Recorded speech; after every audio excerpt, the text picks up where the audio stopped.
You get details from Bloomberg's Doug Krisner. The two have been tasked by the president-elect with slashing excess regulations, cutting wasteful expenditures, and restructuring federal agencies. The effort abbreviates to Doge and is a play on one of Musk's favorite internet memes. He's been an advocate of the digital token Dogecoin.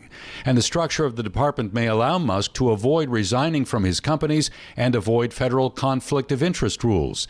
Trump said Doge would partner with the Office of Management and Budget, and their work would conclude no later than July 4th, 2026, the nation's 250th anniversary. In New York, I'm Doug Krisner, Bloomberg Radio. All right, Doug, thank you. Well, Trump has made some more appointments. He's nominating Pete Hegseth, host of Fox News Channel's weekend morning program, as his defense secretary. We get more on the controversial pick from Bloomberg managing editor Derek Walbank. Donald Trump wants loyalists, right? He wants people that he knows, that he likes, that he thinks there's a phrase that's used often about someone who looks like they're out of central casting. Pete Hegseth looks like he's, out of central casting for a role like this, some might say. But this is somebody who has had Trump's back for quite a while. He does have military experience of his own, but the primary way that most people know of him is through his media role with Fox News. Bloomberg managing editor Derek Walbank says if confirmed, Hegseth would be in charge of more than 770,000 employees and 2 million men and women in uniform. And along with those choices, Karen, President-elect Trump has named his former National Intelligence Director John Ratcliffe to be director of the CIA. Ratcliffe is likely to bring a heavy focus on countering China and Iran. If confirmed by the Senate, he would take over an agency that Trump often butted heads with in his first term. And Nathan, the New York Times is reporting Jack Smith, the special counsel who pursued 2 federal prosecutions of Donald Trump, plans to finish his work and resign before Trump takes office in January. The paper says Smith's office is still drawing up its plan for how to end the cases. And later this morning, Karen, President-elect Trump will head to Capitol Hill to meet with House Speaker Mike Johnson and address House Republicans. He will appear before a caucus that is on the verge of maintaining its slim majority with 218 seats needed to take control. Right now, Republicans hold 216. To Democrats 207. Among the latest races to be called, 2 Democrats and 1 Republican won re-election to their districts in California. Republican Gabe Evans defeated Democratic incumbent Yadira Caraveo in Colorado 49 to 48%, and Republican Dan Newhouse was re-elected to his seat in Washington state. He beat a Trump-backed Republican Jared Sessler 53% to 47%. That leaves 12 House races still undecided. Well, Nathan, Republican senators are gathering behind closed doors today to decide who will replace longtime Senate leader Mitch McConnell and lead their new majority next year. South Dakota's John Thune, John Cornyn of Texas, and Florida's Rick Scott have been scrambling to win the most votes in the secret ballot election. It'll be the first test of Trump's relationship with Congress. And, Karen, a morning meeting is planned today at the White House between Trump and President Biden. Bloomberg's Nancy Lyons has a preview from Washington. President Biden offered the invitation last week following Donald Trump's election victory. It's something Trump never offered to Biden after the 2020 election. Trump's wife, Melania, has also been invited. The face-to-face is part of the formal transition process, but Trump has not always followed tradition, and this time around, he's failed to sign a required memorandum of understanding that would grant him access to resources from the federal government to assist with the handover. Biden has vowed there will be a peaceful transfer of power in January. In Washington, Nancy Lyons, Bloomberg Radio. All right, Nancy, thank you. And as the president-elect continues to fill his cabinet, former U.S. Treasury Secretary Larry Summers, who sounded alarms early on inflation during the Biden administration, says inflation's toxicity could also work against Trump. This is a more inflationary policy by far than what President Biden talked about and did in 2021. So if implemented, it will violate the Hippocratic Oath of first do no harm and will be damaging to our national economy, and I suspect very damaging to a president who authors and supports such policies. Former Treasury Secretary Larry Summers discussed Trump's economic proposals on a recent edition of the Bloomberg Wall Street Week podcast, available wherever you get your podcasts. Let's turn to markets now, Karen. Futures are lower following yesterday's declines on Wall Street, the first drop for stocks since the election. But Mike Wilson, chief U.S. equity strategist at Morgan Stanley, says Trump's economic strategy, if executed, could be bullish for stocks. It's a mix of policy we haven't seen in quite a long time, which is shrinking government spending potentially, and actually reducing taxes in other ways, maybe not just payroll taxes, but other taxes, and actually paying down the deficit. That's sort of the holy grail. If they can get there, I mean, my goodness, that would be a structural bull market in many ways. But that's going to take time. And Morgan Stanley Chief U.S. Equity Strategist Mike Wilson there. Today's trading could be impacted by a key economic report, and we get the latest with Bloomberg's John Tucker. John, good morning. And good morning to you, Karen. At 8:30 Wall Street time, we're going to get the latest reading on U.S. inflation, the Consumer Price Index. It may reinforce concerns about an acceleration in the rate of inflation, with analysts predicting the overall Consumer Price Index probably increase 0.2% for a fourth month. And with the new Trump administration expected to pursue some inflationary policies like tariffs, traders are now pricing in fewer interest rate cuts by the Federal Reserve next year. The Fed Minneapolis President Neil Kashkari yesterday said he's going to be watching the inflation data closely to determine whether another rate cut is appropriate at the central bank's December meeting. Traders are pricing in about 2 U.S. rate cuts through June, compared with almost 4 that were seen at the start of just last week. In New York, I'm John Tucker, Bloomberg Radio. All right, John, thanks. And stay with Bloomberg for full coverage of the CPI and a conversation this morning with Minneapolis Fed Chief Neil Kashkari. It's coming up at 8:30 a.m. Wall Street time on Bloomberg Radio, Bloomberg Television, and the Bloomberg Podcasts page on YouTube. Time.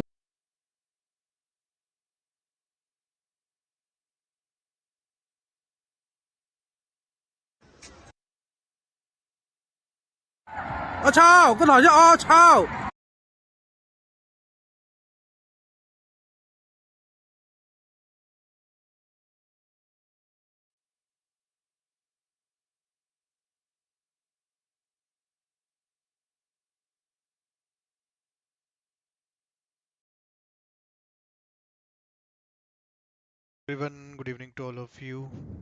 आज है 13th of November 2024. Welcome once again to this live analysis. देख लेते हैं एक बार market को. Let's see the data first. If you look at the data right now, 13th of November है, CPI का data है, US इन्फ्लेशन का data शाम को 7 बजे इंपॉर्टेंट है. So 6:30 न्यूयॉर्क सेशन की ओपनिंग है, and then 7 PM पे CPI इन्फ्लेशन का डेटा रहेगा, मंथ ऑन मंथ बेसिस और ईयर बेसिस पे इंपॉर्टेंट है गोल्ड और सिल्वर के लिए. एंड देन 8 PM पर यूएस मार्केट ओपन होगा. तो ये 3 टाइम है जहां पर मार्केट थोड़ा बहुत वॉलेटाइल हो सकता है. नेचुरल गैस को देखोगे, लास्ट ट्रेडिंग सेशन में याद होगा एक सेलिंग का ट्रेड बना था, फिर मार्केट रिकवर किया था. कल मार्केट वहीं रेजिस्टेंस एरिया पर ही ओपन हुआ था, थोड़ी बहुत सेलिंग कल वहां से वापस आई थी. एक जो टारगेट रखा था वहां से मार्केट का रिकवर किया था. एक्चुअली वो एक रेजिस्टेंस था जिसका ब्रेकआउट हुआ था और मार्केट फिर उसका रीटेस्ट करके ऊपर गया था. तो ये कल रीटेस्ट कर चुका है. लेट्स सी आज भी रीटेस्ट करता है तो देखते हैं अभी. बाकी जो रेजिस्टेंस एरिया था उसके ऊपर मार्केट निकला था, फेक ब्रेकआउट जरूर दिया था, वापस नीचे रिकवर कर गया था, एम बना के गिर गया था. तो ये लेवल अब काम का नहीं है बिकॉज ये रेजिस्टेंस के ऊपर निकल चुका है प्राइस.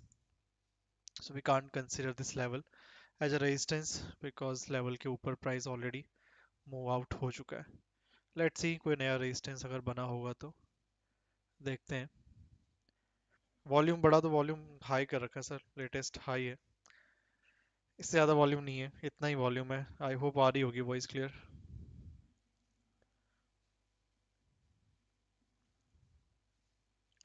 लेट्स सी क्या कर सकते हैं.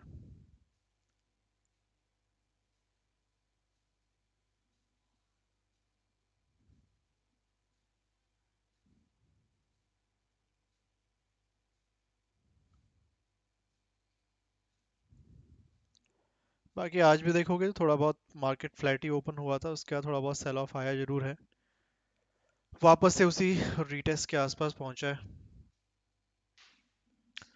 नहीं, क्रूड का वही लेवल है, क्रूड में परसों वाला लेवल ही चल रहा है, कुछ चेंज नहीं हुआ अभी तक.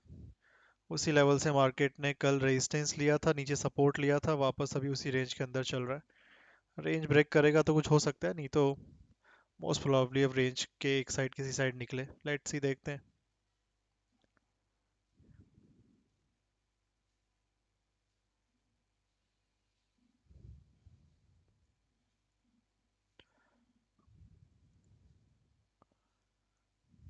यस 7 PM पर है वो.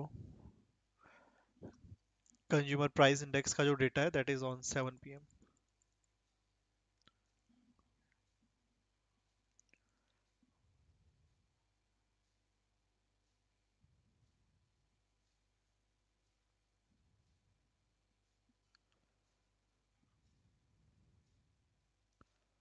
Okay, this is the first candle.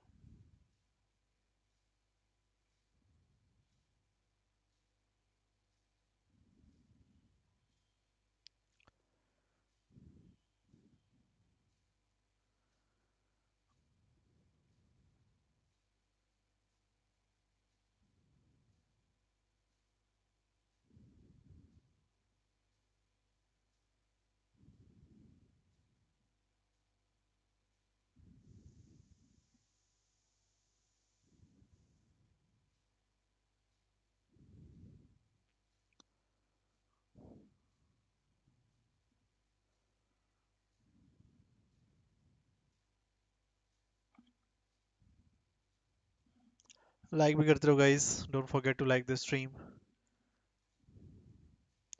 ठीक है, परसों वेदर की न्यूज़ थी, मार्केट मूव जरूर किया था, सस्टेन नहीं किया हाई लेवल पे, रेजिस्टेंस एरिया से वापस सेलिंग कर गया था. नीड टू सी क्या और नीचे गिरता है करेक्शन एरिया तक या फिर थोड़ा बहुत रिकवर वापस करता है, क्योंकि ऊपर भी मार्केट को फिर से रेजिस्टेंस अगर लेना है तो नए रेजिस्टेंस क्रिएट करने पड़ेंगे. प्रीवियस रेजिस्टेंस अब काम का नहीं है क्योंकि उसके ऊपर निकल चुका है प्राइस ऑलरेडी. 1 आवर में क्या चल रहा है?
रेजिस्टेंस पर ही था 1 आवर टाइम फ्रेम पे. If you look at this, resistance zone से ही रिजेक्शन लिया है 1 आवर टाइम फ्रेम पे. Well and good.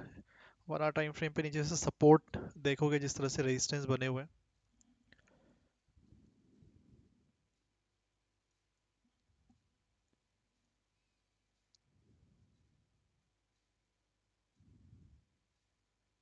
ये एफईजी पे रीटेस्ट तो मार्केट कर गया है ऑलरेडी.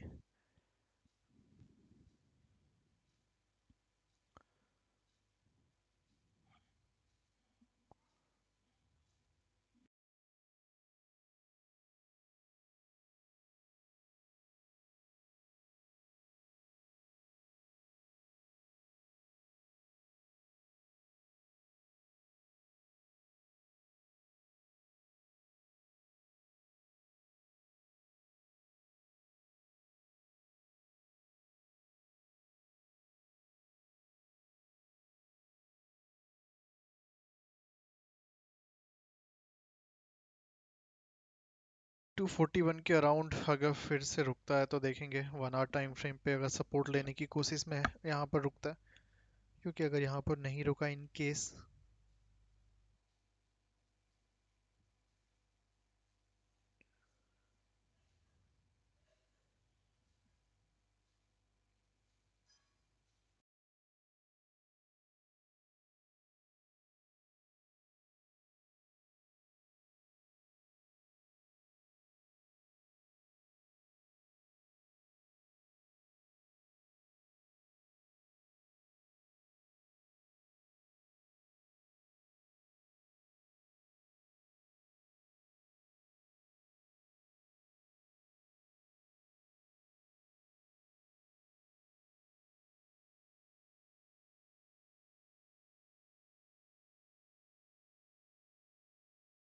आ जाएगा 6:30 से न्यूयॉर्क सेशन की ओपनिंग पे.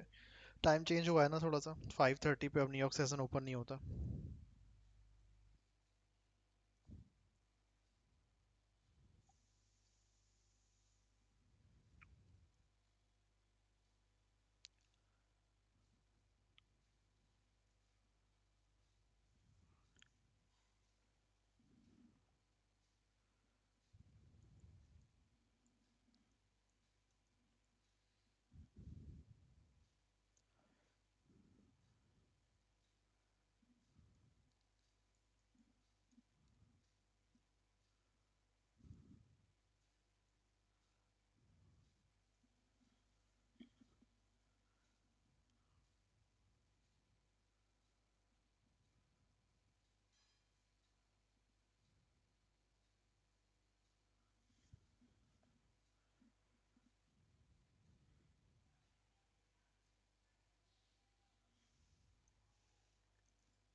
वॉल्यूम भी ठीक ही है, मतलब बहुत कम भी नहीं है बहुत ज़्यादा भी नहीं है. इन नेचुरल गैस नॉर्मली चल रहा है. The description of this session talked about a prolonged interest rate cutting cycle, which we kind of took for granted until last week, right? And it seems as though markets certainly have turned expectations on their head. So what are we looking at now in terms of that interest rate cycle? So the first thing I think it's interesting, by the way, thanks for having me. This is a cool event. Much appreciated. So think about where we were a few weeks ago. It's pretty remarkable. The narrative was hard landing, economy slowing, consumers falling off a cliff, etc. जहाँ पर पहले से support and resistance नहीं है वहाँ पर भी नया बन सकता है. हाँ बन सकता है, बिल्कुल बन सकता है.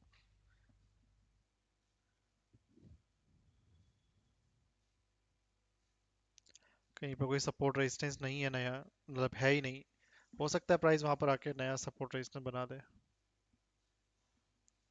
सपोर्ट रेजिस्टेंस तो बनते रहते हैं, डिस्ट्रॉय होते रहते हैं, नॉर्मल है.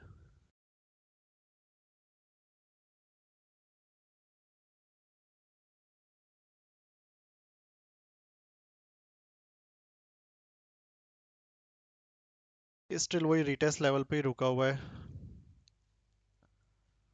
वहाँ पर एक एफईजी भी है शायद, if I am not wrong.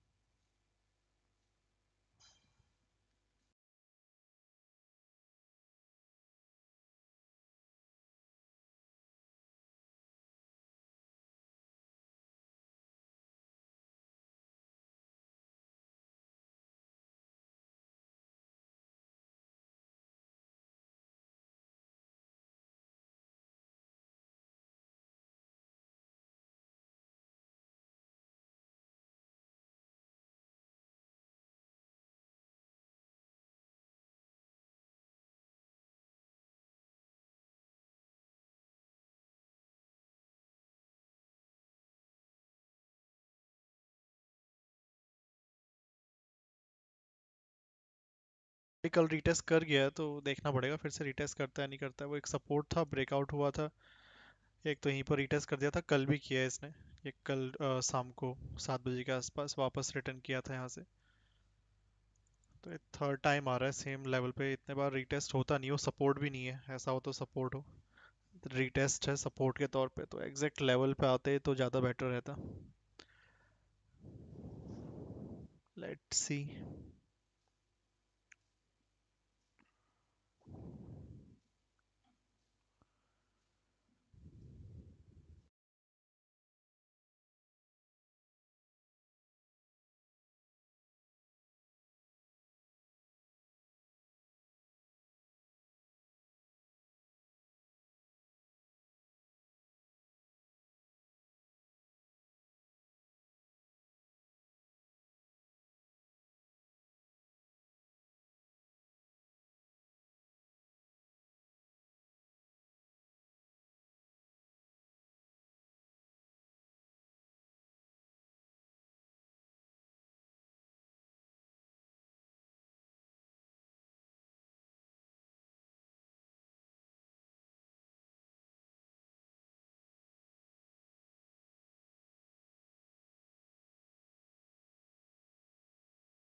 executed, and it can't be executed in the next 6 months or a year, but there's a 5-year plan that we can debate, what you put in place when you leave off or when you leave office, how that changes.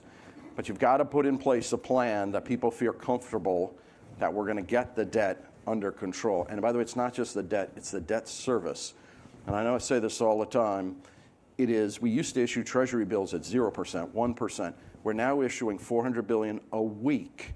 And by the way, some weeks significantly higher than that at 5-ish. And so what happens is the cost of the debt in this country just keeps going up, so it eats up all the discretionary spend in the country, and then you have no fiscal flexibility.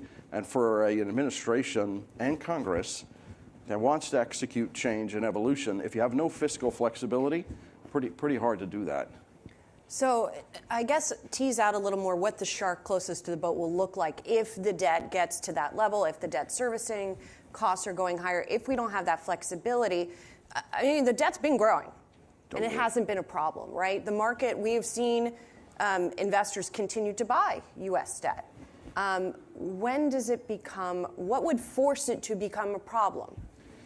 The biggest, listen, I talk about it all the time, long end interest rates are where you have the volatility and the dispersion because you try and think about where we're going to be longer term. What is inflation going to be? The long end of the yield curve, to me, is where you got to be really, really careful and really thoughtful about it. And what I worry about at times, and again, it's all about, I think people underestimate confidence in markets and how, if you think about what's happened to the equity market over the last, people have confidence and they think, gosh, maybe earnings are buoyed a bit.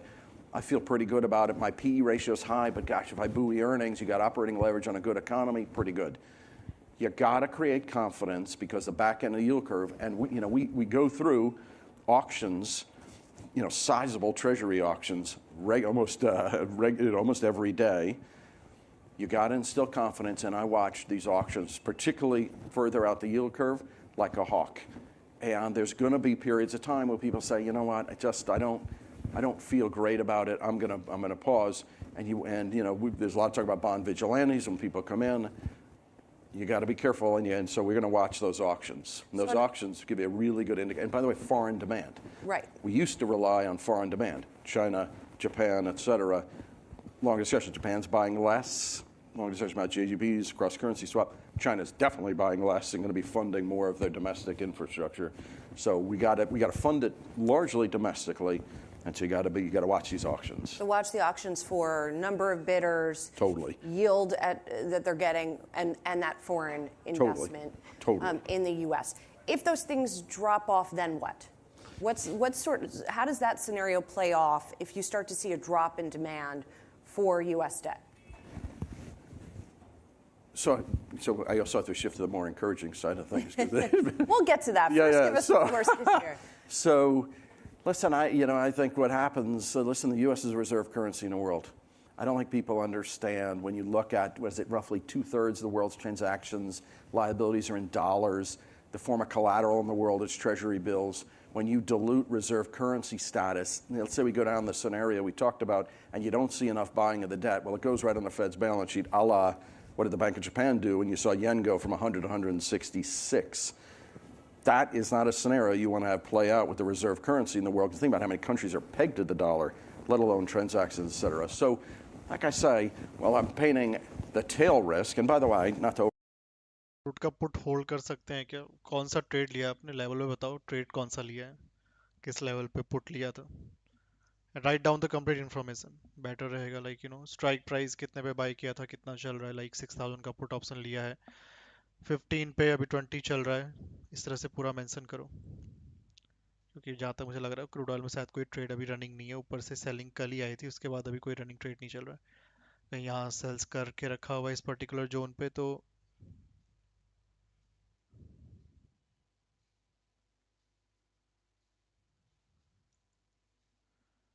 SL cost पे रख के छोड़ दो. बाकी यहाँ पर अभी और कोई ट्रेड नहीं है.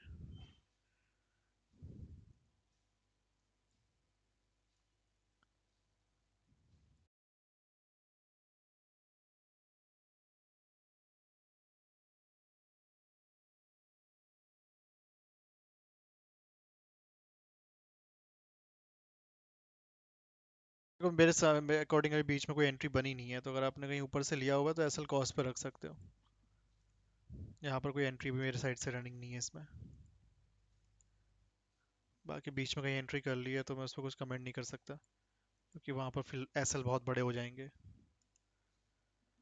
Put the SL on cost आता है नीचे तो फिर 5718 के आसपास टारगेट रख लेना।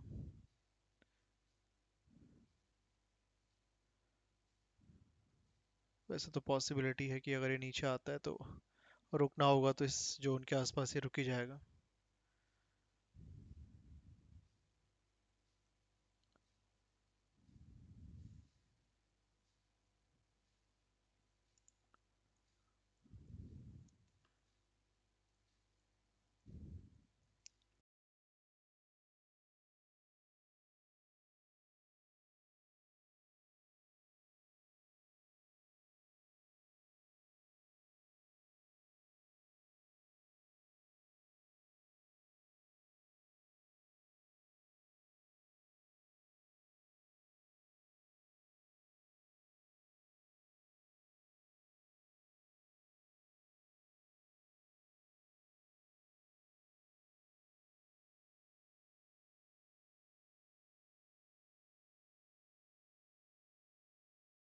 वेसल कॉज पर रख के ट्रेल कर लो। अगर ये ब्रेक कर गया 5745 तो ये आ जाएगा नीचे 5718। नहीं ब्रेक करता है तो फिर रिटर्न कर सकता है यहाँ से।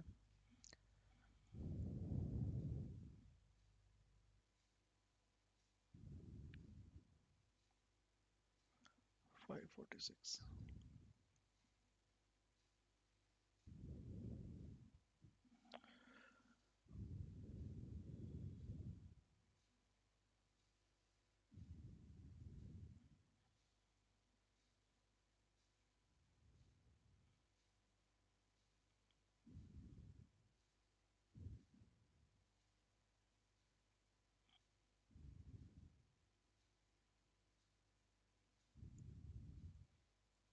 श्योर। नेचुरल गैस में भी मेरे साइड से कोई ट्रेड नहीं चल रहा सर। देखो कोई अगर अपनी मर्जी से ट्रेड ले रहा है तो अपने एसएल वहां पर कॉस्ट के आसपास रख लो, क्योंकि फिर मैं एसएल बताऊंगा कि मेरे अकॉर्डिंग ट्रेड ही नहीं चल रहा तो फिर हो सकता है वो दूर हो जाए ना। So if you are trading by yourself, अगर अपने अकॉर्डिंग भी ट्रेड कर रहे हो, जिस भी सेटअप के अकॉर्डिंग कर रहे हो, तो उसके अकॉर्डिंग जो भी ट्रेड ले रहे हो, ट्रेड से पहले एसएल लगाना सोचो कहाँ पर बनेगा। मेरे अकॉर्डिंग कोई यहाँ पर ट्रेड नहीं है फिलहाल के लिए नेचुरल गैस में, ना ही क्रूड में चल रहा है। बनेगा तो मैं बता दूंगा। तो कॉस्ट पे रख लो, अभी आपका कॉस्ट टू कॉस्ट ही चल रहा है। There is no trade from my side right now.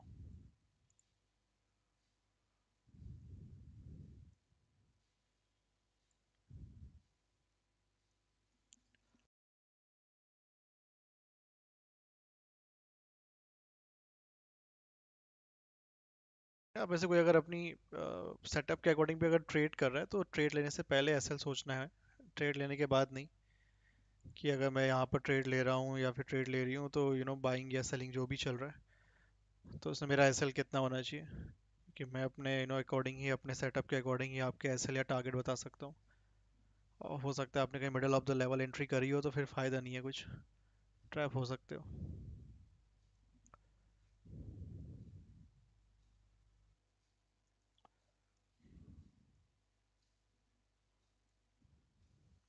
ठीक है।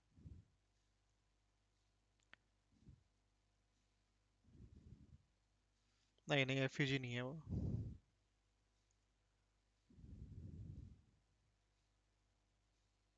अच्छा, जो ये बनाया था वो एफयूजी लगा रखा है, यहाँ वाले की बात कर रहे हो ना? वो एफयूजी है, बट वहाँ पर पहले रुक चुका है प्राइस। सेकेंड टाइम आया है, अगर ब्रेक कर देता है एफयूजी के नीचे तो आ जाएगा फाइनल टारगेट तक वापस। रेंज बन गई है, मुझे लग रहा है किसी ना किसी साइड एक बड़ा मूव होने वाला है इसमें भी। परसों उस दिन यहाँ पर सेलिंग आई थी, उसके बाद ये सपोर्ट ले चुका है, फिर से सेलिंग दे चुका है। एक looks like in small flag pattern के तौर पे रुका हुआ है।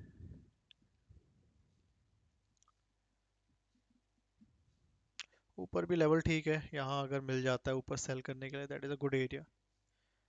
बाइंग के लिए मैं एक्सेप्ट करूंगा कि थोड़ा और गिरे, क्योंकि इसके नीचे अगर चला गया तो फिर यहाँ 15 मिनट में इतना पीछे चार्ट शो भी नहीं कर रहा है लेवल।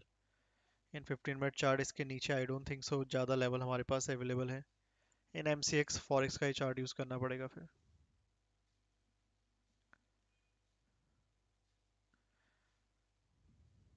पर्पल कलर की लाइन की बात कर रहे हो? नहीं नहीं, वो एफजी नहीं है।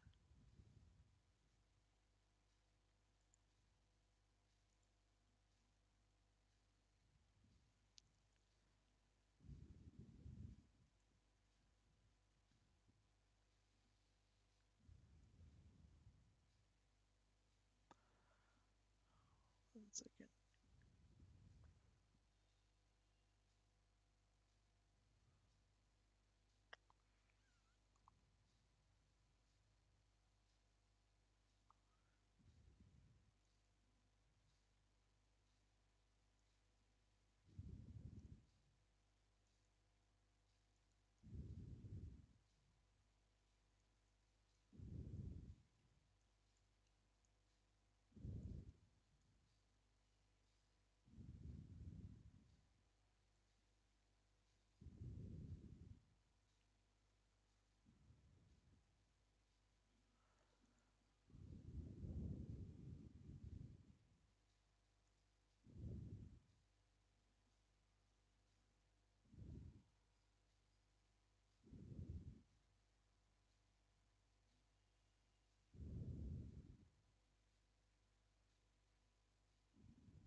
Yes, candle open equal to high है, बट डेफिनेटली है।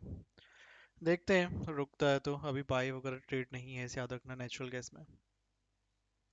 ये ऑलरेडी मैंने बता दिया था, 2 बार ऑलरेडी रीटेस्ट कर चुका है ये।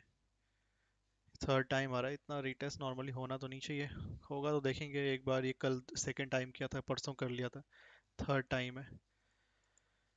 रिकॉर्डिंग तो ब्रेक होना चाहिए। लेट्स सी, देखते हैं कुछ बाइंग का ट्रेड बनेगा तो।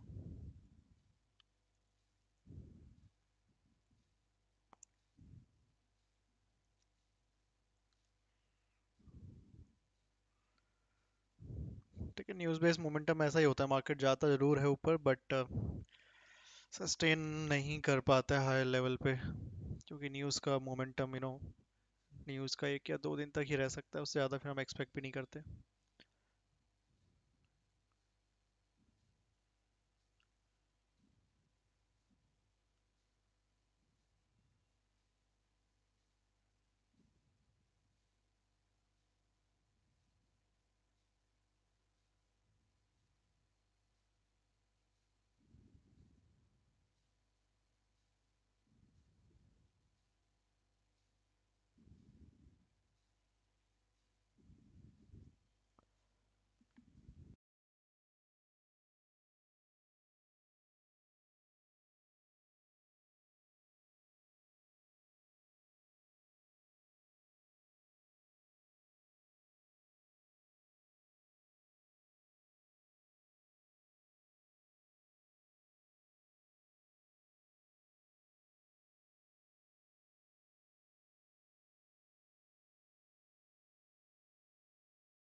अगर ये नीचे आता है नेचुरल गैस ये नहीं रुकता है यहाँ पर, there is a very high chances कि फिर प्राइस को आना चाहिए अप्रोक्सीमेटली 234 232 तक। वहाँ पर प्राइस के पास एक रेजिस्टेंस था, ये जो परसों उस दिन न्यूज़ की वजह से मार्केट सीधा चला गया था, एंड वहाँ पर एक रीटेस्ट पेंडिंग है, मैंने बताया था मार्केट का। मार्केट मोस्ट प्रोबेबली उस रीटेस्ट को करने आ सकता है रेजिस्टेंस पे, मार्केट गैप अप के बाद सीधा ही चला गया था ऊपर बिकॉज, तो there is a very high possibility कि फिर उस रीटेस्ट को रीटेस्ट करने वापस आ जाए मार्केट। तो लेट्स सी, अगर उस रीटेस्ट पे आता है प्राइस एंड उसके नीचे गया तो फिर तो पुराने लेवल पे ही पहुंच जाएगा वापस।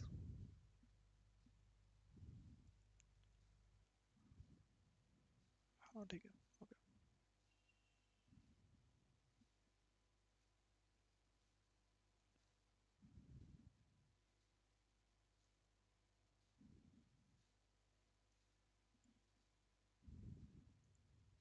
आया क्या? नहीं आया।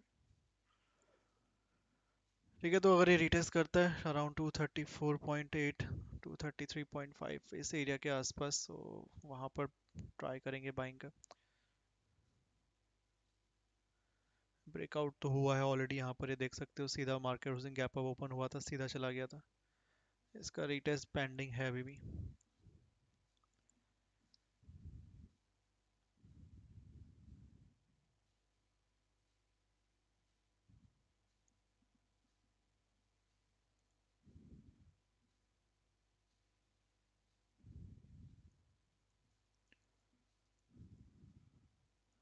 बाकी अगर रिटेस्ट नहीं करता इनकेस, फिर जैसा मैं बता रहा हूँ प्राइस वापस वो ये लास्ट स्विंग है सपोर्ट का, वहां तक गिर जाएगा automatically.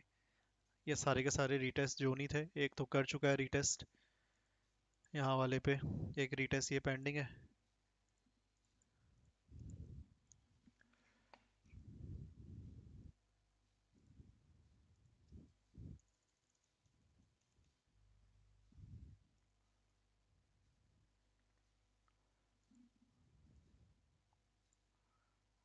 So let's see retest होता है या नहीं।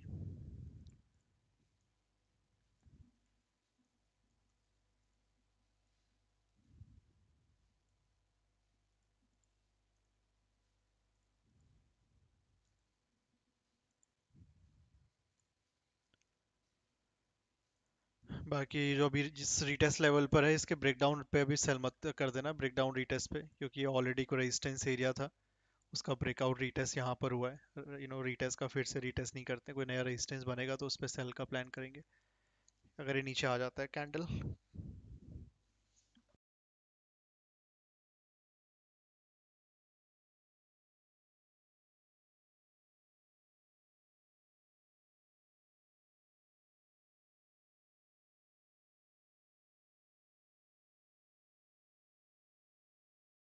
तो पूरा जोन ही है, कहीं पर भी कर सकते हो।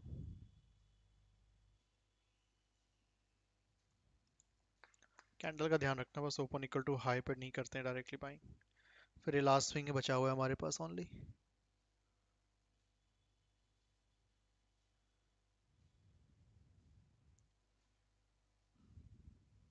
श्योर।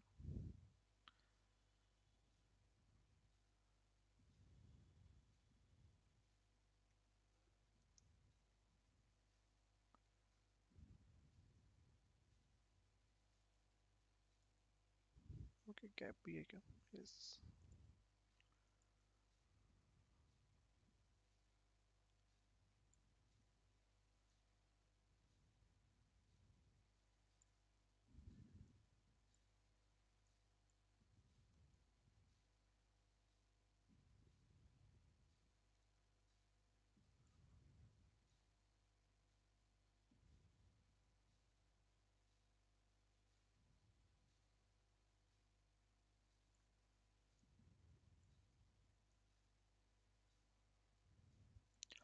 यहाँ से फिर से बाइंग आ सकती है कि किस पर्टिकुलर लेवल की बात करो, जिस लेवल पे अभी है आ सकती है आने को, बट अभी यहाँ पे बाइंग कर नहीं सकते डायरेक्टली अभी, क्योंकि दो बार रिटेस्ट कर चुका है, थर्ड टाइम है।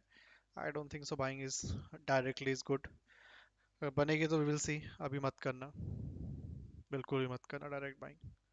वैसे भी वो candle open equal to high बना रहा है, अगर बाइंग आनी होगी तो कुछ ना कुछ नया सेटअप बना देगा वो। सपोर्ट भी होता तो फिर भी थोड़ा कंसिडर करते। रीटेस्ट का लेवल है, एक लेवल पे रीटेस्ट ज़्यादा होता तो नहीं है।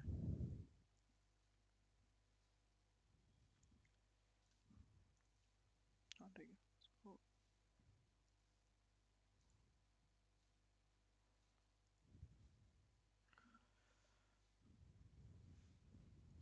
ठीक है, फिर ये हमारे पास नीचे सपोर्ट जोन ही है।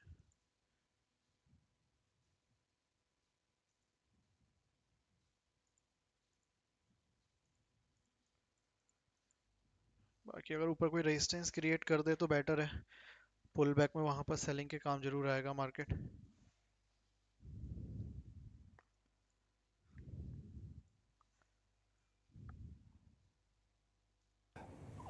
Lack of understanding of conflicts of interest and the borders between private and public. You know, one thing going around the inner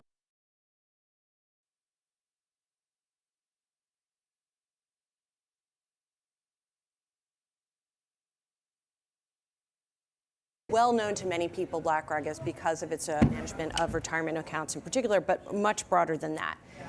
So speaking of the election, Rick, the description of this session talked about a prolonged interest rate cutting cycle, which we kind of took for granted until last week, right? And it seems as though markets certainly have turned expectations on their head. So what are we looking at now in terms of that interest rate cycle? So the first thing I think it's interesting, by the way, thanks for having me. This is a cool event. Much appreciated. So think about where we were a few weeks ago. It's pretty remarkable. The narrative was hard landing, economy slowing, consumers falling off a cliff, et cetera. They priced the Fed down to a 270 funds rate by the end of next year. We're almost at 4% today. So it's interesting when I hear people say, well, rates are coming down. It's like, my screens don't show that. It's pretty remarkable how much things have shifted. So let's think about where are we in terms of a foundational point of view. Coming into this election, the economy is in pretty good shape. We printed 3.0% GDP in the second quarter, 2.8% in the third quarter. Didn't feel like hard landing. Consumer is, and you could see that in the earnings reports, consumer still doing pretty well. Now you have this election. Now you have a whole new playbook around the red wave. And quite frankly, the dispersion of where interest rates could go has just widened out. And by the way, I'm going to answer the question, but I will say one thing. Anybody who says they know, so you think about, and Mark talked a bunch about this, tariffs, what it means for growth, the strategic decoupling that could happen. By the way, you've got somebody sitting in the White House, i.e. Elon Musk, that's pretty good at automation and innovation and productivity enhancement. Like, we're going to go through the next couple of years of an extraordinary sense of change. And anybody says they know what that's going to look like is lying or is arrogant. What do I think has happened? If you take the rate, so in my base case for like 10-year treasuries, people like to hone in on 10-year treasuries, it tends to follow nominal GDP. Nominal GDP, and if you watch, you come off the curve of nominal GDP if you have massive fiscal stimulus or monetary policy, but you generally come pretty darn close back to it. So if you said where we were a month or so ago, you could have assumed real GDP at about 1.5 to 2 and inflation of 2-ish, maybe a little higher. And I think, quite frankly, I think all the improvement in inflation has happened. So that gets you about 4. Now with this election, you say, gosh, we're maybe tariffs of significant magnitude, although I think ultimately won't be nearly as pervasive as is being chronicled.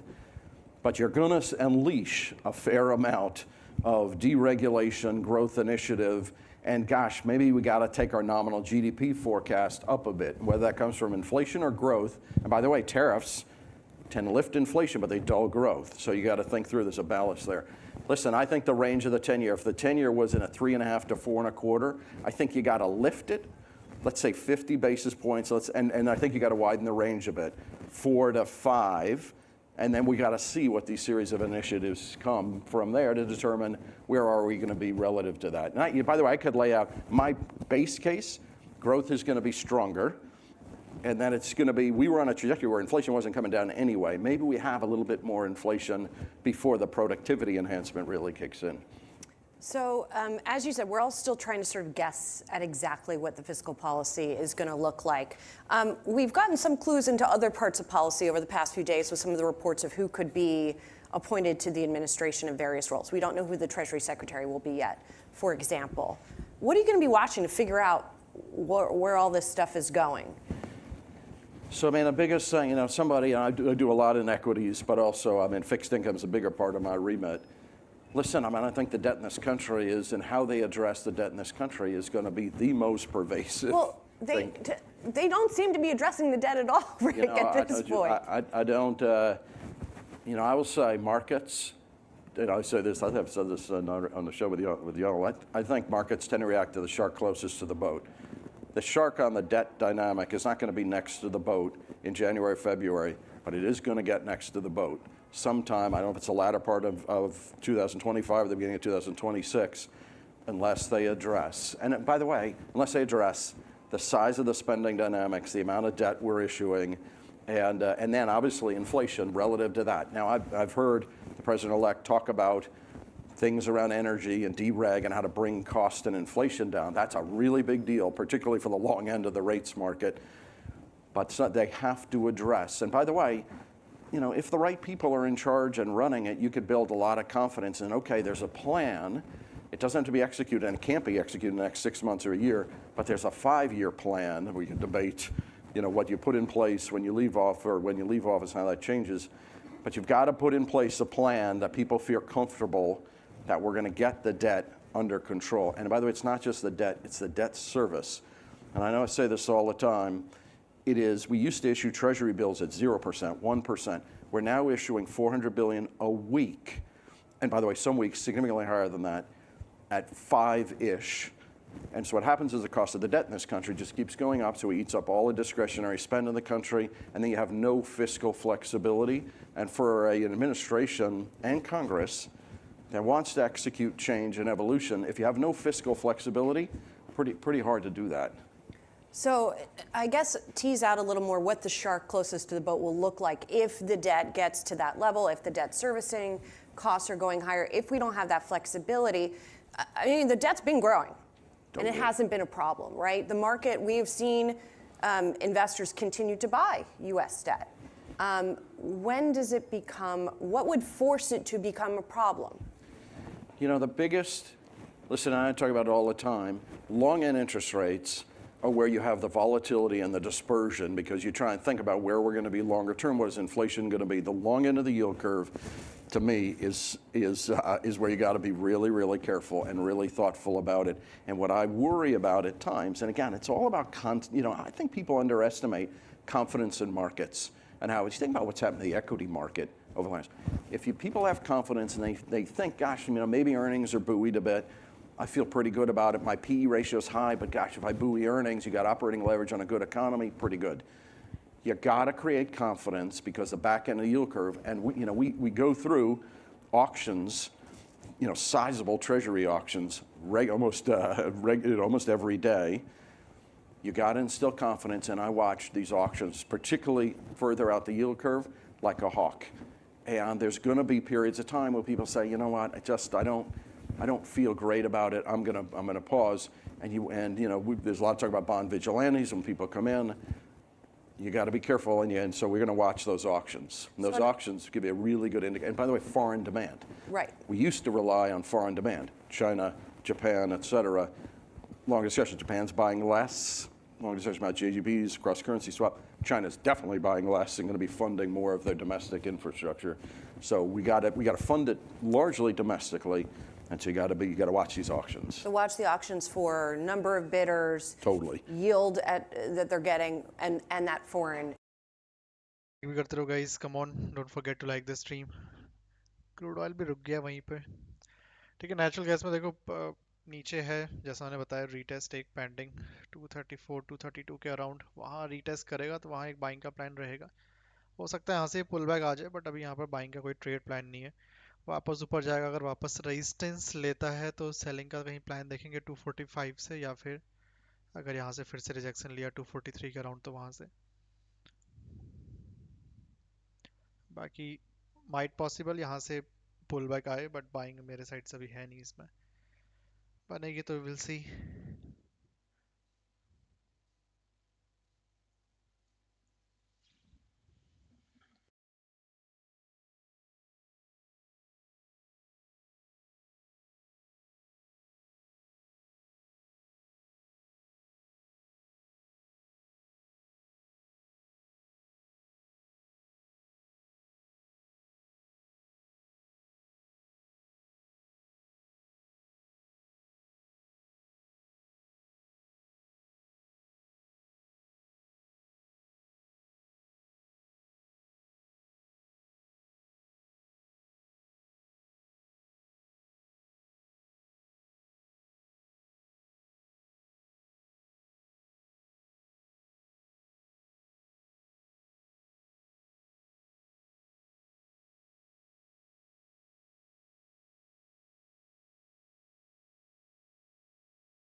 Crude oil also stuck.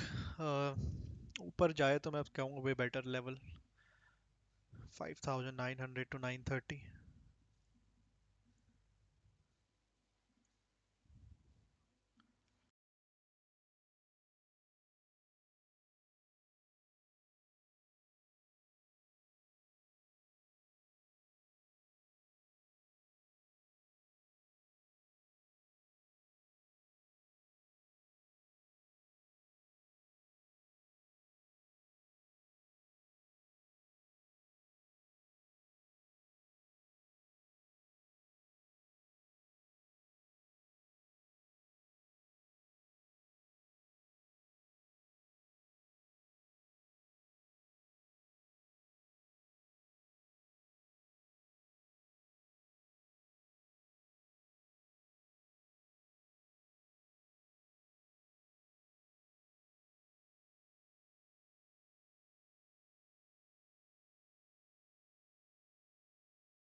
Private equity, private capital, public capital that wants to get in. I think about pension funds, life insurance companies that want to fund long-durated assets that could be debt or equity is pretty extraordinary. So meaning the point in time couldn't be any better. The Environmental Commission, the balance sheet needs to be fixed. I want to talk about equities for a moment because you have a lot of equities under your purview also. We've heard some, obviously equities have been flying the past week or so, and the forecasts keep going up. So Evercore ISI's Julian Emanuel says we could see 6,600 for the S&P 500 by the end of June, end of next June. We talked to Ed Yardeni on the show yesterday. He says 7,000 by the end of 2025. Do those numbers make sense to you? So, listen, I don't love the multiple of equities. I think you're counting on a fair amount of growth, but something has evolved. If you believe, equities, there are two things that drive equities higher, and I think will drive them higher. I don't love the multiple. I'm long. I use a lot of convexity in my book using options, and then we've actually, including the last couple of days, when volatility comes down so much, like we're rolling some call options at 11 and 12 volatility. That's like nirvana for a manager. If you can create your equity in a more convex structure, that is nirvana. So I'm long, and listen, I think what happens is there are two things at play. One, I think the multiple's high, but if you think that the E in PE is going to be significantly higher, you get that multiple to a reasonable level, and we talked about the amount of spend on infrastructure. Listen, we could debate small cap, mid cap. I think the places that are going to spend in this space and the revenue and the capex driving that revenue is pretty impressive. The second thing that I think people underestimate, The technicals are crazy for equities. Crazy good? Crazy good. And I know what you're talking about on your show. I mean, you think about today, there's $9 trillion in global money market funds, there's $23 trillion and include deposits, some of that's pledged. And then and you think about the amount of money that comes in a 401k, wealth, salary, X% goes into equities, and there's no sellers. And by the way, the big companies buy back $1 trillion of their stock. So you shrink the denominator because they're buying back a bunch of their stock, and there's no sellers. Like when there was an IPO, people were like, oh my God, there's an IPO. Well, relative to the size of the markets, there's nothing. There's who's the natural seller? And I've learned over my career, the technicals win. Even if you believe in the fundamentals, the technicals win more, and that is super powerful. People want myself included, want the multiple lower, but boy, it's pretty hard. If there's no egregious piece of news, geopolitical, et cetera, the natural migration is to higher prices. Well, okay, so if you talk about on the bond market side of things, if one risk is sort of a buyer strike, so to speak, what's the risk on the stock side? I mean, you mentioned, geopolitical. Geopolitical hasn't made a dent in equities. Pretty amazing. In a long time. Yeah. So earnings continue to grow, revenue continues to grow. Yeah. You've got maybe better, fiscal policy that could be helpful for stocks. Yeah. What could go wrong then? So can we go back to the debt discussion? Sure. So that's the one. Like if you said to me, like what keeps you up, I don't do a lot of sleeping, but what keeps me up at night, the first thing is, listen, you got to watch the geopolitical, keep an eye on it. Like you say, people tend, unless it is huge, people say, okay, I've seen this before. And by the way, I've lost more money hedging over my career for geopolitical. And unless it's something dramatic, it doesn't really influence. Listen, how we play out this quote-unquote strategic decoupling with China is going to be significant. Are we going to tariff? And my sense is not. There won't be massive across-the-board tariffs. There'll be some form of bilateral negotiations. But, tariffs do reduce growth. They bring up inflation. They do reduce growth significantly. We got to keep an eye on that. My sense is this administration will be pretty thoughtful about it, I think. And then the other is, listen, I just think we got to deal with the debt thing. If you took the discount rate significantly higher, if you took the cost of financing for companies significantly higher, that you dull cash flow generation because the cash flow gets stuck at the debt, like those are the risks, and that today is what I think is out there. And you mentioned the tariffs could be a bit inflationary. I mean, a scenario you're talking about with bond vigilantes, et cetera, that also could be inflationary. Totally. Yes. So, I mean, but how do you figure out how do you sort of game it out and figure out the probabilities at this point?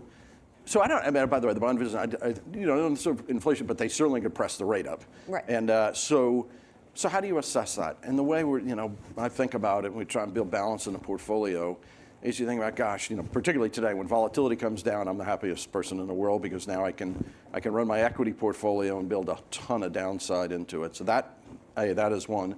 Two, I love owning yield. And you don't have to go out the yield curve. I mean, credit, Mark talked about it. I've been doing credit for I've been doing credit for a really long time. I've never seen it. So post-COVID, companies term their debt out. They have no maturity wall, many of them. And you got a decent economy, good free cash flow, cash on hand for many companies. I just love owning yield, stay shorter on the yield curve, just keep clipping coupon in the front end. Keep my interest rate exposure down, and you create balance in the portfolio. If your equity has got some convexity, some hedging to it, and then you're creating a lot of income on your fixed income side. By the way, using Europe as a place to lend into is fantastic because Europe's not going to grow as quickly or significantly slower than the U.S. You watch what's happening in Germany, et cetera. Europe is a fantastic place to get income, take some interest rate risk, and so just create more balance. And by the way, like Mark said, more and more people are going to use private markets. And we do a lot of bespoke financing, and I think the terms are phenomenal today. Right. But you got to create balance and create a lot of liquidity in your portfolio too, because stuff happens, I've learned. All right, quickly, last 30 seconds. A year from now, you want to take a stab at where the 10 years is going to be? No. Okay. Listen, I think if you buy into this nominal GDP, I don't think it moves very far from here. Would I err on the side of maybe a bit higher given, but we got to see what comes out, tariffs, et cetera. I had a feeling you would answer that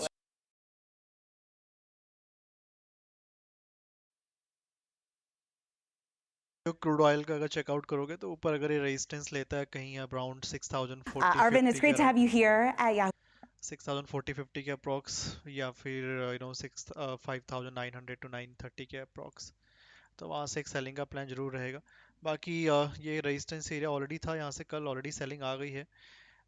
फिर से देखना पड़ेगा, फिर से rejection लेगा तभी cell करेंगे। Directly cell थोड़ा सा रिस्की हो जाएगा तो नहीं करेंगे, ठीक है। अब की बार अगर आता है तो फिर उसके इसमें, नहीं तो फिर चांसेस रहेंगे कि ये इस लेवल तक एटलीस्ट जाए, रिजेक्शन लेना है तो। बाकी सपोर्ट की बात करें तो नीचे सपोर्ट वही है आपका प्रीवियस वाला, उसके अलावा और कोई सपोर्ट नहीं है। If you take the support, try करेंगे वहाँ से बाइंग का। अगर नीचे निकलता है, सपोर्ट नहीं लेता है, एसलेट कर देता है, तो फिर ब्रेकडाउन रीटेस्ट के बाद नीचे सेलिंग का एक प्लान रहेगा। बहुत ही स्मॉल सी रेंज के अंदर ही चल रहा है प्राइस। मॉर्निंग से डे हाई से डे लो देखोगे तो सिर्फ 67 पॉइंट का ही मोमेंटम है 15 मिनट टाइम फ्रेम पर। A lot better when uncertainty goes away. Two, I think that we are all hopeful that there is going to be a lot more innovation and there is going to be less regulation. Those are both good for business across the board. I always acknowledge we need some guardrails. I always think, at least in the United States, with our system of separation between the judiciary and the legislature, there'll be some guardrails. But I'd say the business community overall, and us especially, are excited that we think there will be tailwinds to the economy going into 25 and perhaps even more after that. So then what does that look like? You mentioned one of the things in there is that maybe we could see a little bit more or lighter regulation than over the next 4 years.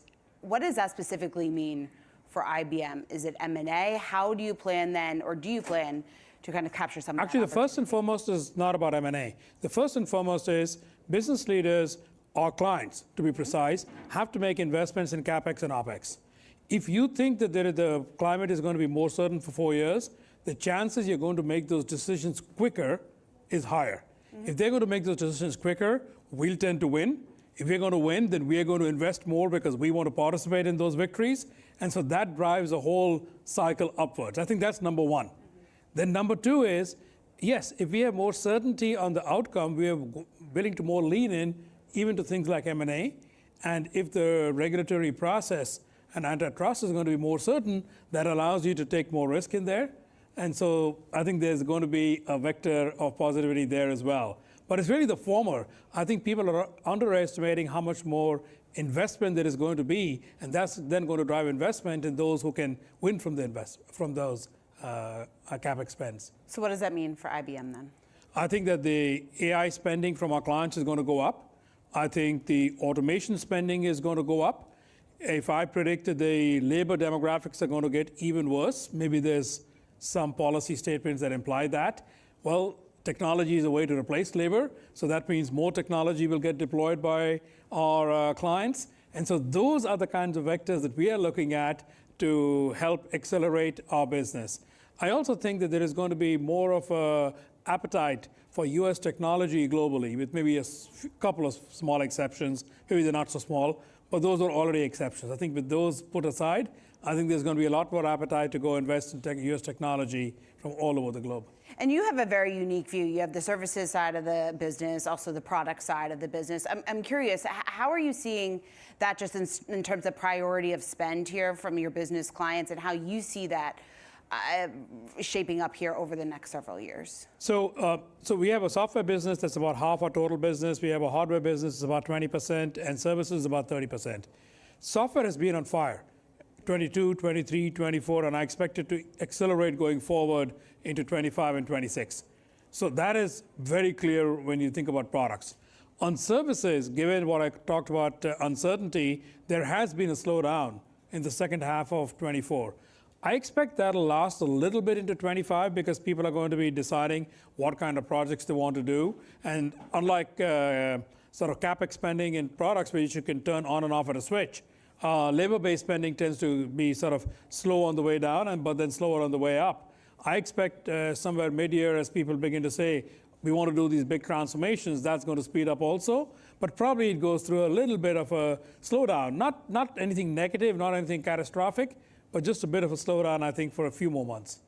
Arvind, there certainly has been a lot of excitement surrounding your stock. Your shares aren't too far from an all-time high. You talk about the fact that there's a lot of momentum within IBM's business right now. I'm curious, how much of that do you see just in terms of continuing to drive that near-term momentum? How much of that do you see being cost-saving measures versus what you're seeing in terms of any incremental improvement that you're starting to see of revenue drivers and what that looks like? Look, anybody who runs a business, cost saving is never going to get you a big return except for a very small amount of time.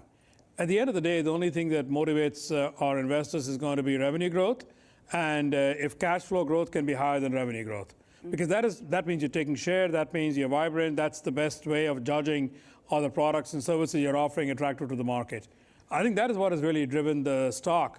If I go look at it over the past year, and it's been sort of 3 years of hard work to get there, but that's what has driven it. And that is what is going to drive it going forward. For example, in software, we printed 10% growth in the last quarter, similar in the last few quarters. 7% of that is organic, meaning it's what we built ourselves. 3% of that is from M&A. I think that's going to be the engine that keeps powering the stock going forward. If I look at our services business, this is going to be partly just in its own right, but more importantly, because it's an integrated business, it helps deploy software faster. It helps deploy our Red Hat software. It'll help deploy AI software. It helps our customers take much more advantage of the mainframe. That's really what the consulting business does. And I actually think that in a long-term vector, consulting taking more advantage of AI, where digital and AI workers are sitting side by side with human workers, is actually going to be a big motivator of both margin and demand in that part of the business.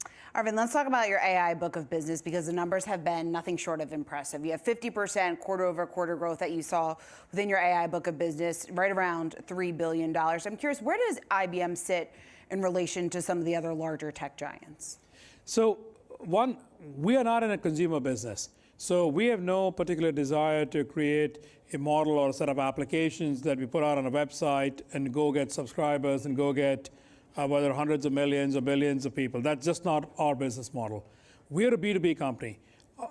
Our clients are people like Bank of America or Verizon or Elevance or Aetna, et cetera. Those are our clients.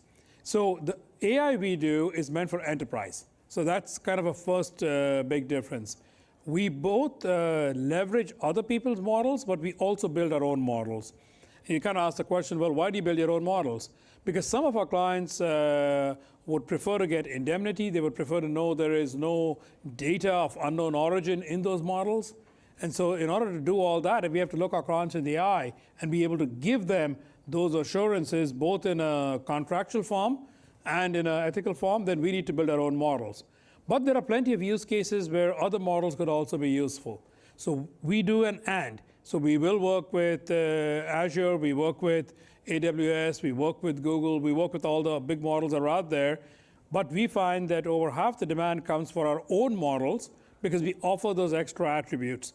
But we're not changing the multi-100 billion parameter models, what I'll call the extremely large models. Because even when we say small here, these are pretty large. I mean, by small, people talk about 30 billion parameters. 5 years ago, people would have started laughing at you if you did algorithms that are that big. So when we say small, it's more like 20, 30 billion parameter models that are great for a single task. I kind of say this a little bit, I'll say a little bit facetiously, but there is a lot of truth under it. If you have no idea what you're going to do, and you might be asking the model, please summarize an email, or please help compose an email, or translate a document from Finnish to French, or write me a haiku, or give me a small essay in the voice of Steinbeck, you probably need a very large model because you have no idea what it's going to do. If your question is simply, please read this document and tell me what are my 4 legal obligations, that is a much more precise and could be a much smaller model. We live in the latter world, not in the former world. So that's why we find that smaller models are as good. So you're not giving up anything on quality or accuracy. All you're doing is saying, can I run them a lot cheaper? So that's what we're after.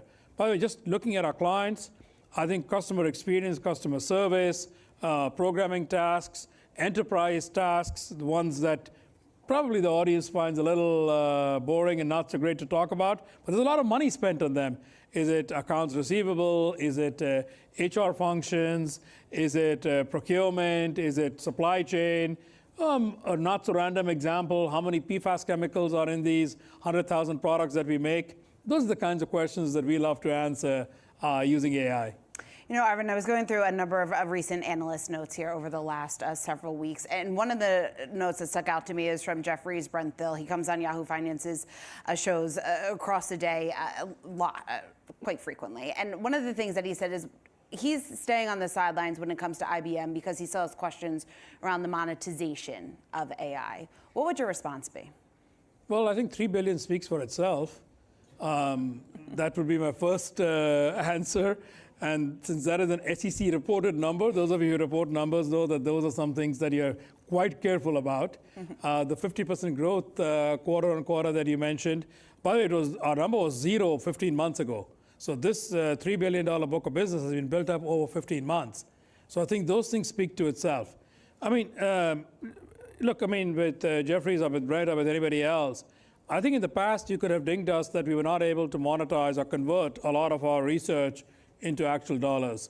I think the last 3 years have been quite different. And I think if we begin to look at our track record there of what we've been able to monetize is different. So would I accept that criticism 10 years ago? Probably. Would I accept that criticism today? Probably not. Does there, though, need to be more compelling use cases across the landscape here to justify some of the pricing and investment, do you think, within AI? Or are we there? Look, I think that I use the analogy of the internet because I think that's the easiest way to think about these things. And people talk about, is this like the smartphone? No, it's not. Smartphone kind of went from 0 to 100 within 12 months, and then you were on a boom forever. If you look at the internet, I'd ask you the question, how many of you, most of you look way too young. Many of you probably don't even remember a company called Netscape. Netscape is what kind of brought the internet to people's attention. I'll call it attention because there was 10 years of work before that, but for the investment community, Netscape was 1995. That was the IPO, that was the boom. By the way, by 2000, they didn't exist. Let me point out. There are so many others I can go through that period. Excite, Ink2Me, Fast Forward, you can go on and on. Now, there were many others who did exist, okay? eBay came out of that time period, so did Amazon. Just by the way, Facebook and Google are post that phenomenon, so they were not actually even existing. I think AI is going to be just like the internet. There is an initial boom. People were excited about what today you would call social media. Then there came the boom of the B2B and e-business and all of those things that followed sort of 3-4 years. And even if in the late 90s, natural gas जो उसका retest level था वहां से थोड़ा सा pull back जरूर दिया है.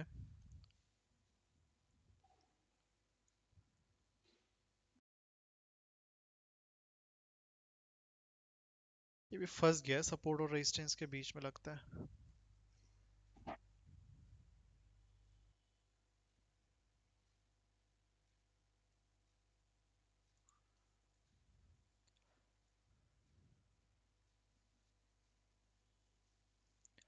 देखो ये एक छोटा सा रेजिस्टेंस यहाँ पर भी है अराउंड 243-44 के अराउंड, और यहाँ पर मार्केट वही रीटेस्ट ही करने में लगा हुआ है स्टिल.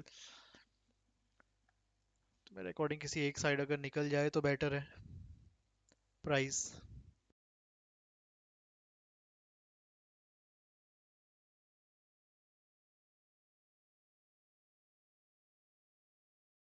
पीएम पे आपका डेटा आने वाला है, थोड़ा बहुत इम्पैक्ट कर सकता है. किसी को अगर प्लान करना है थोड़ा सा रिस्की हो जाएगा. ट्रेड दोनों साइड का ही ट्रेड बन रहा है यहाँ पर एक्चुअली, बाइंग का भी और सेलिंग का भी.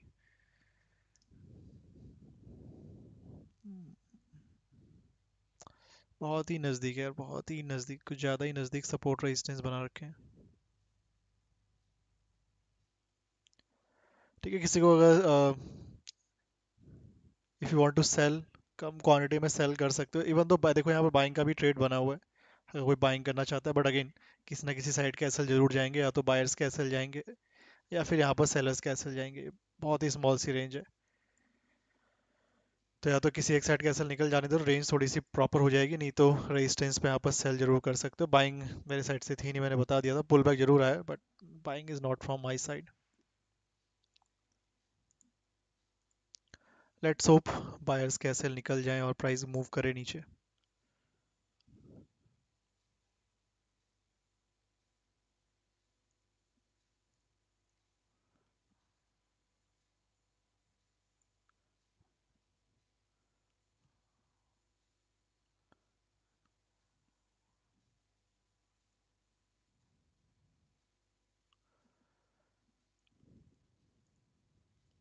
कितना एक्सपेक्टेड है? ज़्यादा नहीं।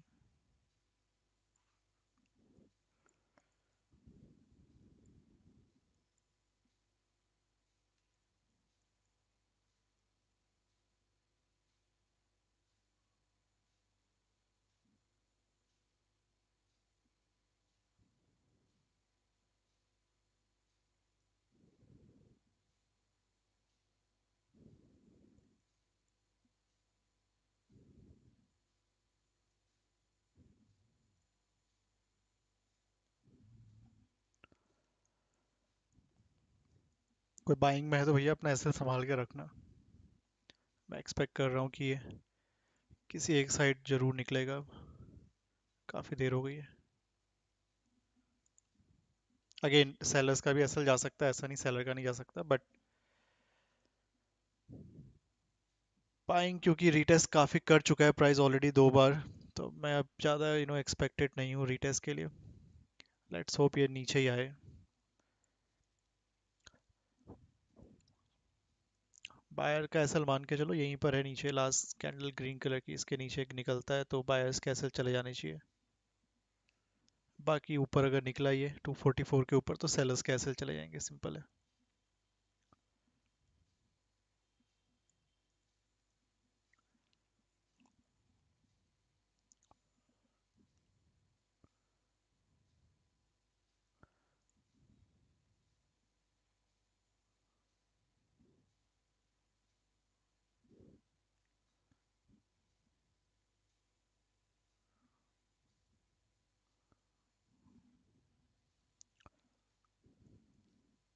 टू फोर्टी के नीचे बायर्स का एसएल जाएगा तो फास्ट मूव आ जाएगा, मेरे को भी लग रहा है, क्योंकि रेंज बहुत स्मॉल है, कहीं तो निकलना चाहिए अब। और बायर्स भी काफ़ी देर से बैठे हुए हैं, ऐसा नहीं अभी के बायर्स हैं, कल परसों से बैठे हुए होंगे यहाँ पर। मेरे अकॉर्डिंग होल्ड नहीं करना चाहिए, इनको निकाल देना चाहिए लेवल को।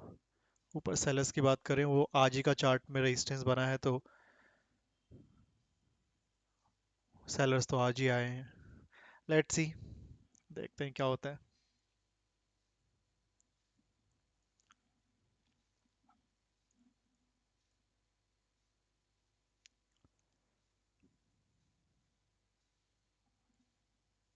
ठीक है, बहुत ही स्मॉल सी रेंज है ये, 3 पॉइंट की। किसी ना एक साइड के एसएल निकलना जरूरी है।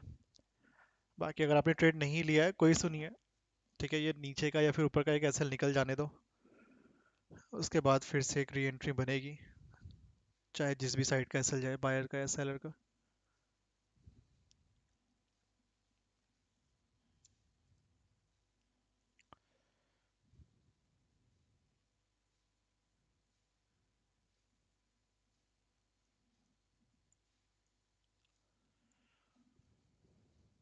क्रूड में कुछ ट्रेड ही नहीं बन रहा, वरना सपोर्ट पे रेजिस्टेंस पे ये दो लेवल है, इन पे ध्यान रखना। अगर ऊपर निकल के आता है तो 6040-50 एंड 5900 to 930, यहाँ से रिजेक्शन मिलता है तो सेलिंग अच्छी आनी चाहिए। ऊपर रेजिस्टेंस वैसे यहाँ से कर चुका है 1-2 बार, थर्ड टाइम आएगा तो यहाँ डायरेक्टली तो नहीं करेंगे, थोड़ा वेट करेंगे, कुछ रिजेक्शन मिलेगा तब सेल करेंगे, नहीं तो जाने देंगे। बाकी डाउन साइड पे अगर आता है प्राइस तो 5700 to 710 के आसपास अगर प्राइस फिर से सपोर्ट लेगा तो बाइंग करेंगे, या फिर 5640 के अप्रॉक्स सपोर्ट लेता है तो इन तीन लेवल्स पे बाइंग डायरेक्टली नहीं करनी है, वेट जरूर करना। इसको रिमूव भी कर दो। बाकी इन लेवल पे सेलिंग थोड़ी जल्दी डायरेक्टली की जा सकती है, क्योंकि इन लेवल पे प्राइस आया नहीं है अभी तक फिलहाल के लिए।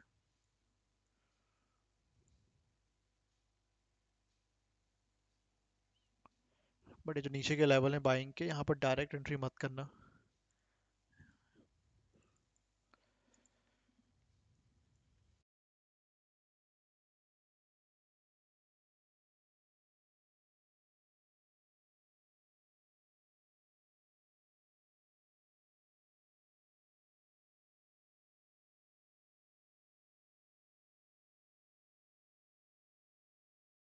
अभी price I think 2 times support लेके गया हुआ है, 1 टाइम 2 टाइम्स।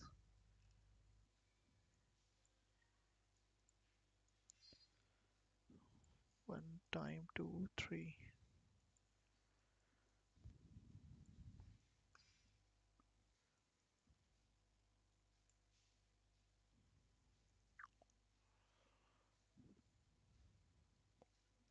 लाइक भी करते रहो guys, don't forget to like the stream. 7 PM पे डेटा है गोल्ड और सिल्वर वाले, ध्यान रखना थोड़ा सा।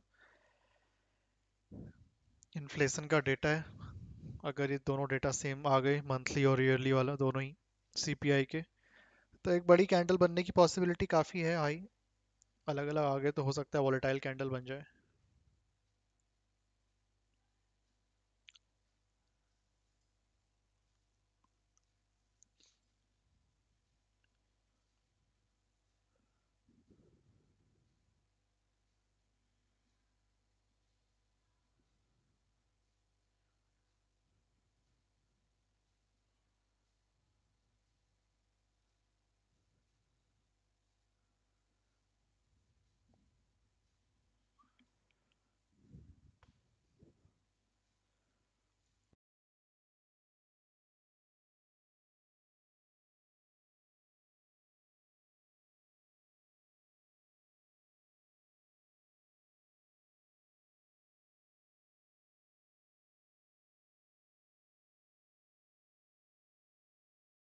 देखो अगर ये इसके नीचे क्लोज कर देता है कैंडल नेचुरल गैस की, तो एक छोटे से पुल बैक में वापस सेलिंग फिर से की जा सकती है।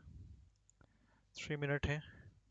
ओके देखो यहाँ पर ये आपका रीटेस्ट लेवल ब्रेक हो रहा है, कैंडल क्लोज होती है तो फिर ये काम का नहीं है हमारे रीटेस्ट लेवल। फिर थोड़ी रेंज बड़ी हो जाएगी, बीच का लेवल रिमूव कर देंगे, फिर एक ब्रॉडर रेंज हम एक्सपेक्ट कर सकते हैं। लेट्स सी, कैंडल क्लोज होता है नहीं नीचे 239 240 के नीचे।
गोल्ड में भी लेवल नहीं है, न्यूज़ के बाद देखते हैं।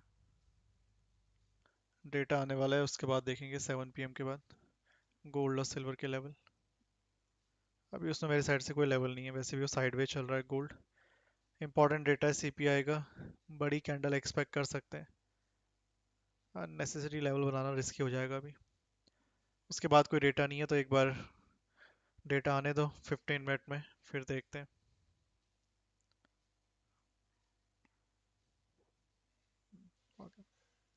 High volume candle in natural gas.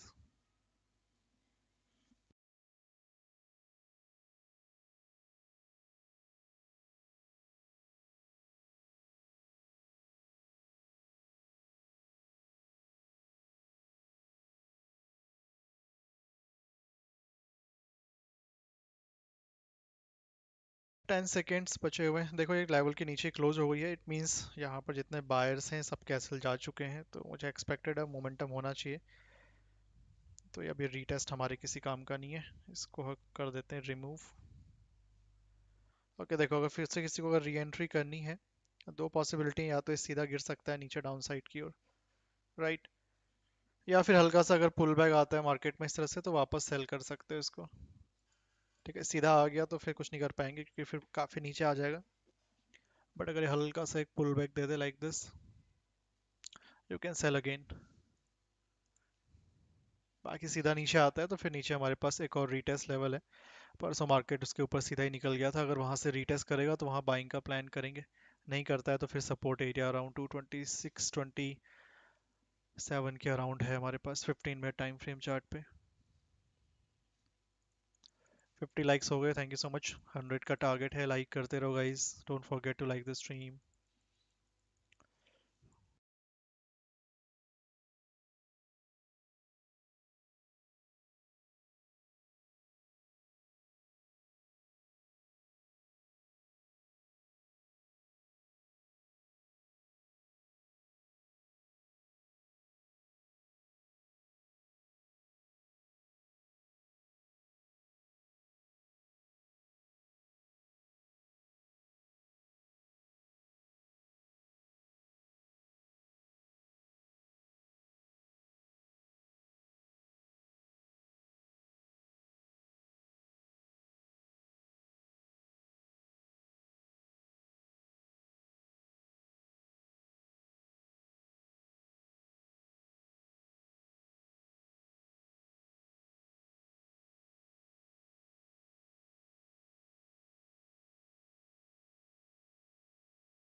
$76,000 का कॉल ऑप्शन होल्ड है, क्या करूं?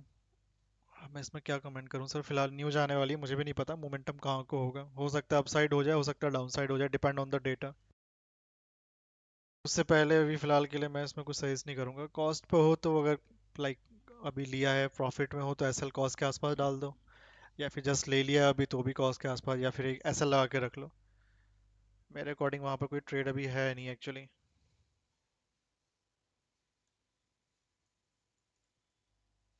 न्यूज़ से पहले ट्रेड नहीं लेना चाहिए। बाकी अगर न्यूज़ को प्ले करना है तो स्ट्रैंगल बना लो, ज़्यादा सेफ है, मार्केट रेंज के अंदर ही है। न्यूज आई तो बड़ा मूव जरूर करेगा मार्केट ऊपर, अगर रेजिस्टेंस देखा जाए। ठीक है, कल उस दिन परसों सेल ऑफ आया था, उसके बाद एक रीटेस्ट लेवल पे रीटेस्ट किया था, एक बहुत ही स्मॉल सी रेंज में फंसा हुआ है फ्लैग पैटर्न के तौर पे, तो मोस्ट प्रॉब्ली न्यूज़ का ही वेट कर रहा है प्राइस।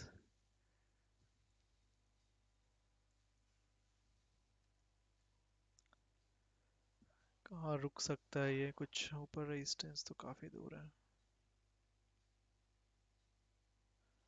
देखो ऊपर रेजिस्टेंस तो काफ़ी दूर है, वहां तक शायद ही पहुंचेगा,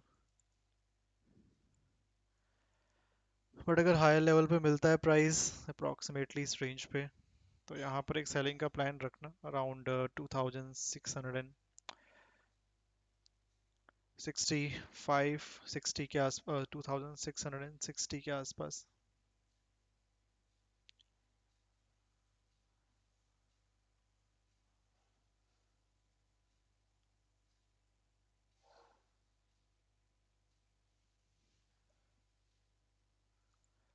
टू 2663-65 के आसपास मिल जाए, वहां पर एक सेलिंग का प्लान हो सकता है।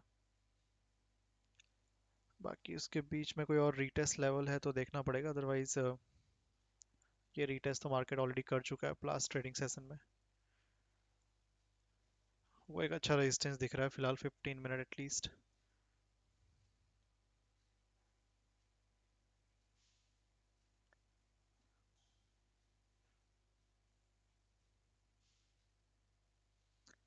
हो गया इसका रीटेस्ट ऑलरेडी।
रीटेस्ट यहाँ पर भी है शायद पेंडिंग 2641 का, उस दिन इसका भी रीटेस्ट नहीं किया है। तो यहाँ पर अगर एक रीटेस्ट पेंडिंग और है, ये लेवल पे अगर रीटेस्ट करता है तो सेलिंग का प्लान करेंगे, नहीं तो फिर प्राइस अपने वो जो मेजर रेजिस्टेंस ऊपर ड्रॉ किया हुआ है, मोस्ट प्रॉब्ली ये जो ऊपर वाला ड्रॉ है अराउंड 2663 के आसपास, वहाँ तक फिर जाने की कोशिश करेगा, नहीं तो फिर वहाँ पर सेलिंग का प्लान करेंगे। तो लेट्स सी क्या डेटा कंटिन्यूसली इतना मोमेंटम में आता है या फिर नहीं आता है। आएगा तो विल सी दैट, नहीं आता है तो भी सही है। तो प्राइस आए इस लेवल पे अराउंड 2638 से 6000 2642, यहाँ से अगर रिजेक्शन मिलता है डायरेक्टली मत लेना, रिजेक्शन चाहिए हमें यहाँ पर, ये रीटेस्ट लेवल है, बिकॉज रिजेक्शन मिलेगा तो सेल करेंगे, नहीं तो रेजिस्टेंस एरिया हमारे पास ये है। बाकी डेटा बिल्कुल ही नेगेटिव आ गया तो देखना पड़ेगा नीचे और सपोर्ट कहाँ पर है। ये आपका रीटेस्ट जोन है, रीटेस्ट पे डायरेक्टली सेल नहीं करते, ध्यान रखना, अगर रीटेस्ट करेगा तो सेल, नहीं तो नहीं।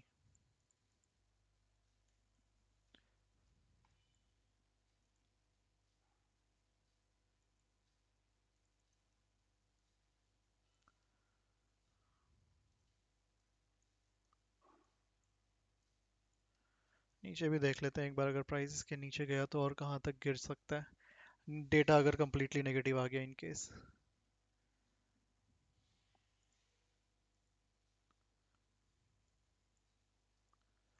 7 मिनट इज लेफ्ट, 7 मिनट रह गए गाइस।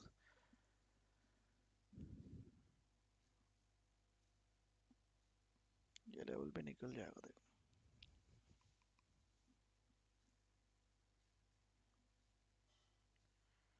फिलहाल तो देखो ये सपोर्ट पर ही है वैसे तो gold in 15 minute time frame, but अगर डेटा नेगेटिव आया तो मुझे लगता नहीं है होल्ड करेगा लेवल, मोस्ट प्रॉब्ली और गिरना चाहिए इसको उस केस में। इवन दो अभी भी ये सपोर्ट पर ही है, बट बाइंग आएगी नहीं आएगी depend on the news now. ठीक है, वहाँ पर एक सपोर्ट भी है, साथ में एफईजी भी बना हुआ है, दोनों ही है।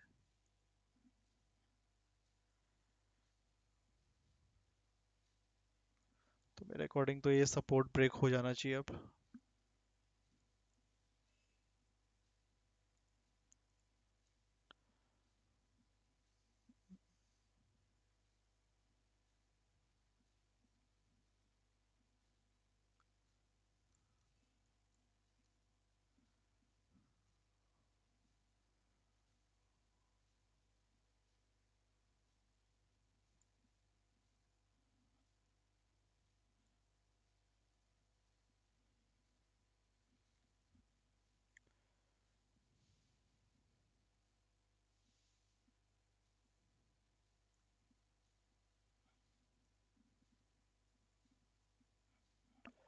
ठीक है, तो फिर उस केस में एक्सपेक्ट करेंगे अराउंड इस लेवल तक, क्योंकि ये भी मेरे को लग रहा है सपोर्ट ले चुका है यहाँ पर, एक बार लेवल के नीचे भी कैंडल चली गई है।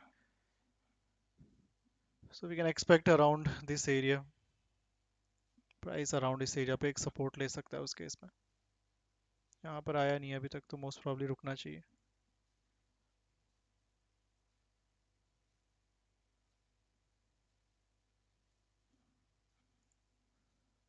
ओके,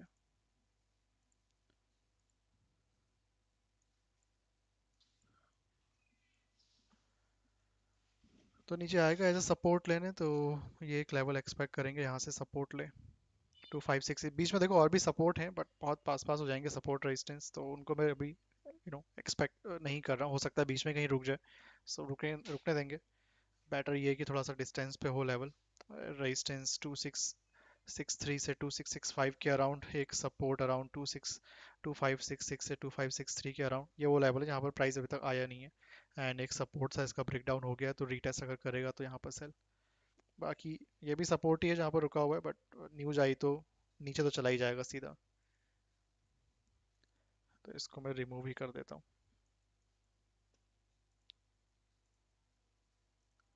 ये सीपीआई का डेटा है, इंडिया का नेगेटिव आया, इंडिया से फर्क नहीं पड़ता, इंडिया के डेटा से यूएस का डेटा ही इम्पैक्ट करता है मेजरली।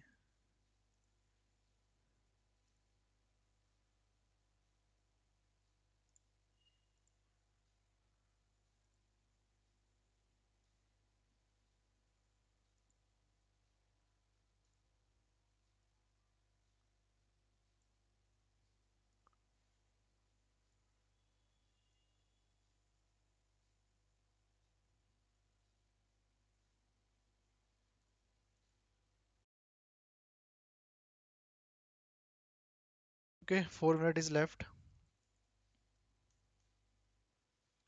देखते हैं डेटा का क्या इम्पैक्ट होता है गोल्ड और सिल्वर में। बाकी यूएस मार्केट भी ओपन होगा, ध्यान रखना उसका, अराउंड 8 PM। और कोई डेटा नहीं है उसके अलावा मार्केट में आज। थोड़ा बहुत हो सकता है क्रूड भी इम्पैक्ट करे, ध्यान रखना। इन्फ्लेशन का डेटा है, थोड़ा बहुत तो इम्पैक्ट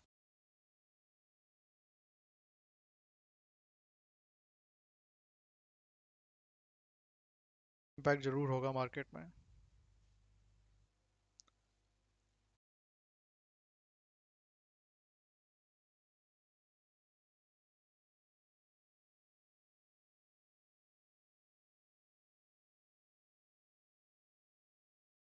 जरूर करना। एक नेचुरल गैस का टारगेट काफ़ी बड़ा है, डायरेक्टली तो नहीं गिरेगा इतना, 8 पॉइंट है ये। मार्केट इतना बड़ा फॉल एक साथ नहीं कर सकता, तो ट्रेल इट।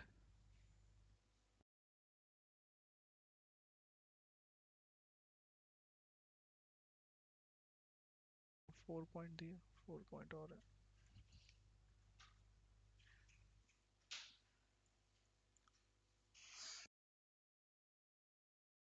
उसका इम्पैक्ट नेचुरल गैस से होता तो नहीं, क्रूड ऑयल और नेचुरल गैस पे डायरेक्टली, गोल्ड और सिल्वर पे ही होता है, बट क्रूड पे कभी कभी थोड़ा बहुत हो जाता है इम्पैक्ट। ट्रेलिंग ऐसा लगा के रखना, ठीक है, कॉस्ट के आसपास नेचुरल गैस 8 पॉइंट का टारगेट है, 4 पॉइंट मूव कर चुका है। लेट्स सी रिमेनिंग 4 पॉइंट भी आता है नीचे या नहीं। क्रूड में अभी और कोई ट्रेड नहीं है।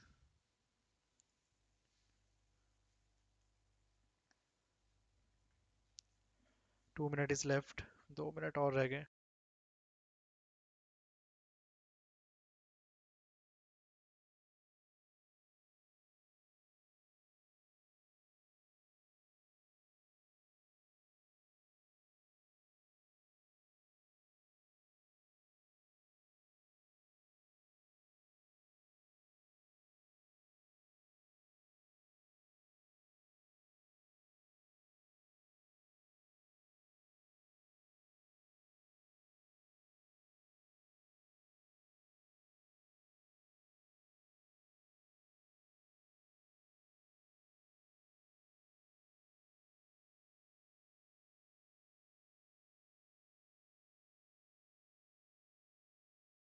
Okay 1 minute is left. Silver का भी देख लेते हैं, एक second.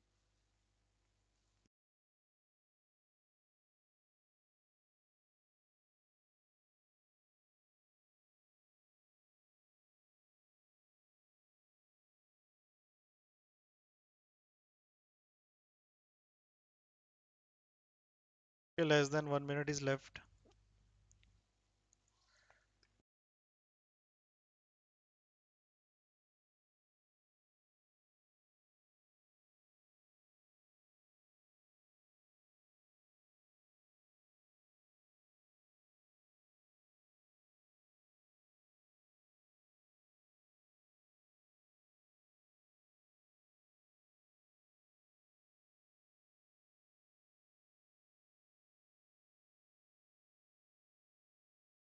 Okay, 30 seconds are left.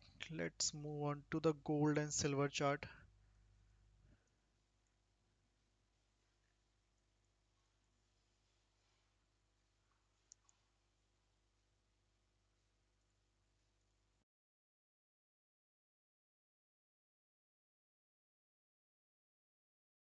Okay, data looks like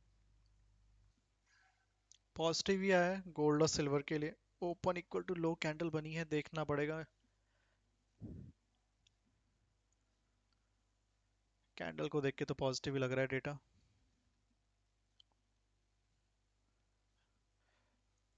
okay okay flat है, डेटा इज फ्लैट। ठीक है, सीपीआई का डेटा देखोगे, मंथ ऑन मंथ बेसिस वाला फ्लैट है, जितना फोरकास्ट किया था एक्चुअल में उतना ही आया है।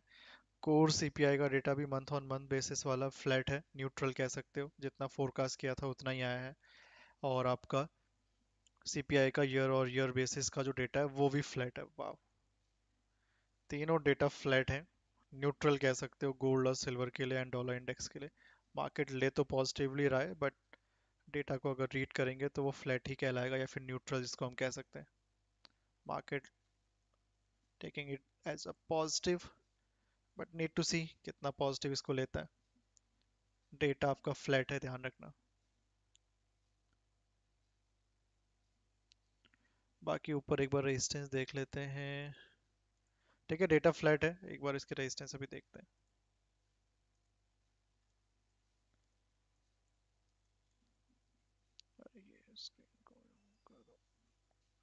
ठीक है, तो डेटा फ्लैट ही है, कुछ खास नहीं है.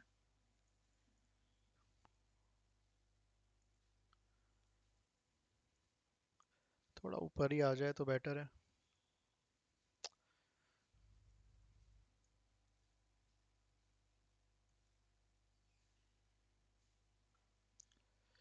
फंसा रह जाएगा नहीं तो ये.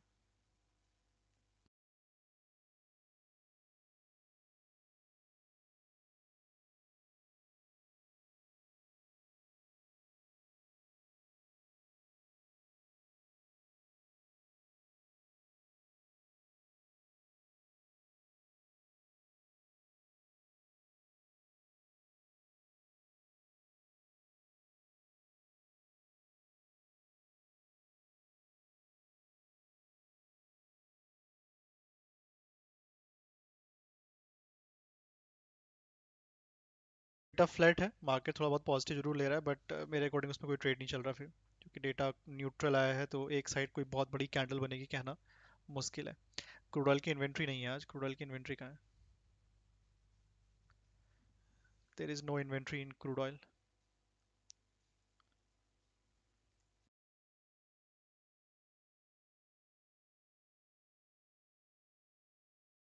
क्या डेटा न्यूट्रल है, ध्यान रखना. ना पॉजिटिव ना negative for gold and silver. Still in a range, flag कहो या फिर छोटे से सपोर्ट रेजिस्टेंस के बीच में घूम रहा है प्राइस अभी भी. लेट्स सी कुछ ट्रेड बनता है तो.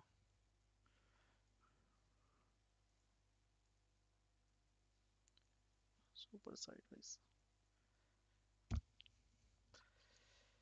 नेचुरल गैस साइडवेज तो नहीं हो जाएगा, जितना लो गया पूरा रिवर्स हो गया. अब देखते हैं. साइडवेज साइडवेज तो नहीं होना चाहिए, आएगा तो स्लोली स्टडी. देखो इतना बड़ा मोमेंटम मार्केट सीधा नहीं दे सकता. नेचुरल गैस हम लोगों को पता है, वैसे ही मोमेंटम 3 से 4 पॉइंट का बड़ी मुश्किल से होता है. हम एक्सपेक्ट करें कि 8 पॉइंट डायरेक्टली गिर जाए, इट इज़ नॉट पॉसिबल. कोई न्यूज़ हो तभी गिर सकता है वो.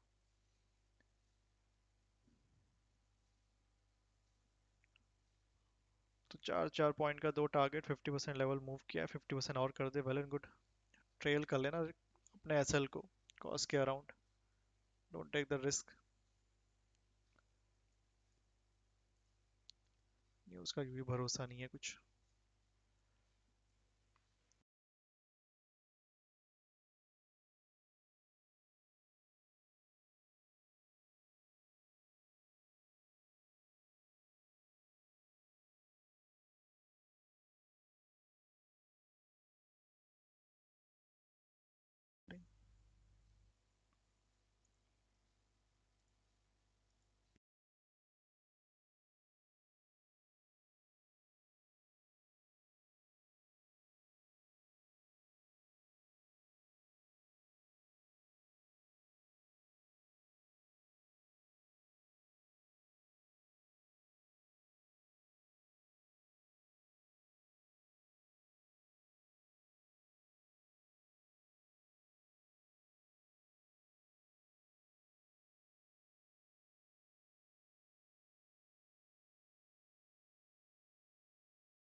ऑयल का तो वॉल्यूम ठीक ठाक ही है एज पर द उसका मूविंग एवरेज के अकॉर्डिंग देखोगे थोड़ा सा डाउन गया है पिछले 2-3 कैंडल्स पे, अदरवाइज नॉर्मल नॉर्मल ही है। लेट्स सी, यूएस मार्केट नहीं आया मोमेंटम तो फिर 8 बजे यूएस मार्केट ओपन होगा तब आ जाना चाहिए। इंट्राडे में देखोगे तो मार्केट ने कुछ खास किया नहीं है आज क्रूड ऑयल का। 13th, ये मॉर्निंग की फर्स्ट कैंडल है 9 AM की फर्स्ट कैंडल है। पहले थोड़ा सेल ऑफ आया, फिर रिकवरी आई, फिर सेल ऑफ आ गया, तो एक तरह से डोजी टाइप कैंडल आपको देखने के लिए मिलेगी, या फिर spinning top. Daily time frame पे अगर मैं गलत नहीं हूँ तो यप देख रहे हो एग्जैक्टली डोजी बना के बैठा हुआ है। इट मीन्स बायर सेलर्स हैं जरूर मार्केट में, but they are unable to decide जाना कहाँ है, किस डायरेक्शन पे जाना है।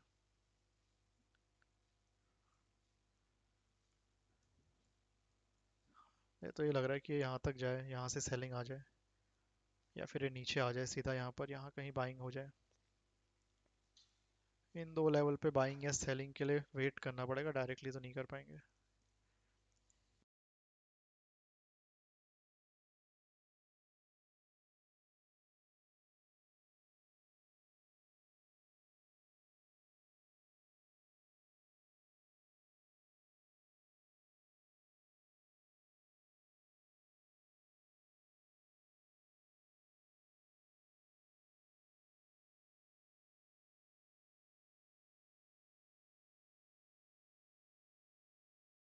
के बुक कर लिया on data protection trade in silver grade. कल कहाँ गए थे कहीं, क्या फॉल आया था बैंक निफ्टी में? बैंक निफ्टी में अच्छा फॉल आया था। Bank Nifty almost monthly time frame पे अपने बड़े ब्रेकडाउन के काफ़ी करीब है। इस मंथ की कैंडल गलती से क्लोज होती है लेवल के नीचे तो फिर आई एम एक्सपेक्टिंग 6000 पॉइंट भी गिर सकता है। होल्ड कर गया तो अलग बात है, मिरेकल ही हो जाएगा। नहीं तो बैंक निफ्टी फ्यूचर का चार्ट जिस तरह से मंथली टाइम फ्रेम के सपोर्ट के बिल्कुल ब्रेकडाउन पे बैठा हुआ है। लास्ट मंथ तो होल्ड कर गया था, आई डोंट नो इस मंथ होल्ड कर भी पाएगा या नहीं।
And we can use that to predict what words the person is saying or thinking about saying.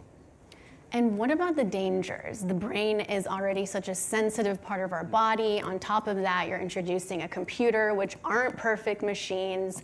What if it malfunctions? Can it be hacked? Are there privacy issues? Important, all super important questions. I think from a sort of what is more sensitive to us than our own neural data? The data security and data privacy questions are really built into the regulatory regime that the FDA enforces. This is a highly, highly regulated industry for good reason. And it's not the case where companies are able to move fast and break things. The FDA is very prescriptive in terms of the data security and data privacy issues, as well as the fact that we operate within the HIPAA regime. But I think there are issues that are kind of specific to brain. 50,250 monthly support है, नहीं not exactly 50,250 support है जरूर वहां पर monthly time frame पे। वैसे तो अभी क्लोज होने में 15 डेज बचे हैं फिर भी।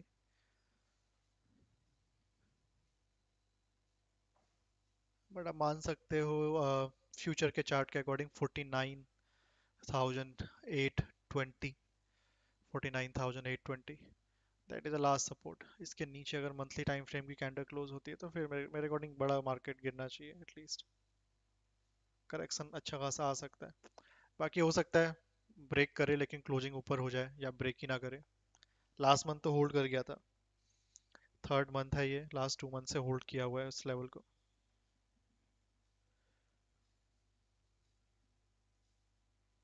बाकी मैंने आपको लोगों को याद होगा कुछ दिनों पहले आईडीएफसी फर्स्ट बैंक के बारे में बताया था। IDFC first bank long term investment के लिए एक अच्छा स्टॉक है मिड मिड कैप में अगर देखो तो मैं आज रिपोर्ट देख रहा था इंडियन म्यूचुअल फंड्स हाउसेस की, उन लोगों ने भी आईडीएफसी फर्स्ट बैंक को बाय करके रखा हुआ है बाइंग में। जो आपका डेटा आया है उसके अकॉर्डिंग बता रहा हूँ। Mutual fund houses also bought IDFC first bank.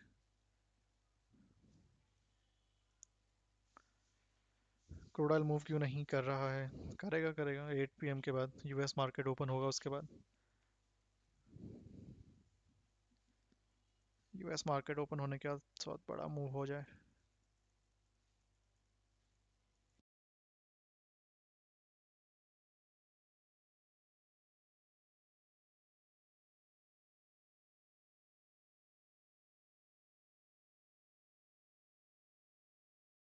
People with very severe paralysis. So I mentioned people who can't use their arms and hands at all, and in some cases who can't speak. And that's about 400,000 people in the United States and about 30,000 patients every year. We think that creates a $2.5 to $3 billion initial market in the next few years. From there are a lot more people. There are about 5 million people in the United States who have some form of motor deficit. So maybe they can use one of their hands but not the other, or maybe they have very severe arthritis that prevents them from being able to operate a computer or a smartphone or a tablet in the way that most people can. As this technology becomes more and more commonplace, as the idea maybe of people... Inflation stuck above 2%. Would you join in that sentiment? I'm not sure that I'm ready to say that inflation is stuck above 2%. I think it's right now running in the mid-2s on a PCE basis. And as I said earlier, goods inflation is back down. Services inflation is tied to wages, and wages are gently trending down. And housing inflation, we know, is going to take a couple years before the new leases roll all the way through the housing inflation. So I have confidence that inflation is headed in the right direction. Is it headed there fast enough? Do we want it to get there more quickly?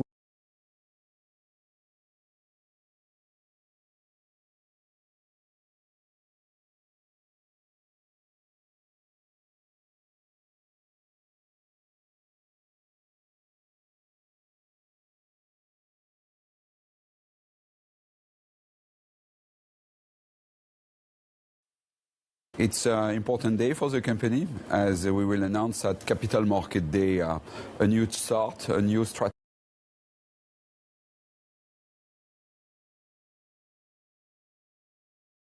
Right now, we're at a good place in the labor market, and we want to keep it there.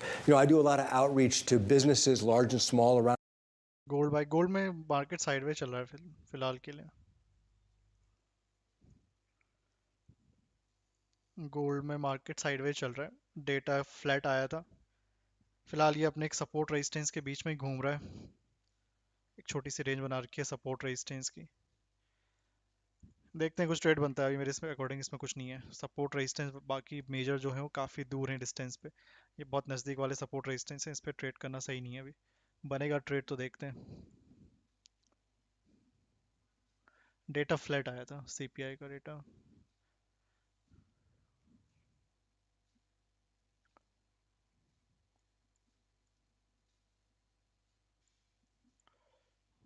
Sure.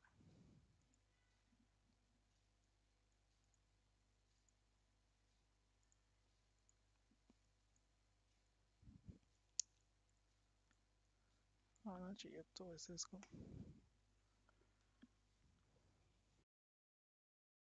बाकी crude oil पे इन levels पे price वापस आता है कल का जो resistance है कल का सपोर्ट एरिया इन पर डायरेक्टली बाय मत करना इन दोनों पे यहाँ पर थोड़ा रुकना पड़ेगा डायरेक्टली सेलिंग जरूर हो सकती है इसे इन एरियाज के आसपास बट जो मिडल ऑफ द लेवल है कल के support resistance already multiple time test हो चुके हैं अब तो वहाँ पर डायरेक्टली बाई सेल नहीं होगा प्राइस रुकेगा तभी बाई सेल करेंगे नहीं तो नहीं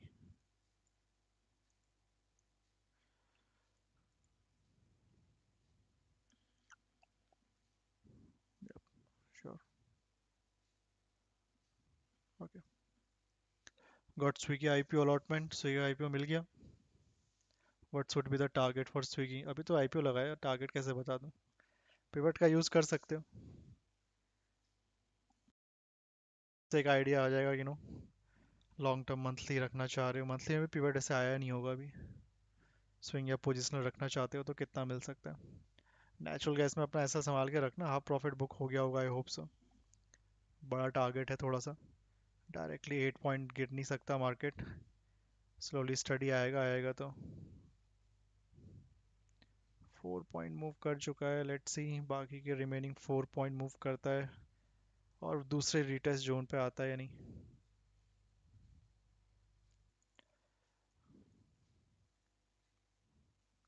sideways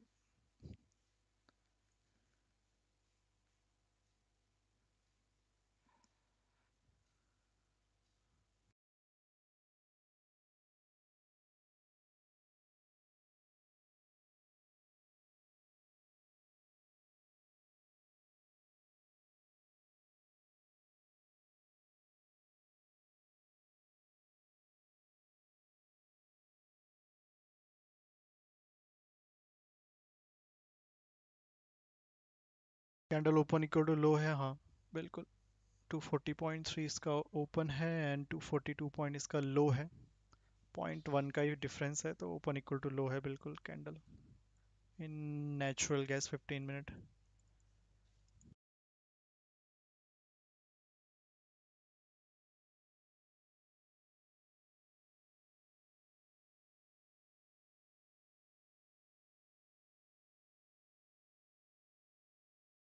Factors are what have caused the labor market to gently cool. I do think monetary policy has been doing that. And so you put all that together, it says that when I thought we were applying 2 feet on the brakes of the economy with monetary policy, we might only have been applying 1 foot on the brake. And so this goes back to where ultimately are we going to settle? We're going to have to let the economy guide us. We are now paying as much attention to CPI again as we are to the labor market, but the labor market comes up in early December. We had a really, really strong September and a really, really weak October. Where is the labor market as far as you're concerned? I think the labor market is in a good place right now. Again, the anecdotes that I get, I look at the data, the official statistics, which always have uncertainty. There's even more uncertainty about the labor market statistics, not just because of the hurricanes and the Boeing strike, but because of the large immigration flows, which we're not exactly sure how big they are, and they're time varying. So what is this month's break-even level of job growth? Your guess is as good as mine. So I look at the official statistics and then I marry it to what we're all hearing, my colleagues and I, from all of our contacts around the country. The labor market right now is strong. It's a healthy labor market. Jobs are available. Businesses are feeling good. We want to keep it that way. And so as we get the data in, I'm going to continue to do my own outreach, and all of the other presidents are going to do their outreach to the businesses, large and small, and labor groups to get a sense of, is the labor market cooling slowly? Is it heating up? Or is it cooling quickly? And those will be important judgments into our policy deliberations. Your former colleague, Bill Dudley, wrote a Bloomberg opinion piece earlier this week, basically saying that there's this possibility that Trump enacts policy quickly and forcefully in a way that doesn't give the Fed enough time to respond and without the proper tools to respond. Is that a concern you also share? I think fiscal policy is always an input into our deliberations and into our analysis and assessment of the economy. I don't think that's new now. And it's not just U.S. fiscal policy. It's what happens with other countries, what happens discussions with our trading partners. And so that type of uncertainty, we're used to dealing with it. Obviously, we would like to have less uncertainty. That'd be great, but it's the world that we live in, and we will take all the information we can as we get it and incorporate it into our thinking. Speaking of uncertainty, there's been a lot of concern about what Trump 2.0 would mean in terms of jawboning the Fed and how he felt about Jay Powell. The FOMC had this plan during the first iteration of Trump that maybe they even move Powell to chair of the FOMC if he was going to take over the chairmanship of the actual Fed. Would you basically all act as a group to potentially thwart anything that was coming at you that would negate the Fed independence?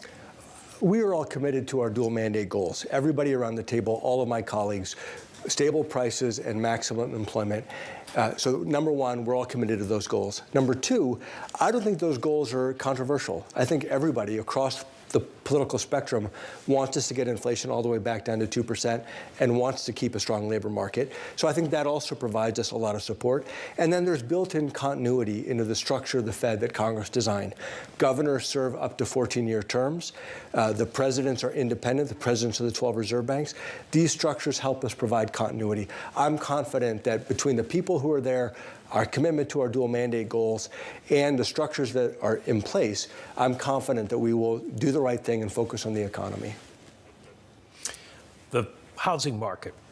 How do you explain what's going on? The fact that prices aren't coming down, and if you keep rates higher than anticipated, we've already seen mortgage rates go up since you started cutting.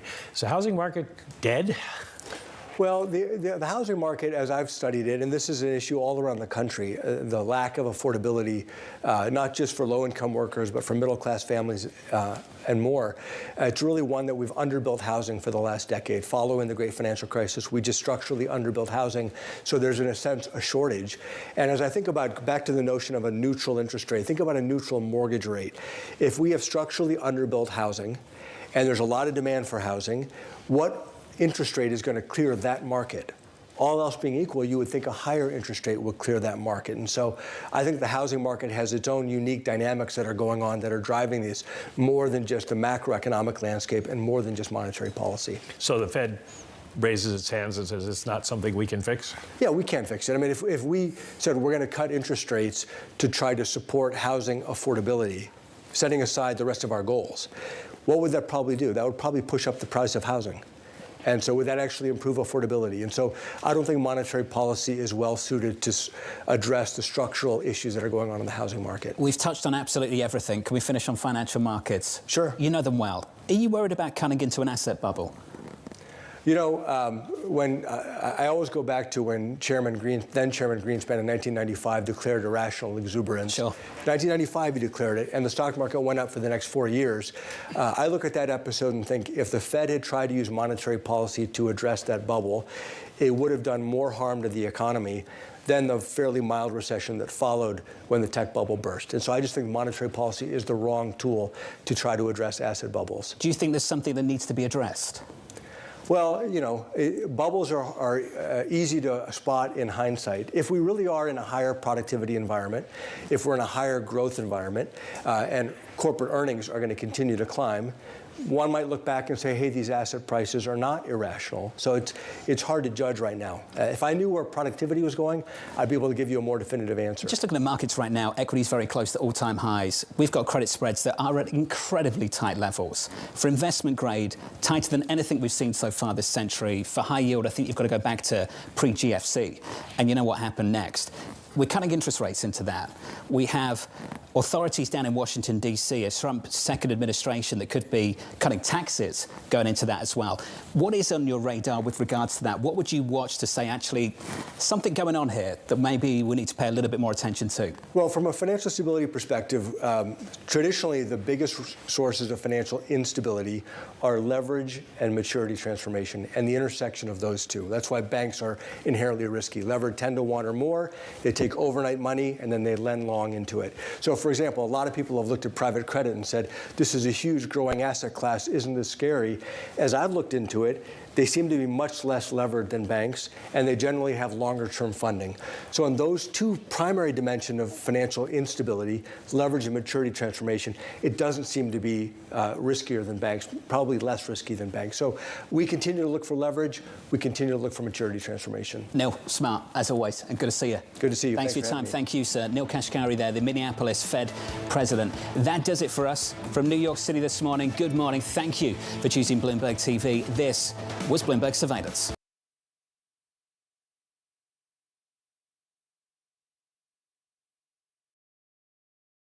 Natural gas stuck हो गया है, बिल्कुल move नहीं कर रहा है। 7:30 हो चुका है, आधा घंटा और है।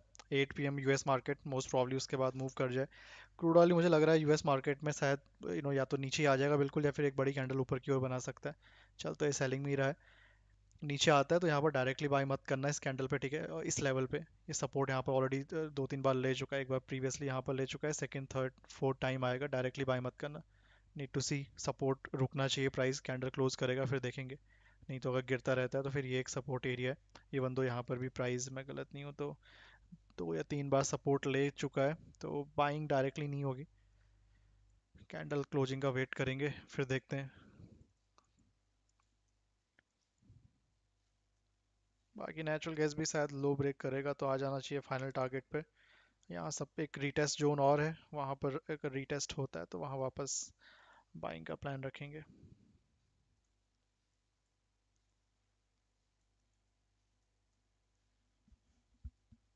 ठीक है, क्रूड में डायरेक्टली बाय मत कर लेना सपोर्ट पे, डायरेक्ट बाइंग नहीं है सपोर्ट पे।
क्रूड ऑयल ऑलमोस्ट अपने सपोर्ट एरिया के आसपास आने वाला है।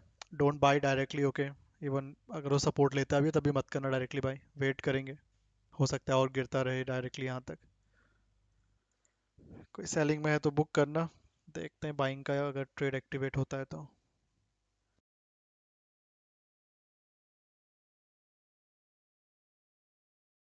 मार्केट भी ओपन हो जाएगा in few minutes.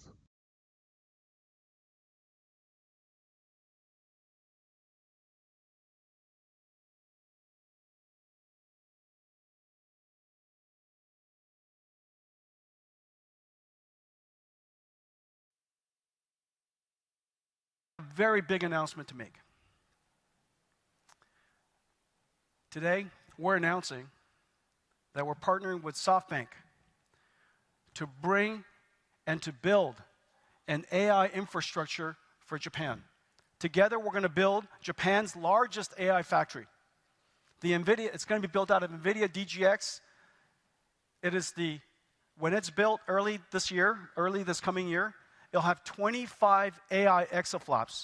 Just remember, the largest supercomputer in the world just recently was 1 exaflops. This is 25 exaflops for an AI factory to produce the AI. But in order to distribute the AI, SoftBank is going to integrate NVIDIA's Ariel, which was the engine that I mentioned earlier, running the 5G radio on CUDA. By doing that, we can unify and combine the radio computers, the basebands, and the AI computers from 5G RAN we can now evolve and reinvent the telecommunications network into AI RAN. It will be able to carry voice, data, video, but in the future, we will also carry AI.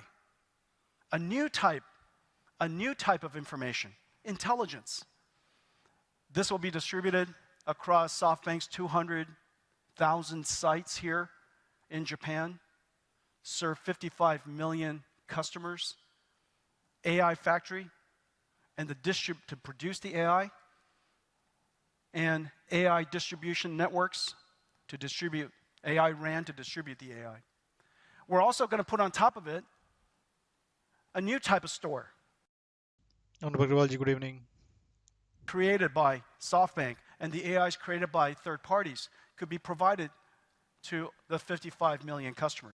ठीक है, जो लोग अभी आएंगे repeat कर देता हूँ. US market open होने वाला है 8 PM पे. नेचुरल गैस सेलिंग का ट्रेड चल रहा था, ये बिल्कुल ही साइडवे चला गया है. हाफ प्रॉफिट एटलीस्ट बुक करके ट्रेल करना. ये लो ब्रेक करता है तो अपने फाइनल टारगेट तक पहुंचेगा. रिमेनिंग क्वांटिटी का एसएल कॉस्ट पे रख लो. क्रूड ऑयल थोड़ा बहुत सेलिंग में आया है, काफ़ी देर साइडवेज था. सपोर्ट पे पहुंचने वाला है, but don't buy directly. Okay, directly buy मत करना इन लेवल्स पे. बाइंग का ट्रेड एक्टिवेट होगा तो वी विल बाय, अदरवाइज नहीं करेंगे. थोड़ा वेट करना बाइंग का ट्रेड एक्टिवेट होने के लिए.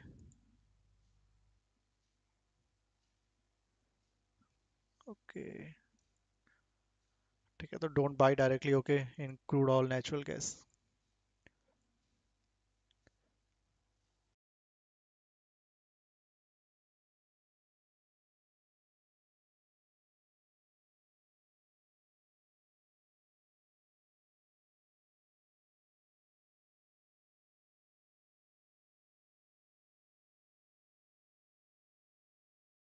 सेम जिस तरह से नेचुरल गैस रेंज के अंदर फंसा हुआ है, अगर ये यहीं पर रुक गया, नीचे यहाँ तक नहीं आता इन केस, तो ये भी फिर एक रेंज के अंदर फंस जाएगा यहाँ पर लाइक दिस, अगर इसने यहाँ पर सपोर्ट क्रिएट कर दिया था.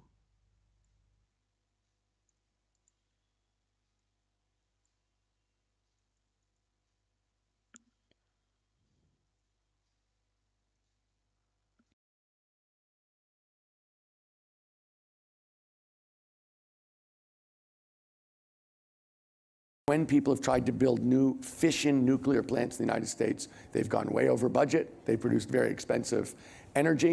But if it does work, that is cheap, no CO2 emissions energy that is based. Don't buy directly. Again, repeat कर रहा हूँ, क्रूड ऑयल में डायरेक्ट बाई मत करना.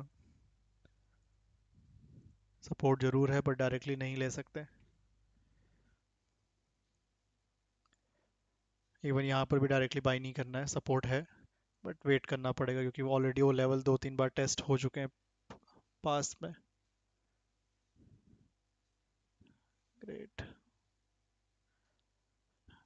ठीक है, देखो यहाँ तक आ जाए बेस्ट है. यहाँ पर फिर सपोर्ट ले तो ये थोड़ा एक प्रॉपर एरिया बन जाएगा ट्रेड करने के लिए, like this one.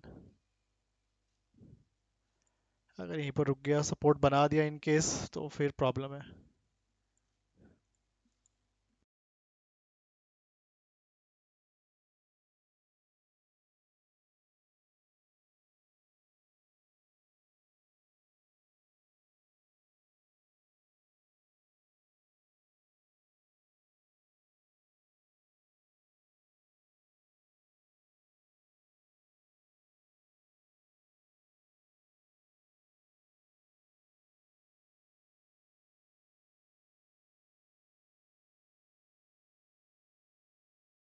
Boys, in Japan we call Tetsuan Atom, my favorite cartoon.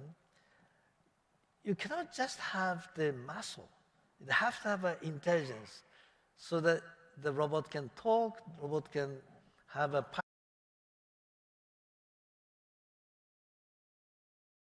So Mark, what do we know? So Apple's next big device is a smart home command center, a smart home panel, something you might stick on your wall, like a security system from ADT, something you may put on your desk, something that you can use to control your locks, your lights, your sprinklers, anything that's in your home that's connected to HomeKit or Matter. That's the new smart home system that works across Apple, Amazon, and Google devices. It'll have FaceTime. It'll have audio and video intercoms for use across your home. If you have multiple things like this, you'll be able to tap into Apple Music to control the music playback on your speakers throughout the home. So it's basically a command center for everything you might want to do in your house, anything you might want to control in your house. There's going to be a home security element to it, a content consumption element to it.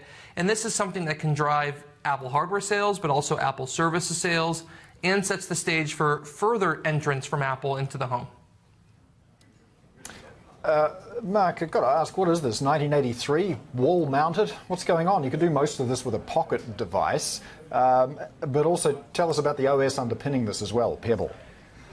Yeah, I mean, here's the thing. We're at the point of diminishing returns with Apple. You're not going to see startling innovation like you once saw from this company. This is a company that's addicted to margins. It's addicted to churning out similar designs on a year-over-year basis. It's addicted to repurposing its operating system and its features into new form factors, variations of existing product lines, rather than bringing to market wholly new devices. They've struggled with the Vision Pro. That was supposed to be their next big thing, their big new splash. They were not able to bring a self-driving car to market. They abandoned that market. The Apple Watch has done fine. The AirPods have done fine. But there's nothing earth-shattering like the iPad was, the iPhone was, the iPod, the Mac before that. And so that's really what you're seeing here. They're trying new things. They're releasing more Me Too products, right? The smart home device is a Me Too product. It's very similar to what you saw Amazon launch a couple years ago, and even more similar to something you saw Google launch, right, with its Nest brand more than 5 years ago. So they're a serious laggard in the smart home market. They feel like they are going to sell a lot of these things. They feel like people are going to buy multiple versions of these for their homes. They're already working on a subsequent higher-end version that could cost as much as $1,000. That includes a robotic arm. So that's a long way of answering your question. This sounds like 1993 because it is a lot like 1993. You're not seeing a revolution here. But I think this is going to be a positive for the Apple ecosystem. If you're asking what the future forward spin is, well, this is going to be Apple's first Apple Intelligence device. This is going to be able to be fully controlled with your voice. This is going to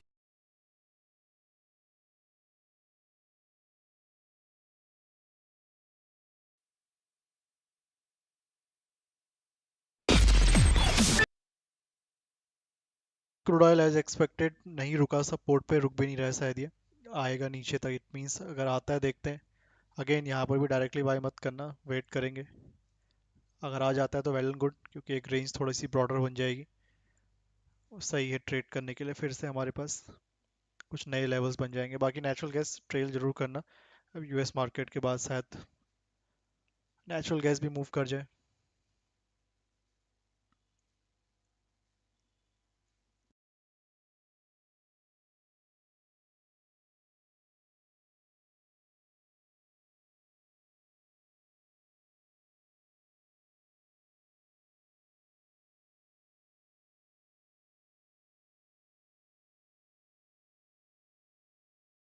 level के नीचे अगर close कर देता है 5696, तो फिर ये level हमारे काम का नहीं है, ध्यान रखना।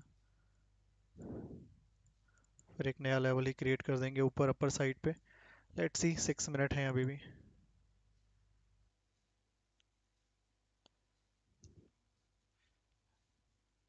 नहीं, वो सही है।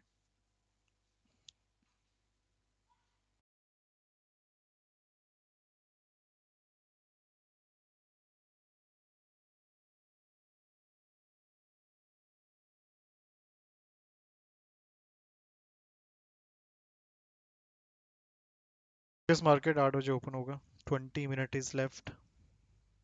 Let's see the must evolutions in battery duration. From the heart of where innovation close to 90,000 and then pulls back as tech markets show signs of fatigue. We discuss where next for the Trump rally. Meanwhile, Tesla takes a breather after a 40% surge since the election. Are the Elon Inc. investments overdone? And fundamentals in focus as we dig into earnings with Shopify president among the executives joining the show. But first, We just check in on what perhaps is a slight pullback after what has been a phenomenal rally across tech companies and indeed across crypto. We're down just by about 0.1% on the Nasdaq 100. Nvidia still on the higher side. Tesla drags us down from a points perspective after a real rapid run-up since the election results on Wednesday. I'm looking at what's happening in the world of crypto, up by 1.5%. At one point, this number was so close to $90,000, in excess of 89,000. We draw back somewhat after we see technical signs of overbought, if you're looking at the RSI. But overall, we're also just seeing maybe a pause in the realities that have been a more than 100% jump in Bitcoin so far this year and a more than $3 trillion market capitalization of the ecosystem in and of itself when you're looking at digital assets. Shonali Basak is here for more. And boy, have we come far, and maybe just a bit of a pause here. A bit of a pause. To your point, that $90,000 level is one to watch.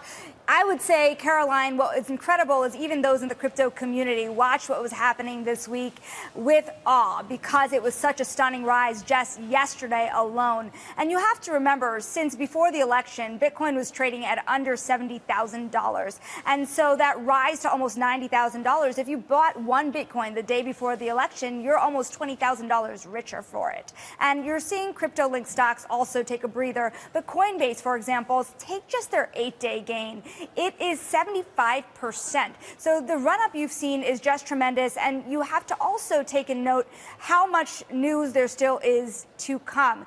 Typically, in a new administration, you would see an SEC chair, for example, step down quite swiftly. We don't know how Gary Gensler is going to behave in this scenario, but any new SEC chief under a Trump administration would really be very telling for the direction of the industry. There are laws that are waiting to be passed when it comes to stablecoin. There are questions about whether there will be a play out of the promise of a strategic Bitcoin reserve. And later today, we'll be talking to Marathon as well, and we'll talk a little bit about that mining promise, this kind of made in America crypto story and how possible that is and how quickly that could ramp up. As and when it becomes the crypto capital, the United States at least. That's the promise. Shonali, there are people, though, in the meantime making a whole lot of money. You just mentioned about how much you'd be up if you'd been long Bitcoin, but talk us through some of the billionaires doing well. Yeah, think about Mike Novogratz alone, for example, and he is a few $1 billion richer just off the most recent rally. And it really is just wealth simply tied to crypto. The Winklevi as well, the Winklevoss twins, of course, have had a tremendous comeback story. And you think about not just the most recent comeback and how much they've gained in the most recent rally, but where they were just a couple of years before. The CEO of Binance as well, remember, he had retained his stake in the cryptocurrency exchange. And when we think about this as well, how are they making money? It's not just their holdings in Bitcoin, but of course the enterprises that they oversee and the variety of assets they hold in the crypto community. You are seeing here now not just the surge you've seen in Bitcoin alone, but things like Solana and Dogecoin, and then the exchanges, as we've talked about, that are owned by the likes of CZ when it comes to Binance, and Coinbase alone, and Brian Armstrong, a billionaire as well. Shonali Basak. You're going to want to hear more from her and her show, Bloomberg Crypto, 12 p.m. Eastern today. So appreciate you joining. Meanwhile, let's get to what it means for the rest of the markets. Joe Zhao's with us. He's managing partner at Millennia Capital, a tech fund focused on VC and growth equity investments. And Joe, we come to you not only because of your expertise in the world of venture capital, but also the former hat you used to wear in monetary policy making over at the Federal Reserve. Many now wondering if these markets have rallied too far, particularly if you think about inflationary pressures coming. What do you think is going on over at the Fed right now? Look, let's start from the top. So I think the next 2 years are going to be really, really good for investments. So let's start with monetary policy. There's an easing cycle, not only in the U.S., but globally. So capital is flowing back into financial markets, equity markets, and that will take kind of a year to. Bought crude oil at 5,700 target. मेरे side से कोई trade नहीं चल रहा sir उसमें. देखो मेरी side से कोई ट्रेड नहीं चल रहा, मैं कैसे बता दूं टारगेट. लिया हुआ है तो ट्रेल कर लो. There is no trade from my side in crude oil.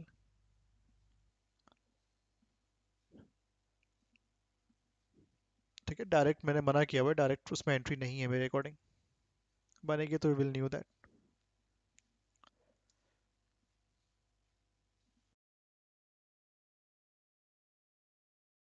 Okay, candle देखो close level के नीचे नहीं आई है. It means still holding the support, but again direct buying नहीं है.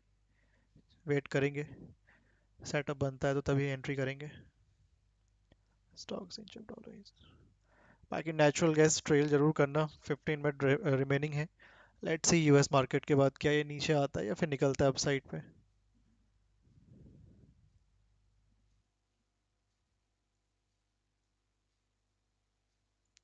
ये एक support resistance है.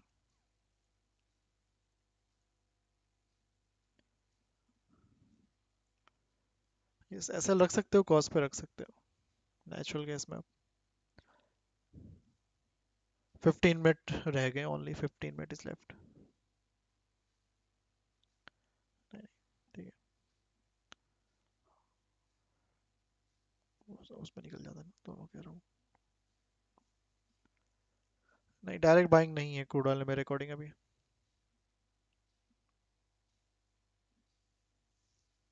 नेचुरल गैस में सेलिंग चल ही रही है. क्या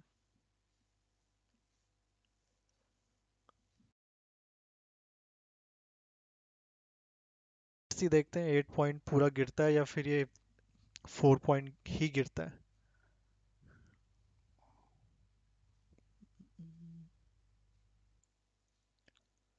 Now all depend upon the US market. Sure.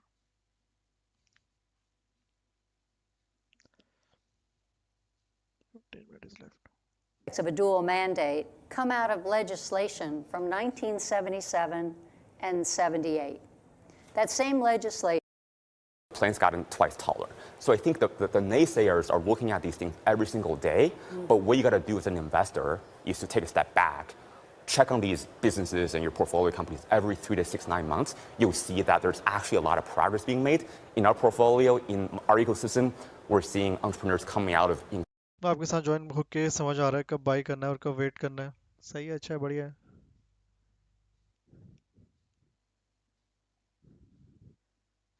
Natural gas target दे देगा तो जैकपॉट हो जाएगा. क्या लगता है यूएस मार्केट में कहाँ जाएगा ये, नीचे या फिर ऊपर वापस?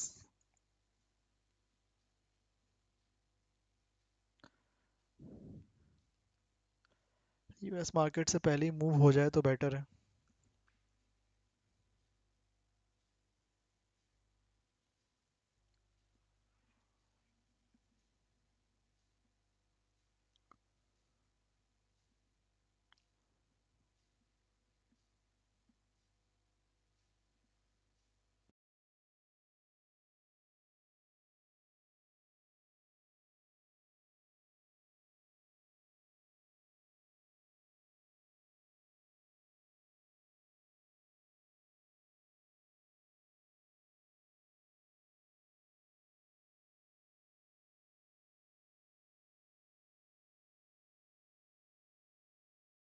What's coming for, down the pipeline.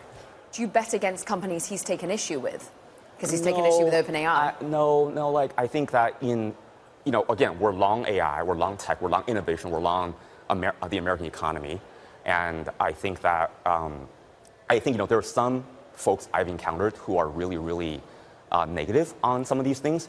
And what I'll say is you can short a stock in the short term, but you can't short an economy. If you're short innovation, human spirit, and the real economy, you might not do so well. So sometimes these stocks will come up and down, both in public and private markets.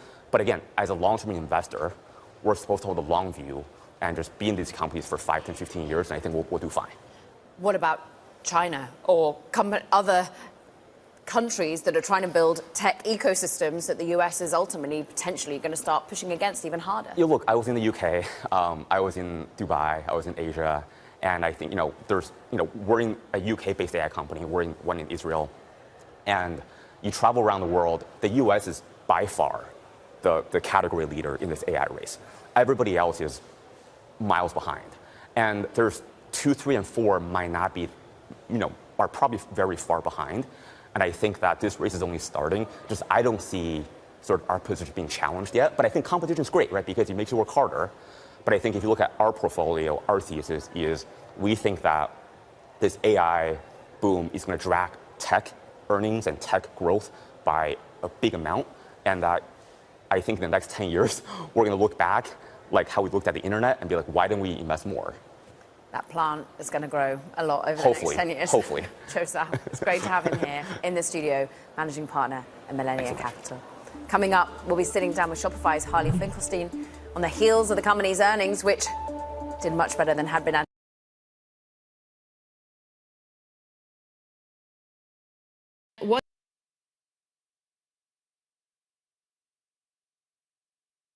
What's your initial take on this? Of course, as I said, we had it being discussed across the campaign trail.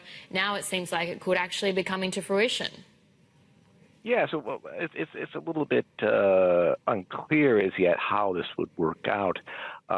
Musk, who of course is the world's wealthiest man and has many government contracts, might come into the administration as sort of a employee of somebody who was in there temporarily, sort of almost like an informal designation. But much has to be worked out, and but it's still a remarkable announcement. How exactly would it work with the two of them heading it up? Do we kind of get any details around the structure of it as well? So far, no. I mean, President-elect Trump, in this announcement, was praised both of them for their ideas. Of course, as I think you pointed out, Musk famously said during that Madison Square Garden rally toward the end of the campaign that he could cut $2 trillion from the federal budget. I mean, that would involve an enormous reduction in federal spending that would touch just about everything, including defense. So again, it's all it's all very new, and yet Trump has again, President-elect Trump has again displayed his flair for the dramatic. And this is certain to be the talk of Washington tomorrow and for many days to come, until up until probably the inauguration. John, I'm sure you're in touch with many different government employees. If you're sitting in one of those positions, you might be a little bit nervous about it. How is this likely to be received, and can we expect any sort of pushback? Well, certainly. I mean, there will be objections and criticism, but I mean, Washington is understandably nervous, as they are. I mean, there's a certain amount of anticipation or anxiety when any new administration comes in, but this is different in that Trump and his allies have said they will restructure, reform, reinvent the government. So, Washington is in some respects, though it has other industries and colleges and universities and that sort of thing, is very much a company town, and the company is the government, both in the district itself and in the Maryland and Virginia suburbs. So there is certainly some trepidation about all this.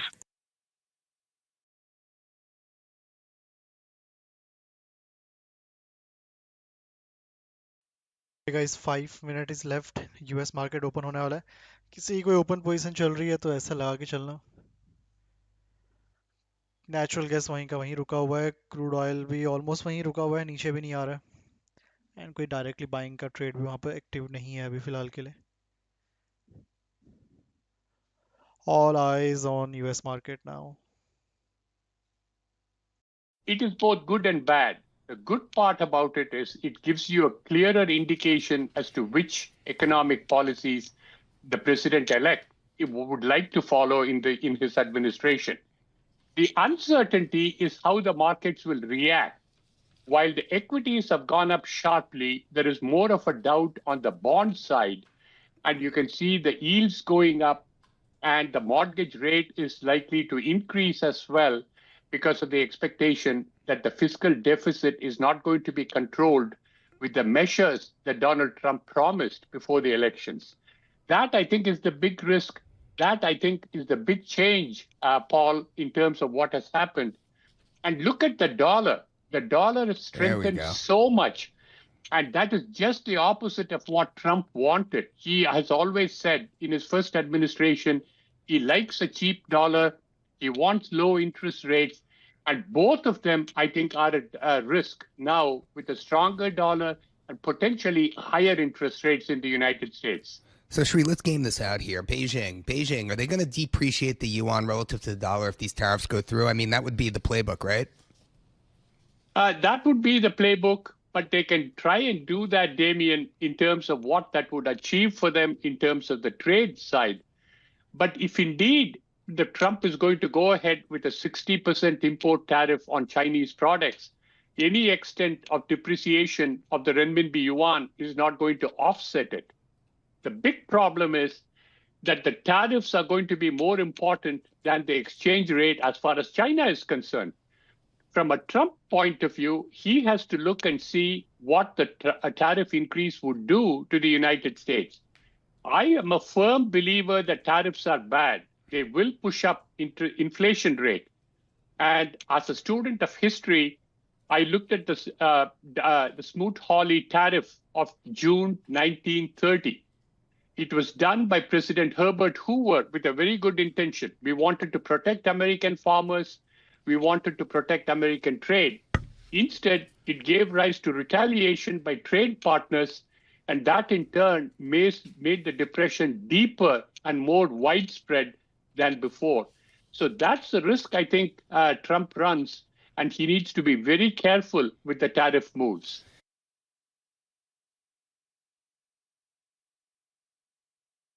There's a lot of details remaining to be filled in here, but what we do know is that this Department of Government Efficiency may be a little bit more like a presidential commission, as something a little bit more outside government rather than like an actual setting up of a new cabinet level department. But it is very clear that Donald Trump's putting a lot of purchase into this. There's even a very symbolic deadline of July the 4th on 2026 to come with recommendations for what to do. Musk has made very, very big promises about what he thinks can be cut out of the government. In fact, some of the totals are quite large. I mean, we've been hearing things like $2 trillion. Now, if that's over a 10-year window, there are ways that you can, sort of figure out how to spread that around. If that's in a 1-year window, that's more than the entirety of U.S. discretionary spending, and it gets you into mandatory spending, which is things like Social Security, Medicare, et cetera, like that. So we really are talking about quite a sizable amount of money that would be at stake here. It's also worth mentioning that Elon Musk has an awful lot of business before the federal government. He is a fairly substantial contractor through his various companies. And so it will be interesting to see how his policies navigate that as well.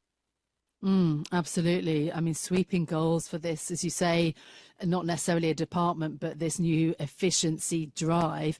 Look, what about the other big names? Pete Hegseth, who's an Army veteran, he's a Fox News personality. He's been put in charge of the Pentagon. What sort of a signal does that send? Well, it's going to go to the point that Donald Trump wants loyalists, right? He wants people that he knows, that he likes, that he thinks there's a phrase that's used often about someone who looks like they're out of central casting. Pete Hegseth looks like he's out of central casting for a role like this, some might say. But this is somebody who has had Trump's back for quite a while. He does have military experience of his own, but the primary way that most people know of him is through his media role with Fox News. And so that has had a little bit of disquiet among some in the Pentagon space. There had been other people who had been mooted for this position who maybe had a little bit more experience in the defense management sector, but Hegseth, the name it happens to be. Now, if you look throughout, some of the rest of the president-elect's cabinet as it's coming together and his top people who are coming together in the national security space, you do find a little bit more in the way of experience there. You know, one of the names that has been talked about for Secretary of State is Marco Rubio. He's expected to get that position according to multiple reports. He's a Florida senator, noted China hawk, also noted hawk on Cuba, Venezuela, some other places like that. And that's a thread that we see running through Trump's administration as it sort of is getting put together. The other thread we see. Hey guys, US market open now. 8 PM हो चुका है, US market open हो चुका है. Let's see किस तरह का volume आता है. एक्सपेक्टेड रहेगा इसके बाद थोड़ा मार्केट मूव कर जाए. Natural gas still on the same level, कुछ मोमेंटम ही नहीं हो रहा है, ना नीचे जा रहा है ना ऊपर, उसी रेंज में फंसा हुआ है. एंड क्रूड ऑयल को चेकआउट करोगे तो क्रूड ऑयल भी वहीं का वहीं रुका हुआ है, कोई बाइंग डायरेक्टली तो एक्टिवेट हुई नहीं है. ब्रेक कर देता लेवल को तो बढ़िया रहता, फिर हमारे पास एक लोअर एंड का लेवल रहता है यहाँ पर, इस एरिया से सपोर्ट लेता तो एक थोड़ा ब्रॉडर रेंज बन जाती है आज और कल दोनों के लिए, वो लेवल होल्ड कर जाता. लेट्स सी यहाँ पर क्योंकि सपोर्ट बन भी गया मान लो तो भी ज़्यादा ऊपर जा नहीं पाएगा, रेजिस्टेंस पे वापस सेलिंग आ जाएगी. तो लेट्स सी, मैं तो यही एक्सपेक्ट कर रहा हूँ कि नीचे ही आ जाए थोड़ा बहुत, या फिर ऊपर आता है तो बस थोड़ा सा पुल बैक दे, नथिंग मोर देन दैट, क्योंकि फिर लेवल भी चेंज हो जाएंगे मार्केट के अदरवाइज.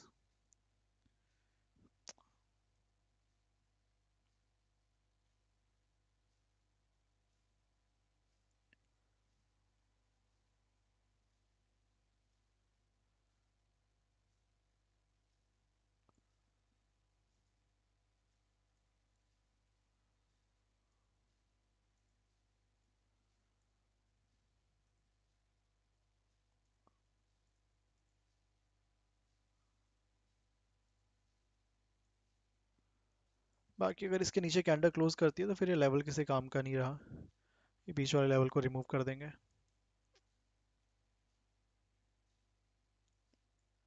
बाकी नेचुरल गैस में भी ऐसा गॉस पे रखे रहना, आना होगा तो नीचे आ जाएगा प्राइस, इतने देर रुकना नीचे. Selling is always fast, selling हमेशा फास्ट ही आती है.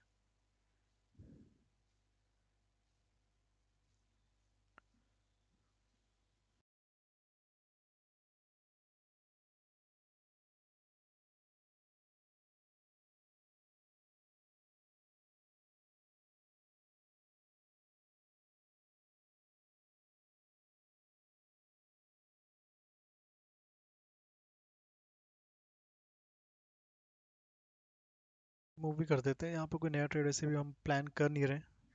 Let's remove it. ठीक है, क्रूड में बीच का लेवल मैंने रिमूव कर दिया, वो जो लेवल था ऑलरेडी 2-3 बार टेस्ट हो गया था. प्लान सिंपल रखना, नीचे आता है प्राइस, यहाँ एक बाइंग का प्लान है, या फिर अगर थोड़ा सा पुल बैक देता है यहाँ सेलिंग का प्लान रखेंगे. थोड़ी ब्रॉडर रेंज है तो ठीक ठाक चल जाएगा लेवल आज और कल के लिए. Over cell, over by, over here. याद रखना जो नीचे सपोर्ट बना रखा है वहाँ पर प्राइस आपका आई थिंक ऑलरेडी 2 या 3 बार सपोर्ट ले चुका है पास्ट में, 2 टाइम्स या 2 टाइम्स सपोर्ट ले चुका है, तो थोड़ा सा कॉशियस रहना.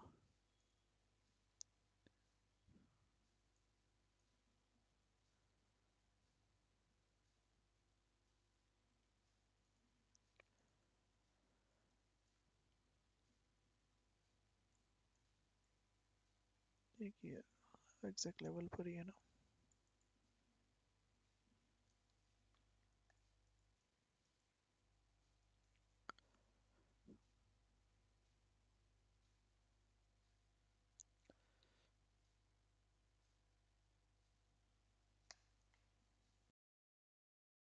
ये देखो नेचुरल गैस अगर नहीं आता इन केस डाउन साइड पे, तो फिर अगर ब्रेकआउट करेगा इन केस, तो ब्रेकआउट रीटेस्ट पर फिर कहीं एक प्लान रखेंगे. सेलिंग भी ऐसा नहीं कि एक ही बार आई है, मल्टीपल टाइम सेल ऑफ दे चुका है ये. यहाँ पर एक बार सेलिंग यहाँ से आई है, सेकेंड टाइम, ये third time, this is a fourth time rejection, फिर भी नीचे नहीं आ रहा है. तो फिर वो ब्रेकआउट होगा तो मार्केट अप साइड जाने के चांसेस बढ़ जाएंगे. तो नीचे आना है तो आ जाना चाहिए, नहीं आता है अगर ये निकल जाता है अप साइड पे तो फिर एक ब्रेकआउट रीटेस्ट का प्लान ऊपर साइड पे रहेगा मार्केट के लिए.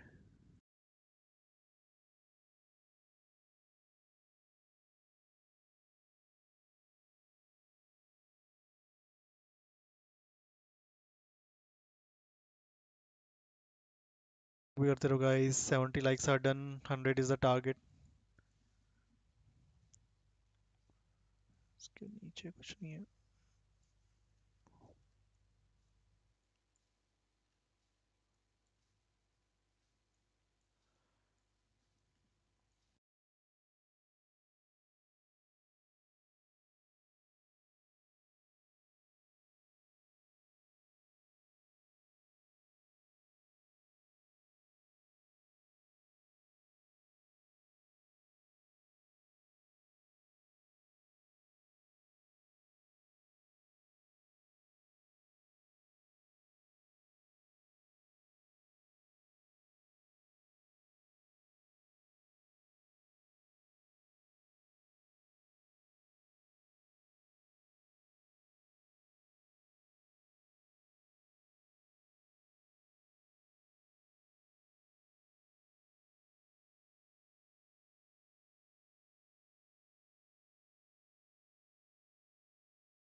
क्रूड ऑयल में यहाँ पर बाइंग का प्लान रखना,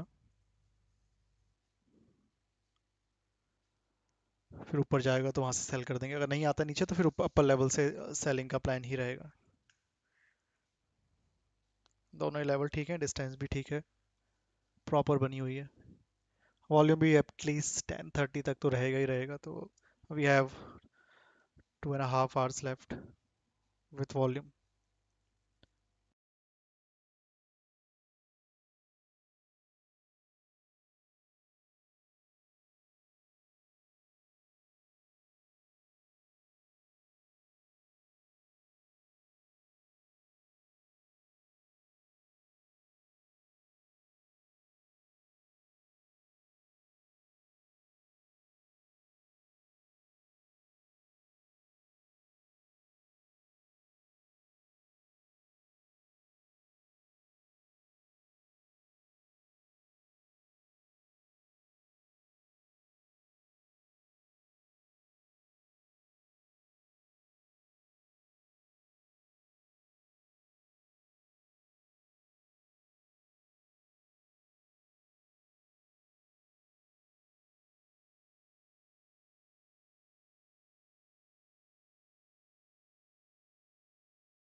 To take shape. With more high-profile appointments, the president-elect is poised to pick two men with track records of harshly criticising China for key positions in his new administration. Senator Marco Rubio is expected to be named Secretary of State, while Representative Mike Waltz is in line to be National Security Advisor. Let's bring in Bloomberg's Kriti Gupta right now, anchor of the opening trade, for the details.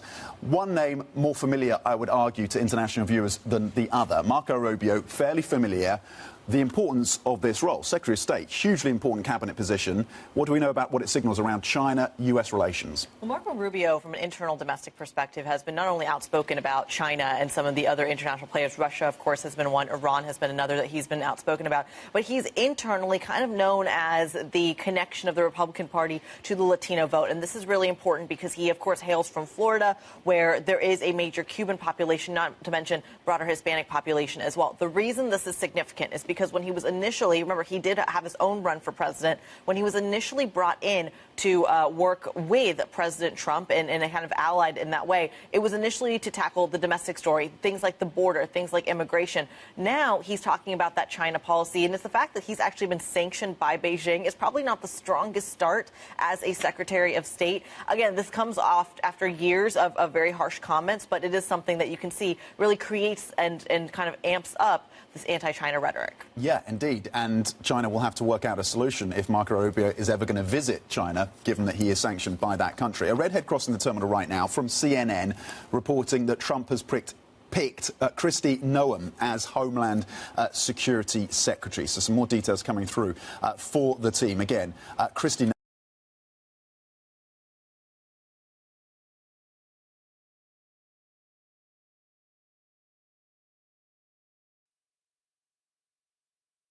Many of our corporates very excited about that.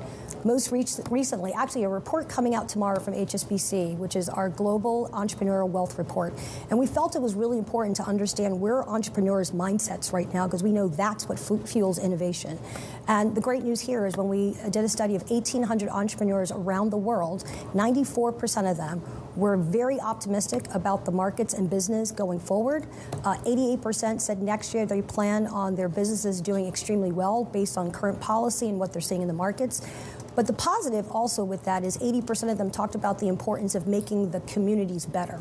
And so the responsibility that goes with these entrepreneurs, which is one, corporate, but at the same time understanding there's a community responsibility as we think about the next innovative entrepreneur that's going to hit the market in the coming years. And you've certainly seen a lot of that play out in that Russell 2000 trade. You've seen it play out as companies are looking for IPOs. We've reported a number of them, and we'll talk more about those next. Now, coming up, we're going to talk about how the CEO of one of Wall Street's biggest banks is preparing for a second Trump administration. We're going to bring you those highlights from my exclusive conversation with Citigroup CEO Jane Fraser. This is Bloomberg.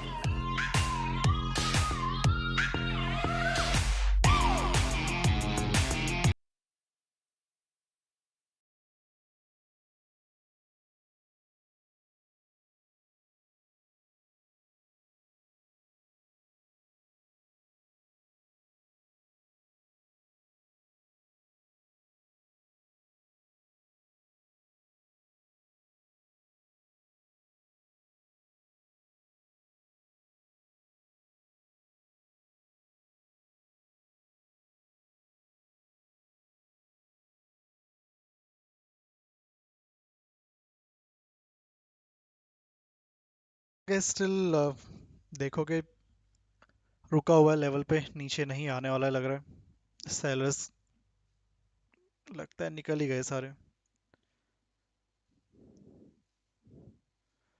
There's a fifth time ये अपने उस resistance area पे आ रहा है same resistance area fifth time जितना resistance है इतना उस हिसाब से तो लगता नहीं अब रुकना चाहिए बाकी देखो अगर ये नहीं आता नीचे ऊपर निकल गया तो फिर ब्रेकआउट रीटेस्ट पे एक बाइंग का प्लान रखना है इस तरह से डायरेक्टली बाई मत करना रीटेस्ट जरूरी है अगर होल्ड नहीं कर पाता है बाकी क्रूड शायद आ जाएगा लेवल पे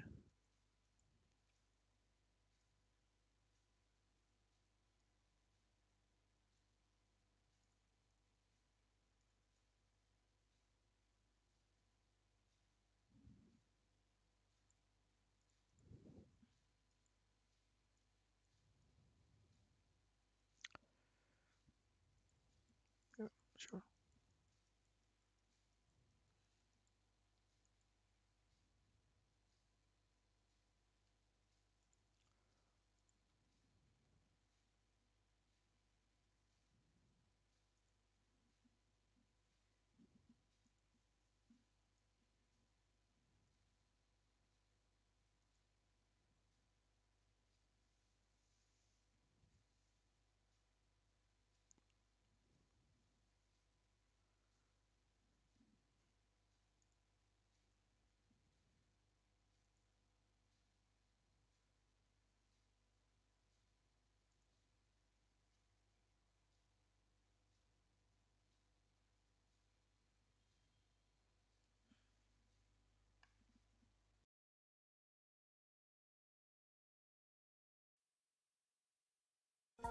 Good morning. This is Bloomberg Daybreak Europe. I'm Tom McKenzie in London. Using a weaker yuan as part of a tool to fight Trump's tariffs. So given the fix, we actually saw a bit of firming up in the renminbi. Let's flip the board again, take a look at this next chart, which will show you the Hang Seng, as I mentioned, fourth session of declines, and it's actually broken through a key support level. It's just about to erase all the gains since late September. It looks so bad that we have MLI's Mark Cranfield saying that even if Tencent, the Chinese tech giant's earnings today come out and show that it's sustain or accelerating revenue growth, that's not going to help lift the mood very much. Of course, the recent weakness we've been seeing in the Hang Seng is related to the Chinese NPC disappointment, bad data on the mainland, as well as the Trump trade. Tom. Okay, Ava Hong, thank you very much indeed with a check on the Asian markets with our focus right now on Hong Kong. Staying with Asia, the yen, and this is a redhead crossing right now, the yen weakening to 155 versus the US dollar, so raising the risks of intervention by the Ministry of Finance or the Bank of Japan. Currently 155 on Japanese yen versus US dollar, down 0.3%. The currency, by the way, is down about 10% since September versus the US dollar. You were at 140 on September the 9th. You are now at 155. It will not be the BOJ. It will be the Finance Ministry that intervenes, if it does intervene. So a weaker yen, once again in focus, that yield differential as markets place a 50-50 bet, essentially, on whether or not the Fed cuts in December. So that yield differential and expectations that rates will be higher for longer in the US with an incoming Trump administration pressuring the Japanese currency. We'll keep across that story for you. Talking of US politics, let's get the latest in terms of how that new team is shaping up under the incoming president-elect Donald Trump. He has named billionaire Elon Musk and entrepreneur Vivek Ramaswamy to lead a new Department of Government Efficiency, or Doge, as Musk might want to call it. Let's bring in Bloomberg's opening trade anchor, Kriti Gupta, for the latest. Kriti, we are keeping you busy, or at least the Trump administration is keeping you busy with all these different names to that incoming team. Talk to us through the importance. Not a big surprise that Musk has this role. It's been flagged, of course. Yeah. But partnering with Vivek, what does it mean in terms of government efficiency? What does it mean about the cuts that may come through?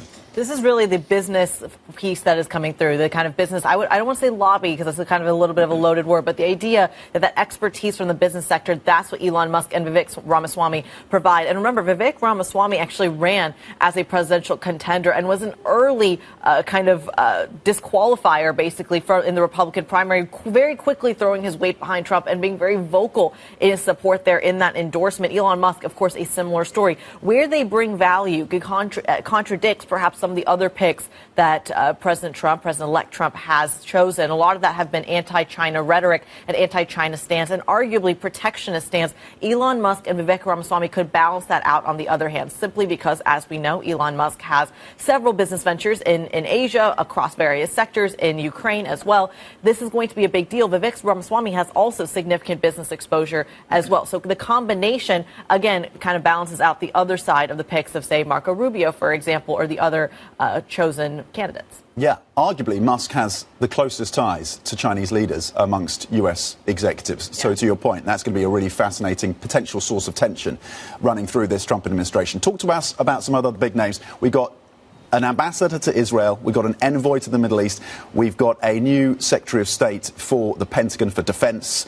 What are the names that we're seeing in terms of the team as it's being built out with some of the key appointments? Well, let's start with the ambassador to Israel. I think this one's a really important one here. Mike Huckabee, who is also, by the way, a presidential contender, is the former governor of a state called Arkansas in basically the south of the United States. Not very many people are familiar on the international stage, but he's someone whose daughter, by the way, served as the press secretary for Donald Trump as well, and has been very vocal in terms of a pro-Israeli stance. Here's why that is a little bit of a concern from the current Biden administration. Those ceasefire talks, the terms around it could completely change. And it's important as well to keep in mind that in just the last 7 days, actually this past weekend, Qatari officials evicted Hamas, the Hamas political station in Qatar, in Doha, away from the country. The idea here simply being, in terms of the ceasefire negotiations, the Qatar no longer wants to be an intermediary.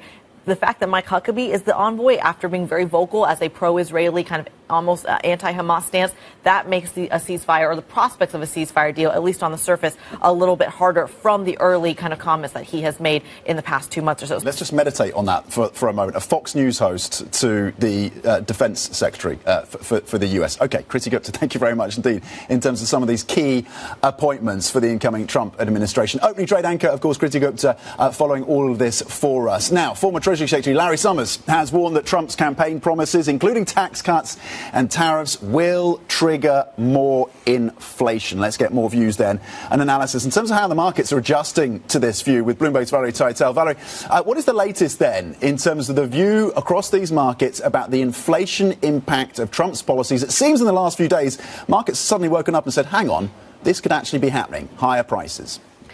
Look, Tom, the debate is still very much out there on whether Trump's domestic policies will be inflationary or not.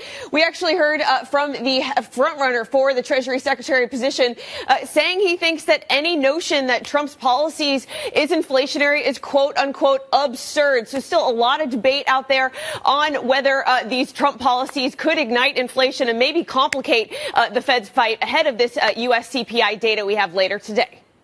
What do we expect from that CPI print? Is it expected? Could it move the dial in terms of the Fed? Markets now trade as 50-50 split as to whether or not you get another cut in December. Look, Tom, it very much could. This U.S. CPI print today is expected on the street to come in a little bit hot. We are expecting a repeat of that 0.3 month-on-month for the core reading. This core inflation, it has been sticky. It has resurged on month-on-month, both year-on-year, tempting us to price out more expected cuts from the Federal Reserve. We flip on. We can just take a look at how the Fed pricing has changed recently, Tom. We're now expecting over the next 2 meetings less than 25 basis points of easing from the Federal Reserves, which means we could have a Fed on pause before Inauguration Day in January, and that could attract more heat from the president-elect. And we're seeing the ripple effects of this, aren't we? In the Japanese yen, crossing to that 155 level, the softness again in the Japanese currency, down 0.3% in the session. What do you make of the moves that we're seeing in the yen? Look, it can all be related, Tom. The less cuts we have from the Fed going forward, the more elevated front-end yields are in the U.S., the stronger the dollar is, the more it can extend this dollar strength run, and the more weak the yen can go versus it. OK, Valerie Teitel, thank you very much indeed with a check on these markets and how they are readjusting to the prospects potentially of an inflationary policy agenda from the incoming Trump administration and the ripple effects you're seeing across assets, including, of course, today. And you're seeing that notably with the Japanese yen. Here's what else to think about in the day ahead then. 8:30 a.m. UK time. We're going to get the minutes from the Riksbank. So we've got a touch there in terms of how Sweden's central bank is thinking about the inflation trajectory there and the path for rates. 10:30 a.m. UK time. We get a German 10-year bond sale. We'll see to what extent the market is able to absorb that, again, at a time of a political uncertainty in that country. And at 1:30 p.m. UK time, yes, it is the big one on the data front for us today, at least. The October CPI print out of the US. Estimates, top line, year on year, you're going to get a nudge up to 2.6% versus 2.4% in the previous month. Again, will that change the calculus of this Federal Reserve? You can get a roundup of the stories you need to know to get your day going in today's edition of Daybreak. Terminal subscribers can go to DAYB Go. Coming up, Siemens Energy boosts its midterm targets as infrastructure demand grows. We're going to discuss their earnings and the outlook with the company's CFO, Maria Ferraro. The stock is up more than 220% year to date. This is Bloomberg.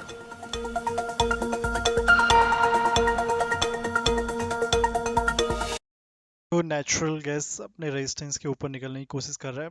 Crude भी support पे almost reach करने वाला है. अगर ये निकल जाता है ऊपर तो फिर एक रीटेस्ट का वेट करेंगे, फिर बाइंग का प्लान करेंगे. लेट्स सी कैंडल क्लोज करती है ऊपर या फिर वापस नीचे आ जाती है. 7 मिनट अभी भी है कैंडल क्लोजिंग में.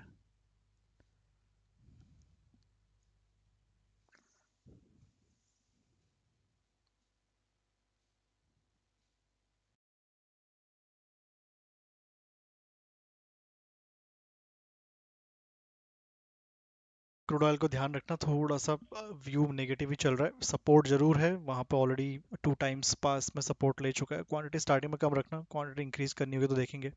बाकी ऊपर आता है तो वहाँ सेलिंग बनेगी डेफिनेटली. 5750 टू 5760 की रेंज पे still holding.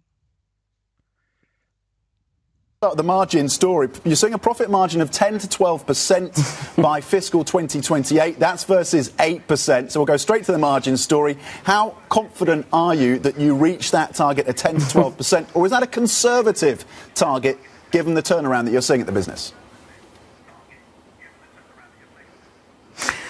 First of all, thank you for having me. Of course, I'm very pleased with fiscal year 24. As you rightly mentioned, It was a very important year for us, and I think it showed across all of our businesses that we had strong demand.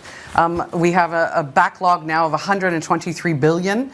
To your question on our midterm targets, this helps fuel the future. We're very confident not only with how much we have in our backlog and what we're serving with our customers, but also the margin quality. So to your point, how are we going to get there? It's really step by step.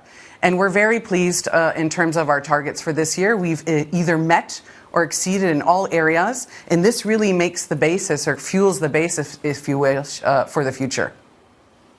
Okay, is that 10 to 12% target, is that conservative in your view? Look, it's a target that we stand behind, and of course we see that looking back again to this year, Grid Technologies, our business continues to really outperform in terms of demand. Electricity demand continues to rise year over year, and of course that underpins that midterm target. And again, we're really happy with how things went this year. It's a lot of hard work where all of the businesses showed turnaround. Siemens Gamesa has stabilized over this year, and again we have a profit of 345 million or 1% this year, and this is really the basis for the years to come. Which parts of the business do you see the strongest growth next year? Yeah, as you can see in our outlook for next year, we see an 8 to 10% growth and 3 to 5% profit. And of course, that's really on the back of the growth that we see in gas services. We see high digit growth there. In terms of Grid Technologies, we see double-digit growth continuing. And again, it's really this really positive market momentum across the businesses. So you see that in our outlook for next year that we see the market momentum this year, which allowed us to meet or exceed all of our targets, and that continues into next year. Are you able to put a number on the demand for electricity linked to that AI play in the years ahead? How significant do you expect that to be? Yes, the electricity demand, roughly speaking, depending upon where you look, we're looking to double by 2050. And again, that's on the basis of growing population. Of course, it's data centers, it's AI. What it shows, and you can debate whether it's 50%, it's going to grow. And again, that really is beneficial for us. That's the market momentum that we saw this year that showed significant growth across our portfolio. Because, of course, when it comes to grids, for example, in certain parts of the world, they have to double their capacity to meet that demand. And here at Siemens Energy, whether it's our Grid Technologies business or our gas services business, which continues to also grow in light of the demand for base load and secure supply. Together, all of that we see, of course, well positioned to meet that electricity demand. But of course, we see demand growing exponentially. Exponentially. Maria, does a Trump presidency change your plans for that key US market? It's exactly what you said. U.S. is a key market. It has been and will continue to be for us. We're in the U.S. Very proudly. We produce in the U.S. for the U.S. We have over 13,000 people, and we're growing in the U.S. We have over 11 production facilities. Again, actually manufacturing in the U.S. for our U.S. customers. We're committed and actually have committed to an investment of over 150 million to produce power transformers in Charlotte for the U.S. demand. So again, we're perfectly positioned in the U.S. for the U.S. market. And of course, with our broad portfolio, no matter what the new administration comes in with, of course, there will be maybe puts and takes, but we have a broad portfolio to address all parts of the energy transition. So we're very confident with our plan. Maria Ferraro, CFO of Siemens Energy. Thank you very much indeed. The stock up about 230% year to date. Coming up, Citibank CEO Jane Fraser tells us why she thinks the Trump 4 time frame पर crude oil भी support पर है. Already एक बार support वैसे 4 time frame पे वो ले चुका है, ध्यान रखना. लास्ट टाइम यहाँ पर ऑलरेडी एक बार सपोर्ट लेके जा चुका है. ये सेकंड टाइम आएगा सपोर्ट एरिया पे.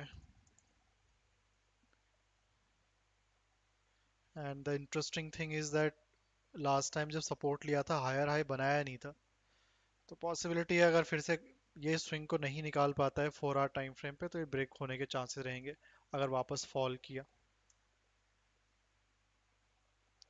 तो यस, 4 आवर टाइम फ्रेम पर भी सपोर्ट है in crude oil in 4 hour time frame. 15 minute में भी है, लेट्स सी 15 मिनट में रुकता है नहीं रुकता है।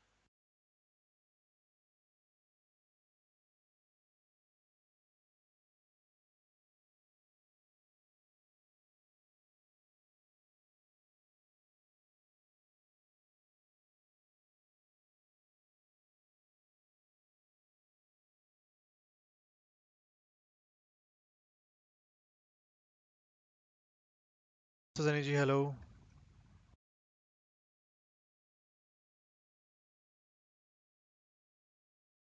गोल्ड और सिल्वर के सपोर्ट देख लेते हैं। वैसे गोल्ड में न्यूज आई थी, कुछ खास इम्पैक्ट तो हुआ नहीं न्यूज का।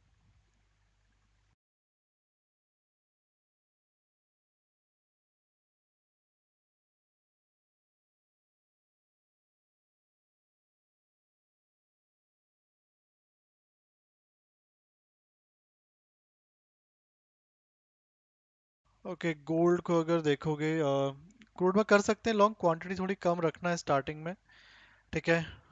क्योंकि सीधा वी शेप में रिकवरी तो शायद नहीं होगी, जाएगा तो स्लो ही जाएगा।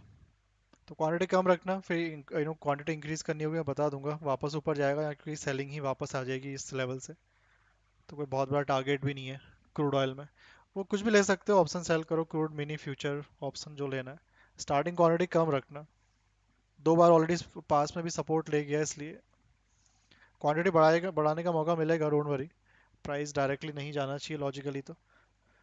बाकी गोल्ड को देखोगे रेंज के अंदर फंसा हुआ था, न्यूज आई थी, न्यूज आपकी थोड़ा सा ये देखो इसमें एक ट्रेड बन गया है ऑलरेडी सेलिंग का ही। अगर सेलिंग में हो तो होल्ड करो, नहीं तो एक पुल बैक आने दो। वैसे तो इंट्राडे रेंज बाउंड चल रहा है, डेटा भी फ्लैट ही था मार्केट का, एंड ऑलरेडी सेलिंग आ गई है इसमें अब तो। बाकी एक चीज़ ध्यान रखना, मार्केट में ये सेलिंग आ रही है ना, मार्केट लोअर लो बना नहीं रहा है यहाँ पर, ये थोड़ा सा कंसर्निंग है। एक पैटर्न यहाँ पर आपको दिखेगा, अगर ये नहीं आता है आपकी बार नीचे और अब ऊपर गया ब्रेकआउट करने, तो फिर ब्रेकआउट होने के चांसेस भी रहेंगे। तो अगर सेलिंग में हो ट्रेल कर लो, रेंज है डाउन साइड का, अगर सपोर्ट ब्रेक कर देता है तो फिर हमारे पास एक ऑप्शन रहेगा कि हल्के से पुल बैक में वापस सेल कर सकते हो for the target of 2565। Directly मत लेना अब, निफ्टी की तरह ना गिर जाए क्रूड ऑयल। नहीं, निफ्टी की तरह तो नहीं गिरेगा, खैर इतना बुरा भी नहीं है।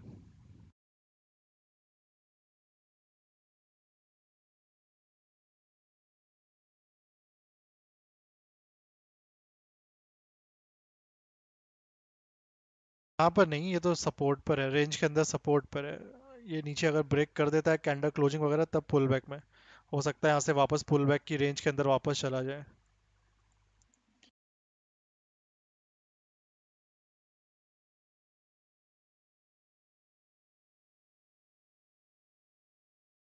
नीचे फिर पुल बैक आएगा छोटा सा, वहाँ सेल करना, टारगेट फिर बड़े रख लेना उस केस में। 2565 अभी नहीं, अगर अभी तो सपोर्ट है, देखते हैं ब्रेक करता है नहीं।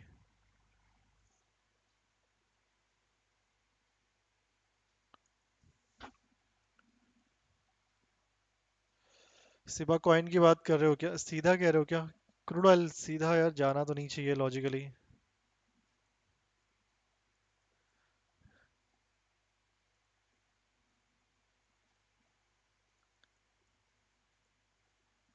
ओके, नेचुरल गैस देखोगे स्टिल होल्डिंग द लेवल, क्या करने वाला है पता नहीं। सिल्वर का ही बता देते हैं, सिल्वर में चेकआउट करोगे तो सिल्वर में भी डेटा फ्लैट ही था दोनों गोल्ड और सिल्वर के लिए, एंड करेंटली सिल्वर भी वापस सेलिंग में आया जरूर है। लेट्स सी वापस सेल कर सकते हैं क्या इसको।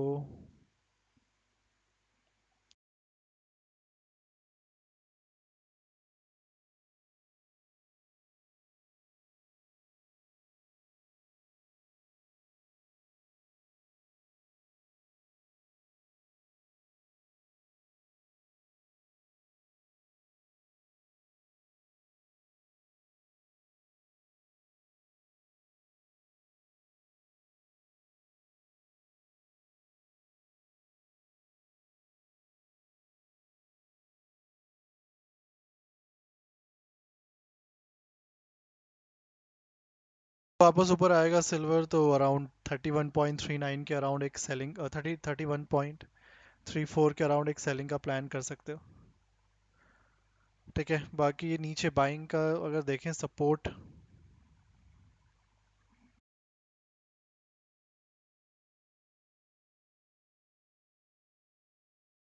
इसके नीचे क्लोज हो गया है तो ठीक है। तो प्राइस के पास एक छोटा सा सपोर्ट है 30.52, वैसे तो 2 बार वहां से सपोर्ट ले चुका है, थर्ड टाइम आएगा, कम क्वांटिटी में ट्राई कर सकते हो। न्यूज़ कोई है नहीं वैसे आज अब, तो नॉर्मली मूव होना चाहिए।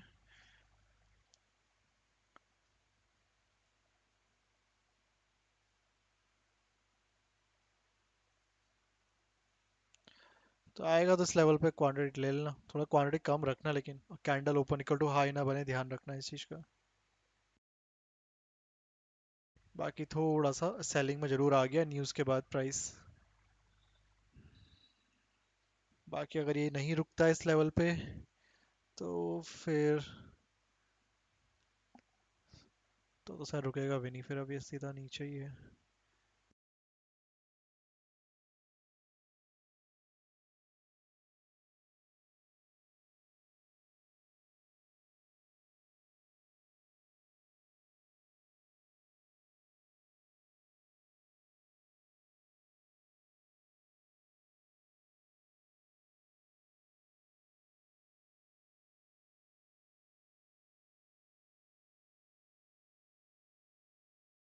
ओके देखो यहाँ पर एक सपोर्ट है छोटा सा 30.50 के आसपास, 30.50 के आसपास। वैसे 2 बार सपोर्ट ले गया यहाँ से, अगर रुकता है क्वांटिटी कम रखना, नहीं रुकता है तो फिर सीधा नीचे है $30 के पास, वहां पर अभी तक आया नहीं है प्राइस, तो फिर वहां पर एक ठीक ठाक सपोर्ट मिल जाएगा। बाकी ऊपर रेजिस्टेंस 31.33 और ये था तो निकल गया ऑलरेडी 30.98।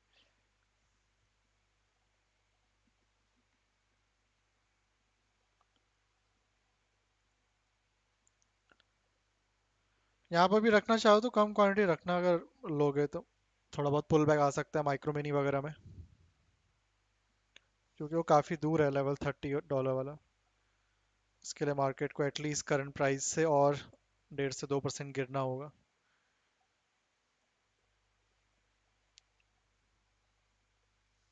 क्योंकि अब अगर कहीं से भी सपोर्ट लेता है तो फिर इस रेजिस्टेंस पे मुझे नहीं लग रहा रुकेगा, सीधा नेक्स्ट रेजिस्टेंस एरिया तक चला जाएगा प्राइस, क्योंकि ये काफ़ी देर से रुका हुआ है इस रेजिस्टेंस एरिया पे, वहां से सेलिंग आ गई फाइनली।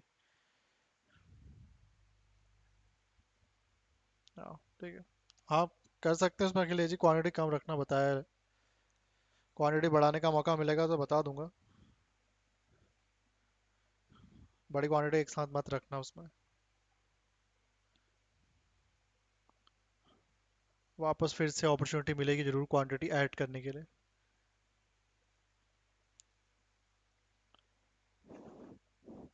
बाकी ऊपर अगर आता है तो यहाँ से वापस सेल कर देंगे, that is a selling zone over here.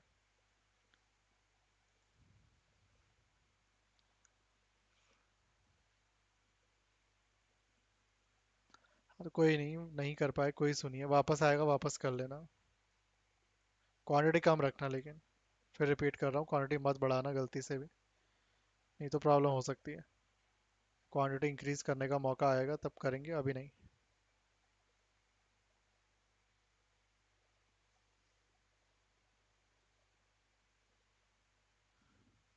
नहीं वो दोनों भी सेम है, सॉरी।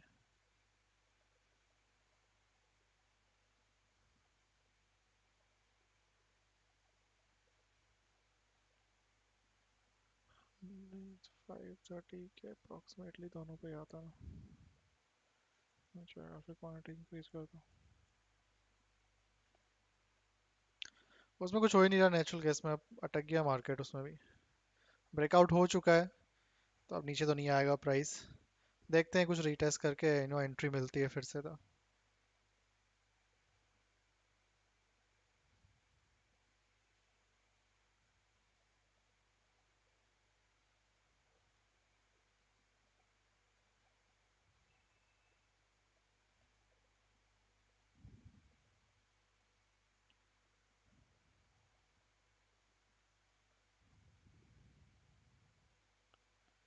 ये वापस रिटर्न कर गया।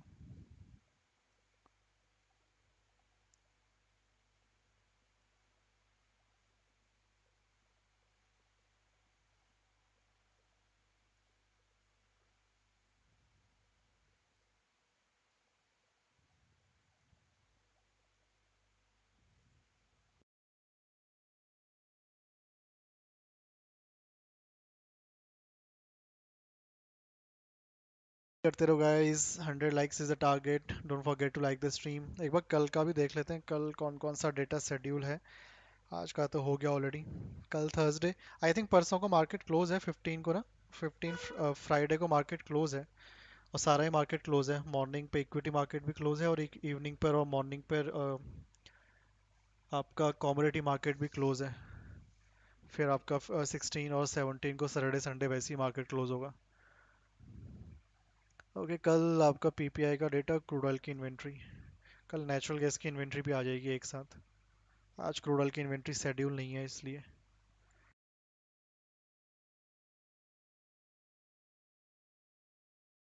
लाइक करते रहो सभी लोग guys, come on. 2026 event than a 2025 event. I mean, in this case, what does Europe do? And again, if you have immediate, like 10 to 15% tariffs, is it automatically inflationary or is it initially deflationary and then it hurts growth? Well, so tariffs are inflationary if you raise tariffs, right? So, and I think that's a critical thing when you sort of model this is if, so we sort of asked the team, what is your retaliation assumption? And if there's no retaliation, it's actually not that inflationary. The worst thing that then happens is your currency depreciates a little bit, right? And then the question. Good morning, this is Bloomberg Daybreak Europe. I'm Tom McKenzie in London. These are the stories. $23 billion. High yields, once again, part of the story as investors again reprice around expectations of an inflationary Trump policy. Friday को open है MCX market, वो तो close दिखा रहा था। Friday की night को भी इवनिंग वाला सेशन भी क्लोज है इलेक्शन की वजह से।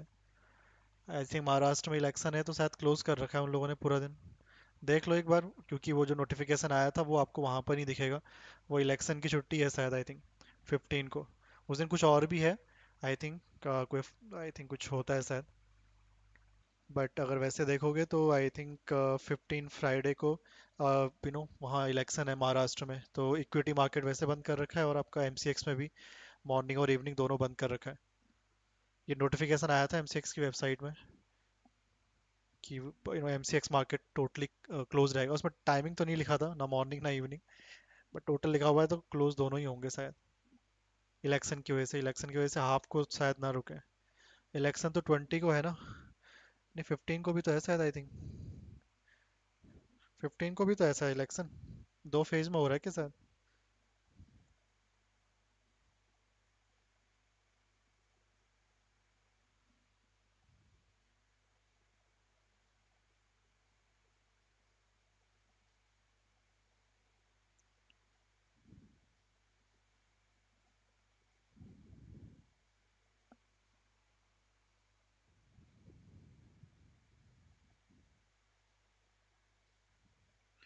ट्वेंटी को तो है, 20 को तो खैर इलेक्शन है पक्का। अच्छा 20 को है ना इलेक्शन, हाँ ठीक है। तो 15 को कुछ और है शायद, 15 को भी है market close in the sense of election. तो 20 को है, 15 को कुछ शायद पता नहीं किस चीज़ की है, बट मार्केट क्लोज है 15 को भी। गुरु नानक, हाँ गुरु नानक जयंती है आई थिंक 15 को।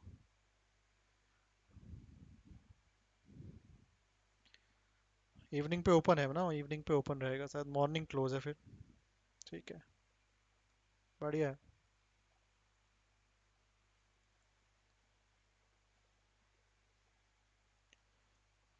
कुछ ज़्यादा ही हॉलीडे है इस मंथ।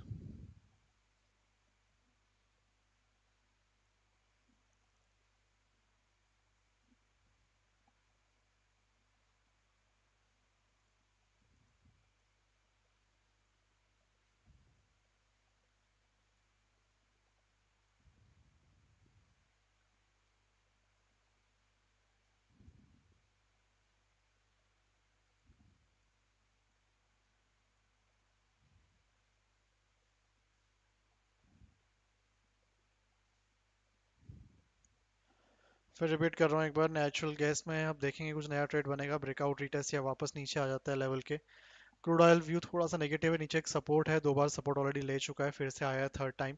क्वांटिटी कम रखना, डायरेक्टली बाइंग करोगे वापस अगर नीचे आता है, इन केस क्वांटिटी इंक्रीज करने का मौका मिलेगा। बाकी अगर ऊपर जाएगा तो फिर ये सेलिंग जोन है, यहाँ वापस सेल कर देंगे इस एरिया के आसपास।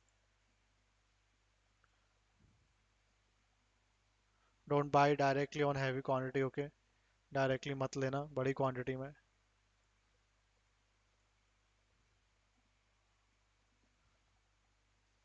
हाँ यहाँ तक थोड़ा बहुत आ जाएगा।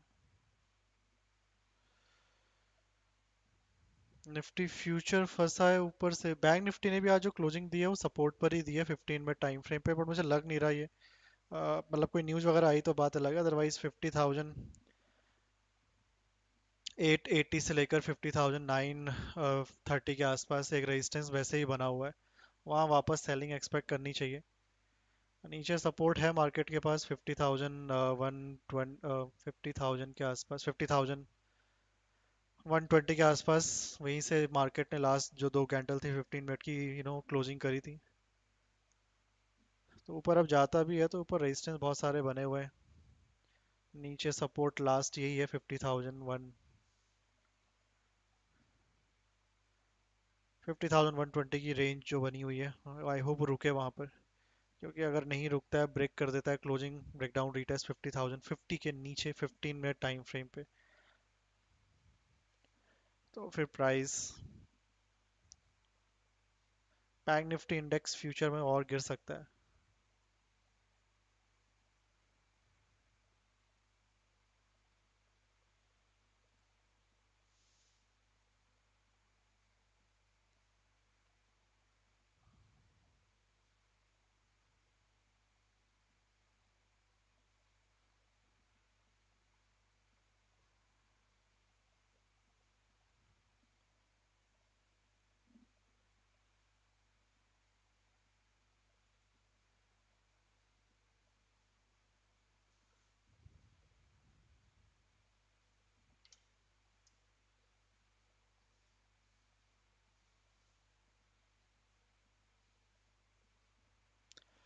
फिर मार्केट के पास वही छोटा सा एक सपोर्ट आपको मिलेगा अराउंड 49,550, वो मंथली का भी सपोर्ट है।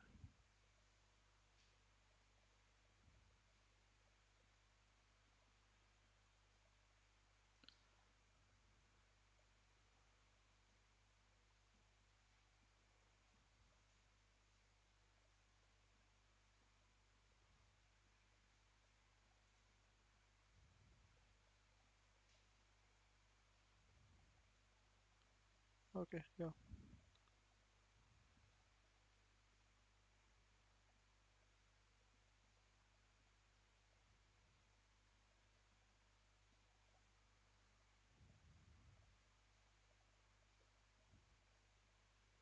यहाँ से मल्टीपल टाइम सपोर्ट आ गया देख रहा हूँ,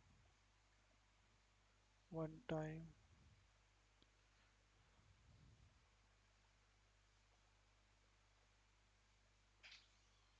लोअर लो फॉर्मेशन।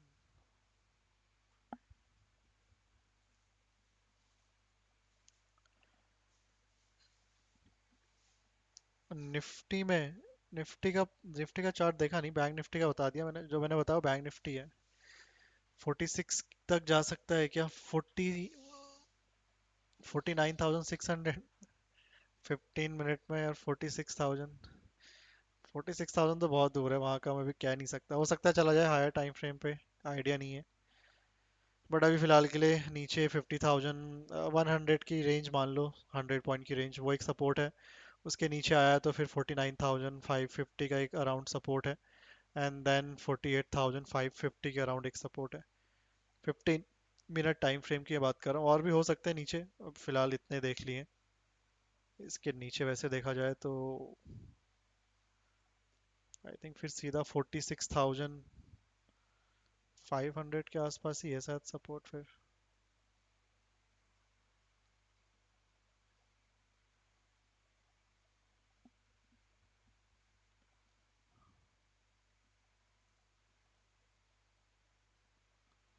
नहीं इसमें भी नहीं है।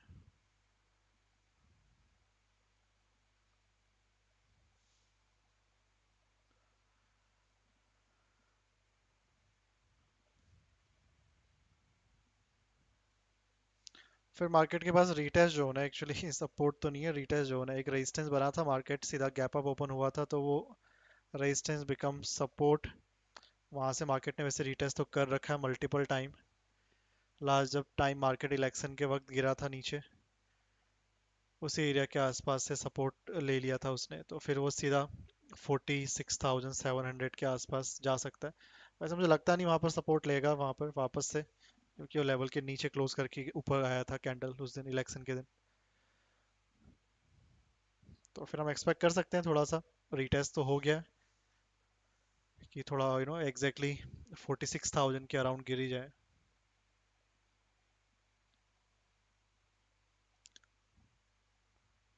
But I am expecting this level yet, क्योंकि अभी तक टेस्ट नहीं हुआ है शायद एक बार भी 15 मिनट टाइम फ्रेम पे। बाकी तो सारे लेवल टेस्ट हुए हैं। ये टेस्ट हुआ है ना 532,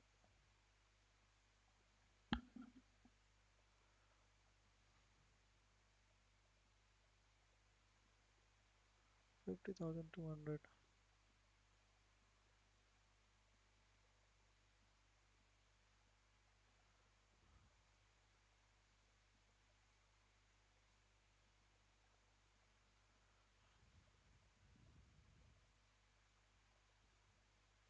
49,500 और 48,500, ये दो लेवल हैं जो मुझे लगता है थोड़ा होल्ड कर सकते हैं प्राइस को,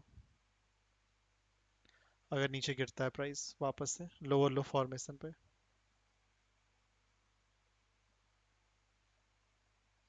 हाँ 49,500 भी ठीक है सपोर्ट वो। देखते हैं वहां से जाता है नहीं जाता है, कल देखना पड़ेगा पहले क्या कल ये रिजेक्शन ले रहा है और सपोर्ट ब्रेक कर रहा है नहीं कर रहा है।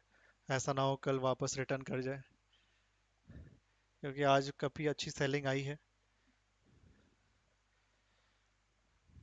और क्या नेचुरल गैस भी पता नहीं अपने ही अलग से धुन में ही चल रहा है।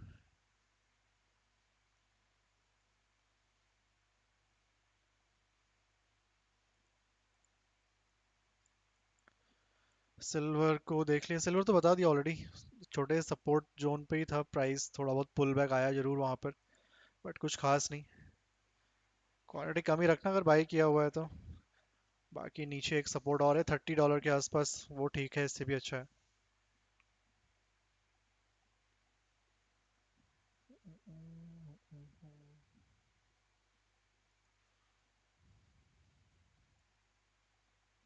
बाकी देखो अगर ये पुल बैक आया ना वापस, वैसे तो ऊपर रेजिस्टेंस मल्टीपल टाइम लेके गया है नीचे, बट अगर वापस ऊपर आता है तो यहाँ वापस सेल कर देना 30.97, अगर पुल बैक देता है उस पर्टिकुलर लेवल तक।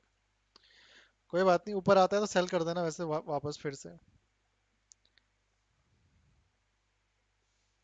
नहीं तो $30 के लेवल पे ठीक है भाई, अगर यहाँ पर नहीं कर पाए तो।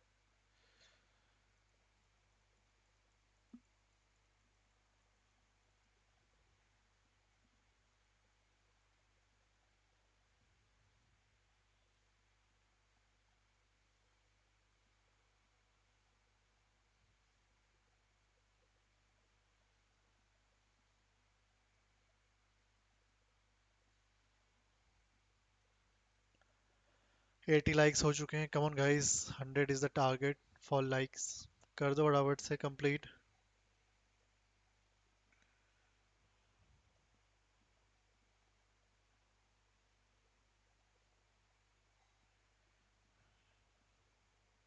अरे वाह, एफआईएस ने आज भी सेल किया हुआ है 2500 के रुपीस के इंडियन शेयर। डीआईएस ने आज कुछ ज़्यादा ही बाई कर लिया 6145, फिर भी मार्केट ऊपर नहीं गया, बताओ। Russia's energy ministry consider possible lifting ban on gasoline export.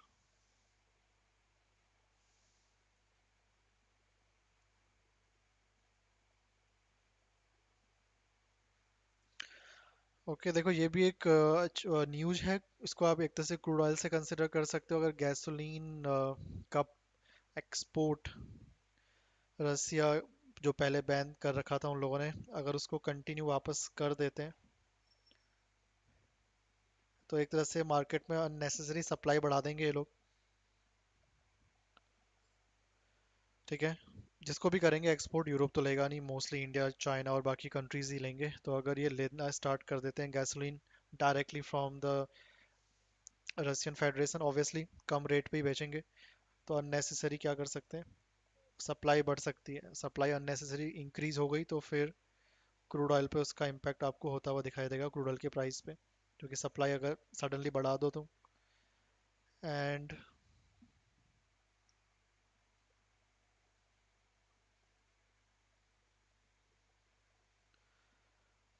Demand इतनी हो ना, तो फिर प्राइस पे नेगेटिव इम्पैक्ट देखने के लिए मिलता है,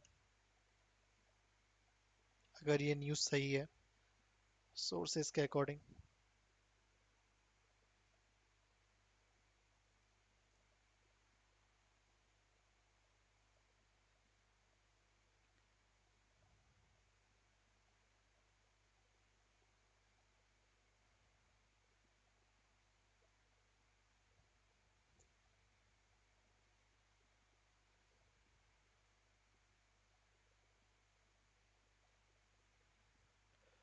ओके या सिल्वर और नीचे जाएगा फिर तो जाना चाहिए, सपोर्ट ब्रेक हो जाता है तो, अगर ये नहीं भी गया ऊपर जाता है तो वापस सेल कर सकते हो। बाकी ये भी सपोर्ट है, ब्रेक करता है अगर 30.39, अब सीधा तो नहीं करेगा, इतना वैसे ही फॉल कर गया है, कोई न्यूज़ भी नहीं है आज एक तो आएगा नीचे तो यहाँ तक, ऊपर एक रेजिस्टेंस, फिर यहाँ हमारे पास एक बेटर यहाँ पर भी है 31.40 के अराउंड। ये दोनों ही लेवल काफ़ी अच्छे हैं, अभी तक टेस्ट नहीं हुआ है एक बार भी।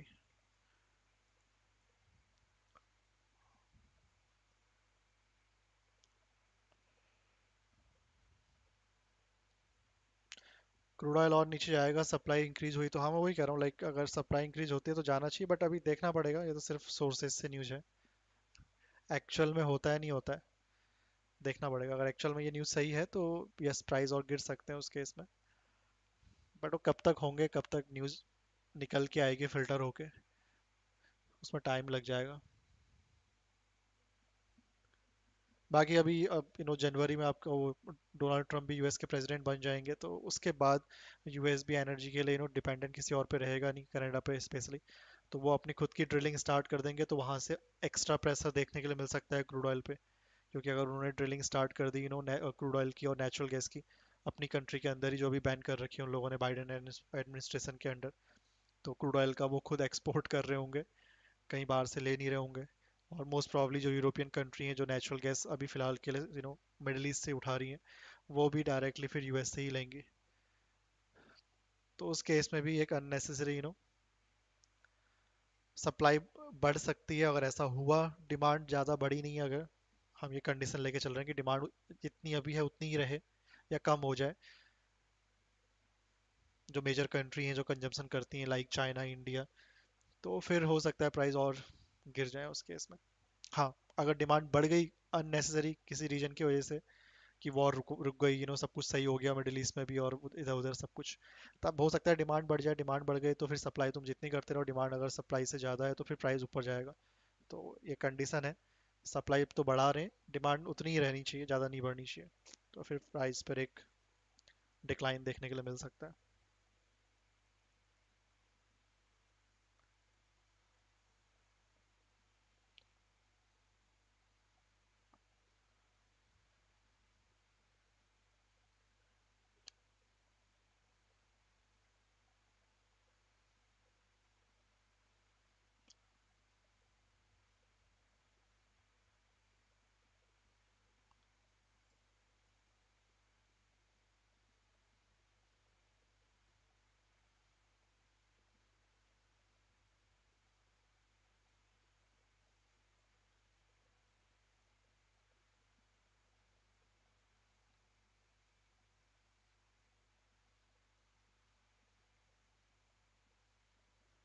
शॉर्ट टर्म के लिए वॉर रुकी तो गोल्ड सिल्वर डाउन होगा थोड़ा, हाँ बिल्कुल। प्रॉफिट बुकिंग आ जाएगी अच्छी खासी, मैं ये तो नहीं कहूँगा बेरिस हो जाएगा, प्रॉफिट बुकिंग आ जाएगी, फिर से बाइंग करने की अपॉर्चुनिटी मिल जाएगी हमें।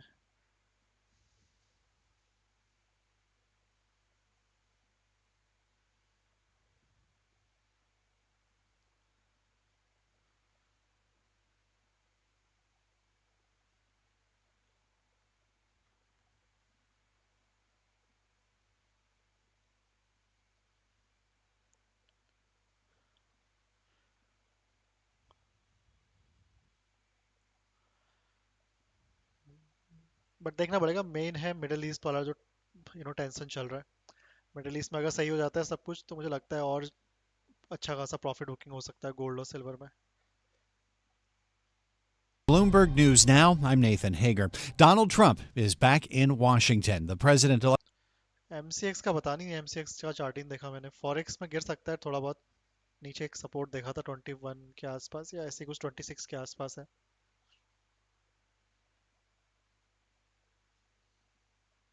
क्रूड ऑयल 5667 को ब्रेक किया तो और नीचे कहाँ तक जा सकता है? 5667,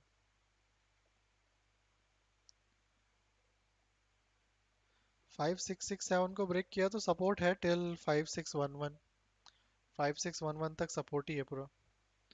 5611 के नीचे अगर ब्रेक कर देता है सपोर्ट को कम्प्लीटली तो फिर देखना पड़ेगा, क्योंकि यहाँ पर MCX में इसके नीचे लेवल दिख नहीं रहे हैं एग्जैक्टली।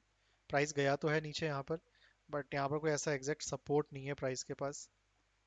और यहाँ पर है, मेरे को लग रहा है प्राइस रिटर्न किया इस जोन से, तो यहाँ सपोर्ट रहा होगा प्रीवियसली, बट इसमें अगर मैं पीछे जाऊँगा इस पर्टिकुलर लेवल पे MCX में तो 15 मिनट में इतना पीछे शो नहीं कर रहा है कुछ भी कैंडल्स। तो आई एम एक्सपेक्टिंग अराउंड ये लेवल तक आना चाहिए फिर उस केस में 5400 टू 5450 के अराउंड। फॉरेक्स में चेक कर सकते हो, बट मुझे ये स्विंग लग रहा है सपोर्ट होगा। यहाँ पर कोई सपोर्ट नहीं है इन कैंडल्स में, तो मार्क नहीं कर सकते ऐसे अननेसेसरी। बढ़िया, अगर ब्रेक डाउन हो गया इन केस तो वहां तक एक एक्शन और मिल सकता है।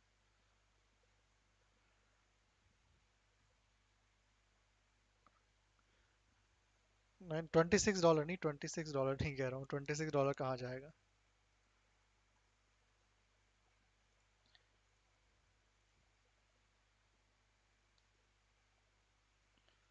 $26 चला गया फिर तो हो गया इसका। 2100 इस रेंज को आप मान सकते हो। 2050 टू 2200, ये 150 पॉइंट की जो रेंज है ये फिर वापस सपोर्ट बन जाएगी ऑन मंथली टाइम फ्रेम। काफ़ी दूर है बट वही है एक फ़िलहाल के लिए लेवल, जहाँ पर फिर से एक इन्वेस्टमेंट पर्पस के लिए बाई किया जा सकता है ऑन मंथली टाइम फ्रेम। हो सकता है अलग अलग टाइम फ्रेम पे अलग हो, डेली में अलग हो, वीकली में अलग हो, मंथली में तो उस लेवल पर ही बन रहा है। बाकी सिल्वर में सॉरी वीकली में हो सकता है थोड़ा सा और पहले हो। वीकली में देखोगे तो आपके पास 2225 से लेकर 2305 तक का एक लेवल है। वैसे तो वहाँ पर प्राइस ऑलरेडी सपोर्ट लेके गया है लास्ट टाइम, अभी जून में ही, तो देखना पड़ेगा फिर से रुकता है नहीं रुकता है वहाँ पे। तो ये दो लेवल है वीकली में भी देखोगे तो अप्रॉक्सीमेटली अराउंड हेयर, या फिर मंथली वाले चार्ट पे आ जाए प्राइस तो।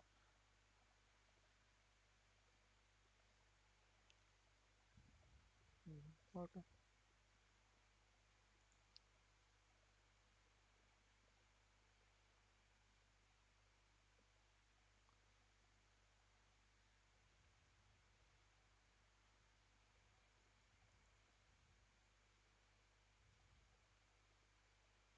बाकी अगर ये थोड़ा सा वीकली टाइम फ्रेम पे, अभी तो 2 दिन है इस वीक की कैंडल क्लोज होने पे, इसी लेवल के आसपास अगर क्लोज कर दे, मैं कह रहा हूँ लाइक 2600 के आसपास कहीं क्लोज कर दे, $5-10 ऊपर नीचे, ज़्यादा नहीं, और हल्का सा पुल बैक दे दे प्राइस,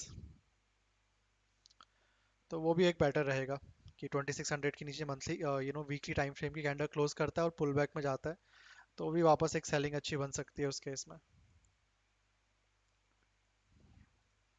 वैसे हायर टाइम फ्रेम पे शॉर्ट करना नहीं चाहिए प्राइस को, बट थोड़ी बहुत प्रॉफिट बुकिंग उस केस में कैप्चर की जा सकती है मंथली के वीकली के अकॉर्डिंग।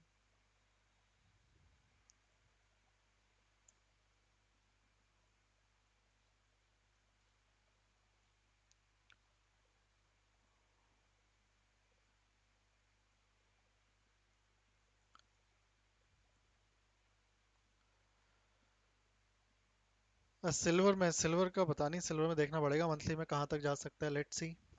फॉरेक्स का चार्ट एक बार देख लेते हैं। ओके, ट्रेल करना क्रूड ऑयल में, ठीक है। वॉल्यूम अभी भी एक्सपेक्ट करेंगे 1030 तक। नेचुरल गैस को और एक बार सिल्वर को देख लेते हैं। Okay, natural gas still on their second resistance area, कोई रिटेस्ट नहीं हुआ है कि बाइंग कर लें, लेट्स सी कोई नया ट्रेड बनता है तो नेचुरल गैस में भी।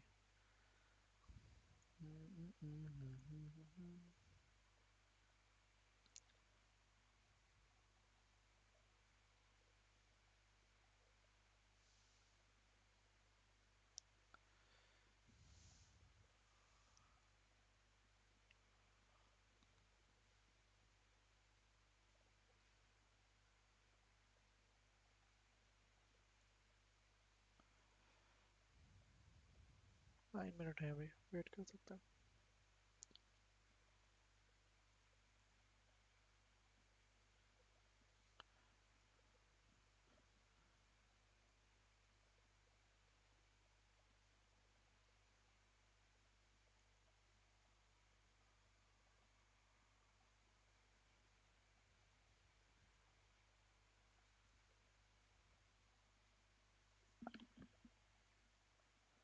मंथली में तो सिल्वर में ऐसा कुछ खास लेवल है नहीं, सपोर्ट बहुत दूर है, वहां तक एक्सपेक्ट करना बहुत सही नहीं रहेगा।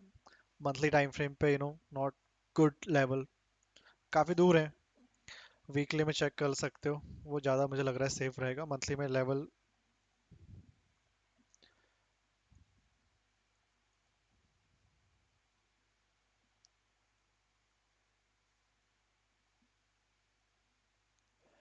देखो, इसमें भी प्रॉफिट बुकिंग अगर आती है वैसे, इन केस।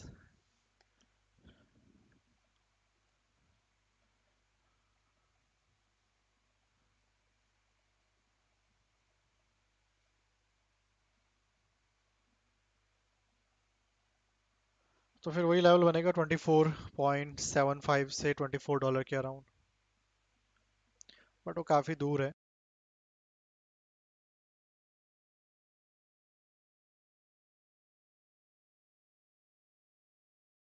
चेक कर सकते हो वीकली में, ठीक मुझे लग रहा है अराउंड 26.90 से $26, वो लेवल ठीक रहेगा वीकली के अकॉर्डिंग। मंथली में तो काफ़ी दूर है।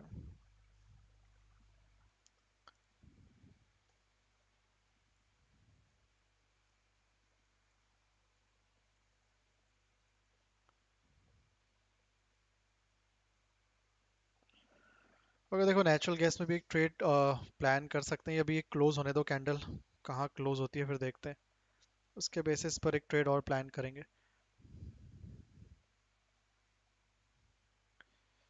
बस ये भी लग रहा।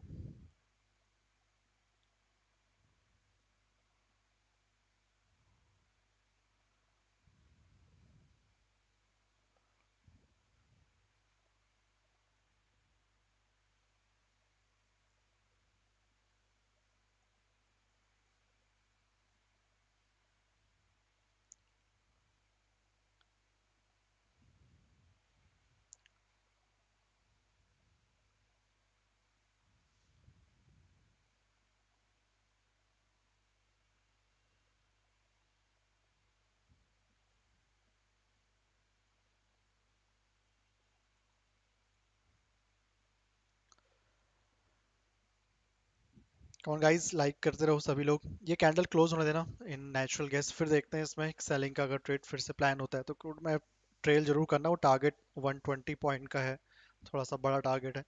60-60 में दो डिवाइड करके रख सकते हो उसको। वापस आएगा तो वापस बाइंग का प्लान हो जाएगा डाउन साइड पे, बट अगर ऊपर जाता है तो बेटर है। 100 पॉइंट अप्रॉक्सीमेटली, वहां से डायरेक्टली सेलिंग एक्टिवेट हो जाएगी।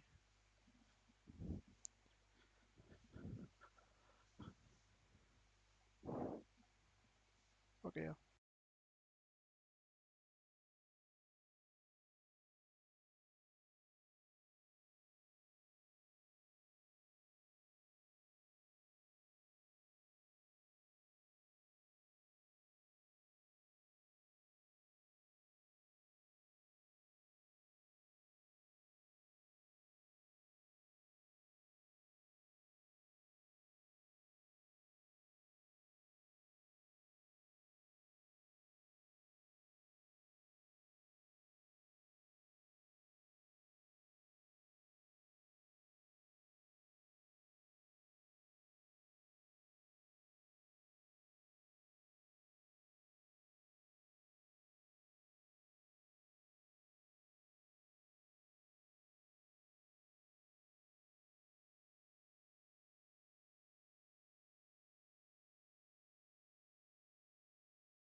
hearings, but it would be possible for them to rescind rules in a number of areas, including controversial areas like takeovers, hedge fund regulation, and certainly there's going to be a huge issue involving cryptos and whether they should be subject to SEC jurisdiction.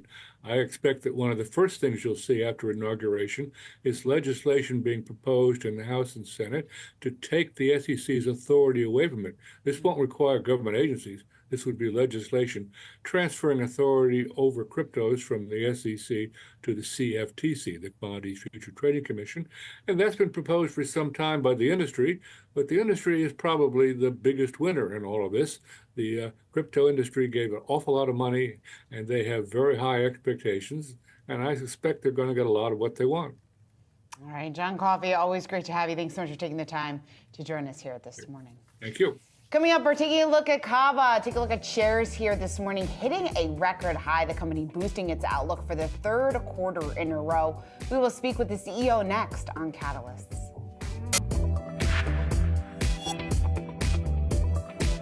Oh yeah, you're not gonna forget to cancel those free trials this time, right? Uh-oh.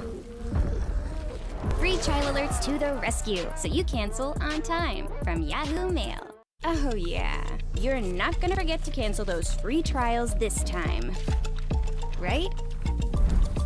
Uh-oh. Free trial alerts to the rescue, so you cancel on time from Yahoo Mail. Oh yeah, you're not gonna forget to cancel those free trials this time, right? Uh-oh. Free trial alerts to the rescue, so you cancel on time from Yahoo Mail.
Shares of quick serve restaurant Cava popping this morning after the company raised its full year outlook for the third time in a row. They also posted quarterly sales that beat the street's expectations. We're looking at gains right now of just about 12% in shares. We want to bring in Cava CEO Brett Schulman, along with our very own Brooke De Palma. Great to have you guys in studio. Brett, congratulations on another strong quarter. I think what's so impressive about the numbers that you just put out is the fact that you continue to outperform at a time when the rest of the industry struggles. I'm curious from your perspective, what is Cava getting right and what is resonating with the consumer? Yeah, thanks for having me. I think it's a couple things. I think it's how people are eating and what they want to eat, which has been a shifting trend, fundamentally changing over the last 15, 20 years in our industry.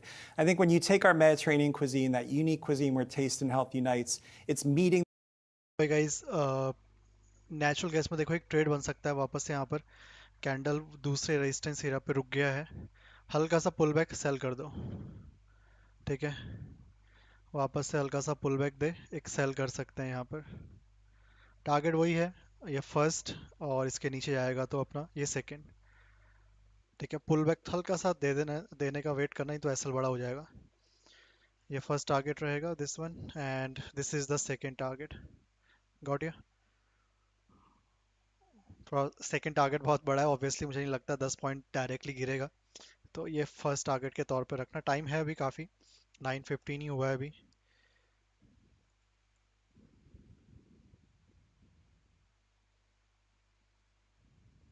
तो लगभग 2.5 से 3 घंटे बचे हुए हैं। ठीक है, हल्का सा पुल बैक आता है यहाँ पर। ठीक है, ये SL छोटा सा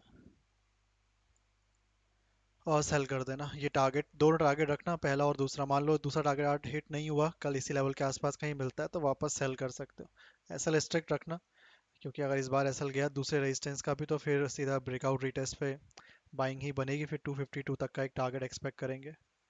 बाकी ये जो बीच वाला लेवल है इसको आप कंसिडर मत करना, क्योंकि वो ऑलरेडी निकल चुका है तो उसको हम कंसिडर नहीं कर सकते। बाकी क्रूड ऑयल अपने टारगेट पे पहुंचने वाला है, बुक करना प्रॉफिट। यहाँ से एक थोड़ा सा सेलिंग का ट्रेड प्लान रहेगा वापस से in crude oil. Got it.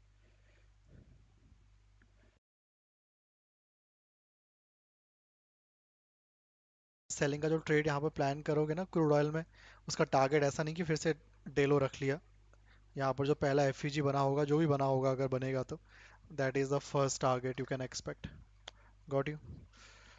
एक बार सिल्वर को भी देख लेते हैं थोड़ा सा।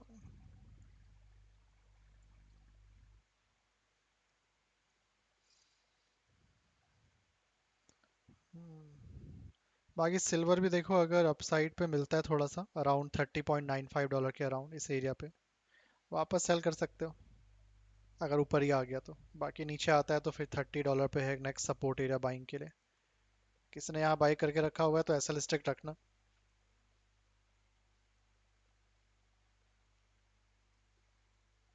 आएगा, पुल बैक आएगा, डोंट वरी।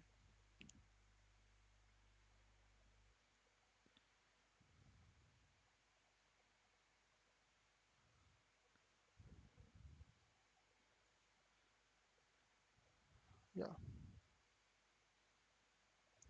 ठीक है।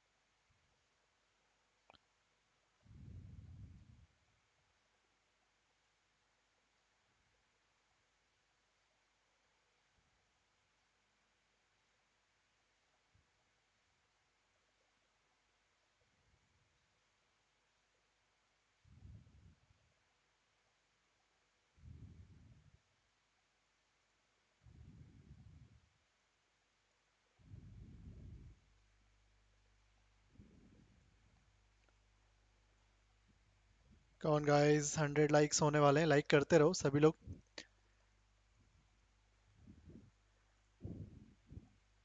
उस पे 536 का लगा दो।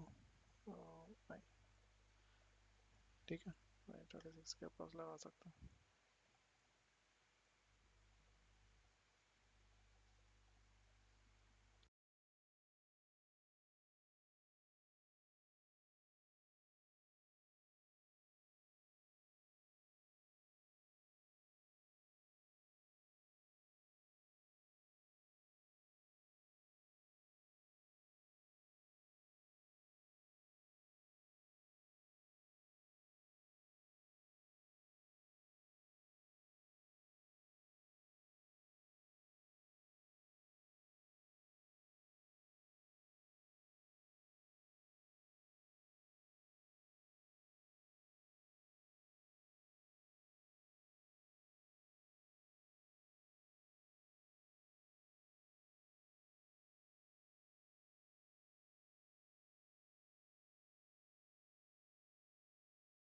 To detect how much food is being depleted, cross-referencing it with data such as historical sales data, weather data, event data, to project to our grill cook how much chicken to be cooking in increments and time slots, how much the team should be prepping before and after shifts. So taking all that complexity off of their plate, out of their mind share, so again, they can focus on great Mediterranean hospitality and serving our food and making it easier to run our restaurants. All right, Brett, thank you so much for joining us. We really do appreciate you coming in studio after your earnings report. So thank you so much, Cava CEO Brett Schulman. We also have Yahoo Finance's Brooke De Palma bringing us this interview. Thank you both so much for being here. U.S. inflation remained firm in October as the Fed is looking to bring prices fully under control. Retailers, meantime, facing several challenges.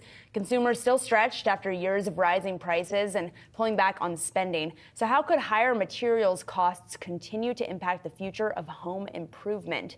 Joining us now, we've got Bill Darcy. He's National Kitchen and Bath Association's CEO. Bill, it's great to have you on. Just taking a look at the CPI print under the hood here. It looks like living room, kitchen, and dining furniture up over the last 2 months here in this CPI print. How long does it take for that read through to kind of hit the folks that you're speaking with and really trickle down to those consumers? Well, first, thank you for having me on and representing our 55,000 members in a $175 billion industry. Certainly, the demand for products in kitchen and bath and remodeling project has been soft throughout the year, and really a lot of wait and see on the election. So we were surprised and happy that DIY and the luxury markets have supported things up until the election, but we're happy to have the election behind us and some of that uncertainty that consumers don't like. So then what do you think consumer spending patterns or spending plans are going to look like? How big of an uptick?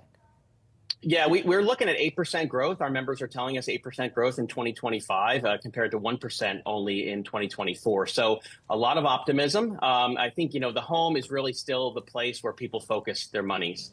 Despite, the inflation and uncertainties, it's really where they want to spend their money. And while new home construction has a big factor, and, I think when rates get around 5%, you see more activity around new home construction and things like that. Residential remodeling, is somewhat resilient to that because, when people can't move, they want to spend the money in their own homes. And it's a great place to invest. And you know that we're still seeing a lot of the growth in this area from the higher income consumer, Bill. Does that ever become a problem? In what way?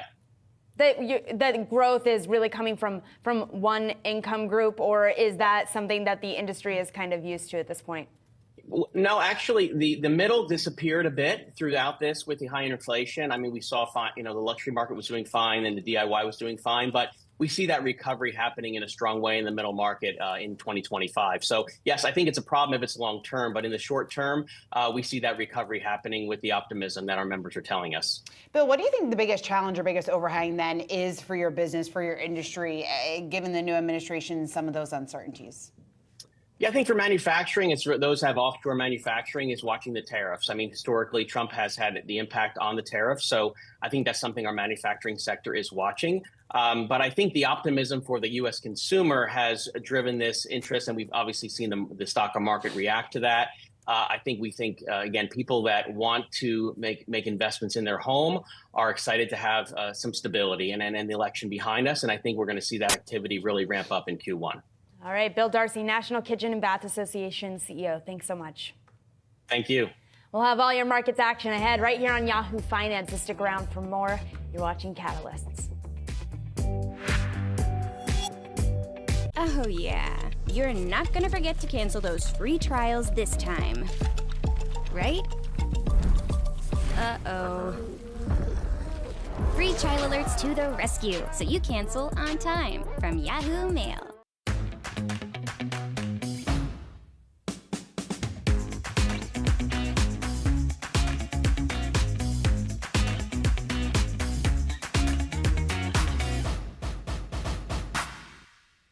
Oh yeah, you're not gonna forget to cancel those free trials this time, right? Uh-oh. Free trial alerts to the rescue, so you cancel on time from Yahoo Mail.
Okay guys, crude oil target हो चुका है, book कर लेना profit buyers.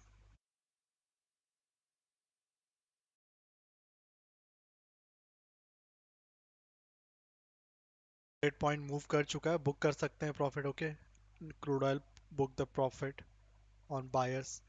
Buyers अपना profit पूरा book कर लो। Natural gas को भी देखोगे तो हाँ, ये क्रूड ऑयल और नेचुरल गैस दोनों में ही सेलिंग का एक ट्रेड है। कैंडल का ध्यान रखना, ओपन इक्वल टू लो पे डायरेक्टली सेल नहीं होता। कर वैसे सकते हैं directly, but open equal to low candle पे मत कर देना sell. Open equal to low पे डायरेक्टली सेल नहीं किया जाता है। कैंडल देखोगे क्रूड ऑयल की, ओपन इक्वल टू लो बना है, इसका ओपन है 5743 और लो है 5743, तो ओपन इक्वल टू लो है। एंड नेचुरल गैस में भी देखोगे तो ओपन 244.9 एंड लो भी देखोगे तो 244.9, तो ओपन इक्वल टू लो दोनों जगह क्रूड में भी और नेचुरल गैस में भी बना हुआ है। या तो अपना लो खुद ब्रेक कर दें तब एंट्री करना, डायरेक्टली एंट्री मत करना। Open equal to low candle है, ये देख सकते हो। ठीक है, ये नेचुरल गैस अपना खुद का लो ब्रेक कर दे करंट कैंडल, तब एंट्री कर सकते हो। या फिर ये कैंडल नीचे क्लोज हो जाए, फिर नेक्स्ट कैंडल पे एंट्री कर सकते हो।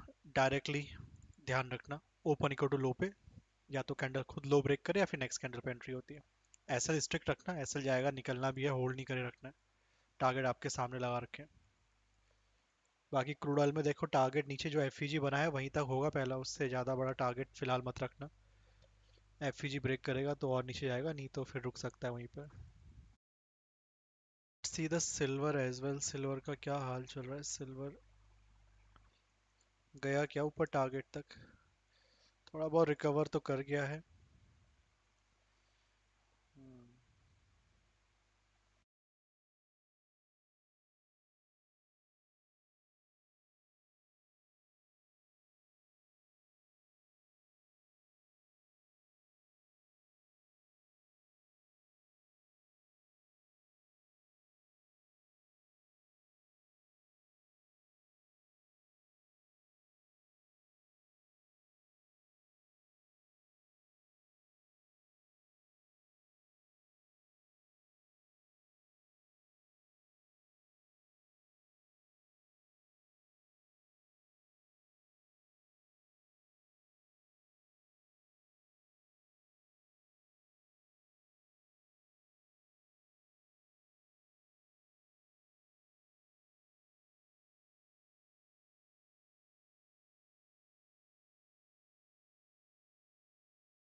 क्रूड ऑयल में भी एंट्री बनी नहीं है, ध्यान रखना. Still there is no entry in crude oil. Selling side की बात कर रहा हूँ. लो ओपन इक्वल टू लो बनी थी, वहीं के वहीं पर ओपन इक्वल टू लो ही है अभी भी. या तो अपना खुद का लो ब्रेक करे तब सेल करेंगे, या फिर ये कैंडल लेवल के नीचे वापस क्लोज कर दे तो फिर नेक्स्ट कैंडल पे देखेंगे. बाकी नेचुरल गैस में एंट्री एक्टिवेट हो गई थी.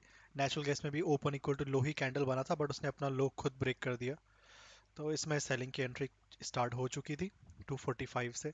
ये एसएल है, टारगेट दो रखना, ये पहला और ये दूसरा. वैसे दूसरा टारगेट तो शायद ही मिलेगा.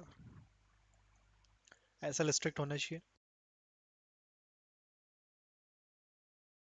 बिकॉज ये पहले एक रेजिस्टेंस एरिया था, इसका ब्रेकआउट हुआ है तो ये काइंड ऑफ सपोर्ट लेने की कोशिश कर रहा है, बट ऊपर भी रेजिस्टेंस है तो दोनों साइड तो जाएगा नहीं, या तो अप साइड या फिर डाउन साइड. तो कह सकते हो एक छोटी सी रेंज, जिस साइड के भी एसएल गए उस साइड मोमेंटम हो जाना चाहिए.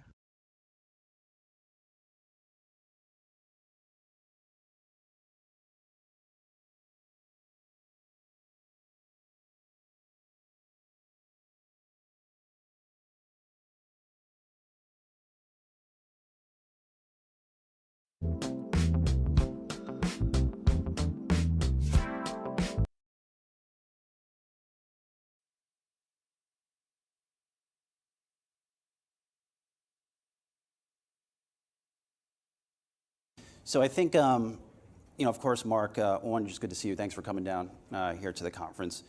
So we've seen really a euphoric market response in the days after the re-election of President Trump. I mean, you heard Tapam mention a new cast of characters. These new cast of characters coming into the administration, are they as market friendly as the market is pricing in today? Look, they are clearly market friendly, and clearly markets, financial institutions, other institutions sensed a need for change. I think they're going to bring change. As I was joking, pre-election, this election was about whether you were more scared of 4 years of the same or more scared of 4 years of change. I think the verdict's been rendered. Market's verdict's been rendered. I come at this incredibly optimistically. What type of changes do you think would unlock a higher market? I mean, what makes you so hopeful? Look, we're coming in this administration is coming in at a point in time where they really do have an opportunity to pivot. Think about where the U.S. is in the world. I mean, all the action is here. I mean, just recite what's going on. The economy is in great shape, certainly relative to the other two large blocks of Europe and China. We have stimulated our economy over the past 4 years, and we're about to get the dividend of that. I mean, we forget 3 years ago we passed almost $2 trillion for infrastructure. It's all under construction. 2 years ago, $52 billion for semi plants. Not a single plant is open yet, all under construction. A year ago, Inflation Reduction Act, $1.3 trillion, all under construction. 3 years in a row, we've been the largest recipient of foreign direct investment, all under construction. It's coming our way. We're where the action is, and now the question is, can we lead? And you can pick almost any area. Pick energy. We've spent all this time where the dialogue's been about energy transition. I think we're actually going to start talking about energy accretion. I mean, think of just the demand for data, for power, for data to help redefine our future. We can't just talk about transition anymore. We have to acknowledge we are going to need more power. No one produces clean power the way we produce it. We can have it produced here, or we can rely on others producing it for us. Financial services, I think we're going to see exactly the same sorts of changes. How fast do you think the administration can move in loosening up regulations across industries? We'll wait and see, but certainly the regulatory tone over the past 4 years has been difficult.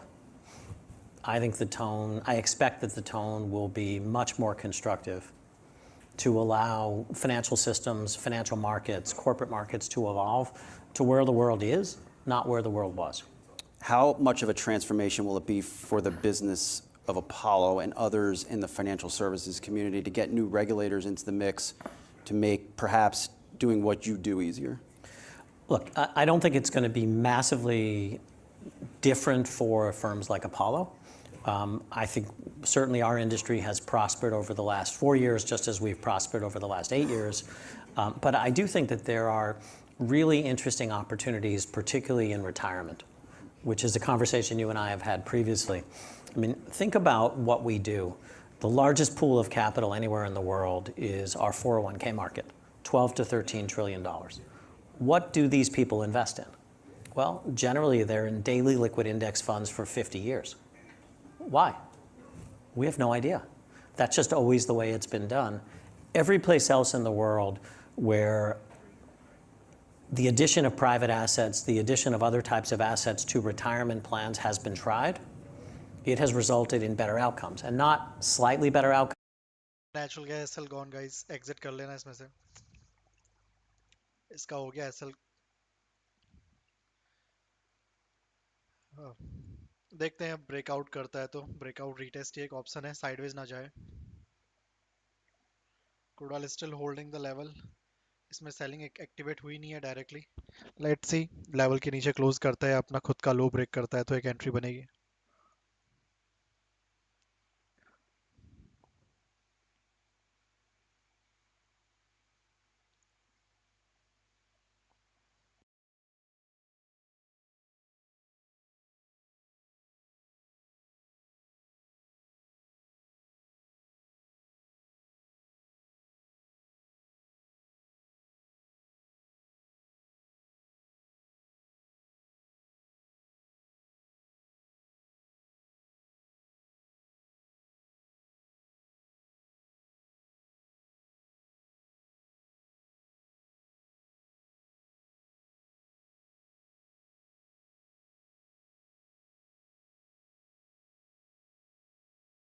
Crude oil में देखोगे candle अपना open equal to लो नहीं break किया तो directly selling नहीं बनती है. Need to सी.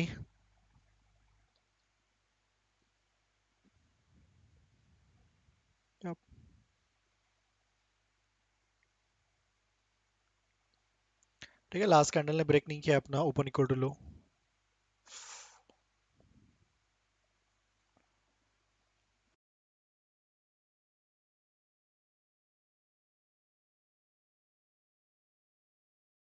अब नेचुरल गैस अगर रीटेस्ट करता है तो ब्रेकआउट तो हो गया इसका. लेवल के ऊपर निकल चुका है, कैंडल लेवल के ऊपर क्लोज कर गई है. फिर लास्ट कैंडल ऐसा लेट हो चुका है इसमें. रीटेस्ट करेगा तो बाइंग का प्लान करेंगे, नहीं करता है तो मत करना. साइड में चला गया तो फिर प्रॉब्लम हो सकती है.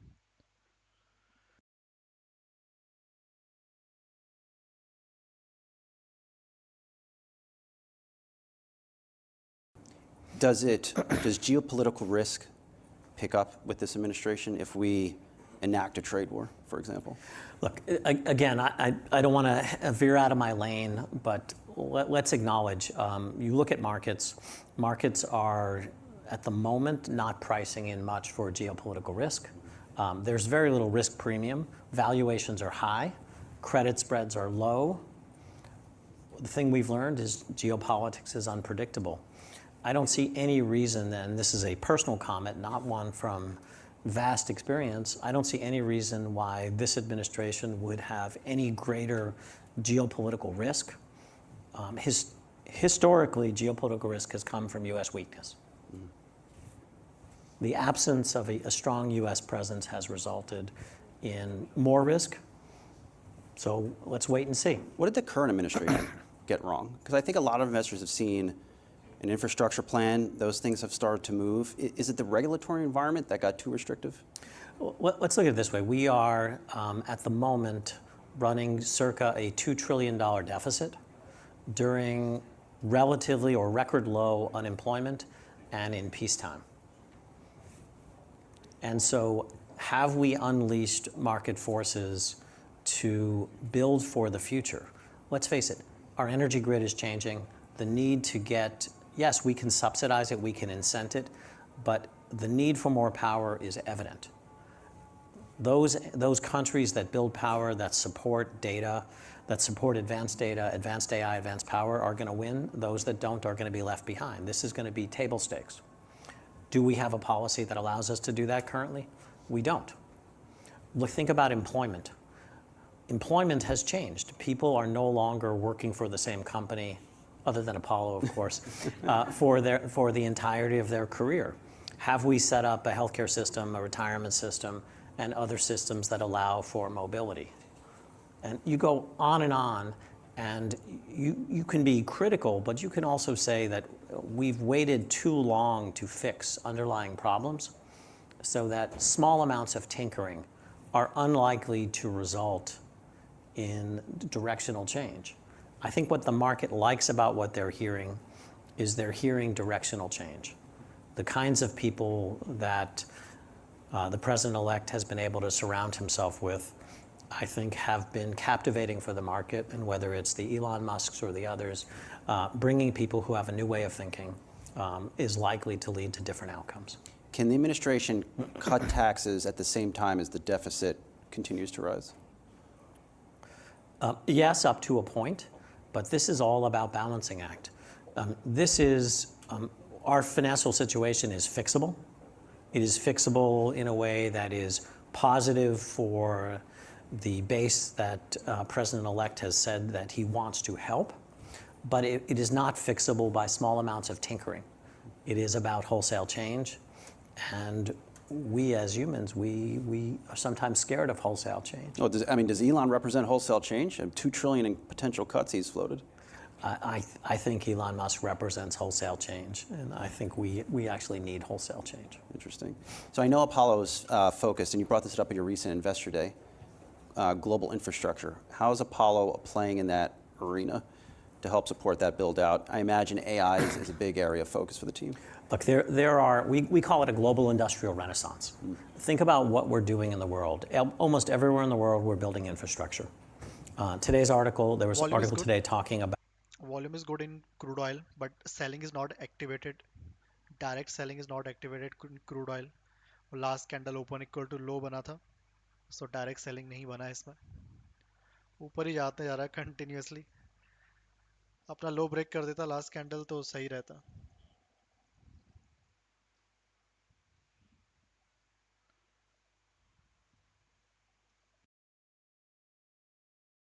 V-shape recovery in crude oil. V-shape recovery in crude oil.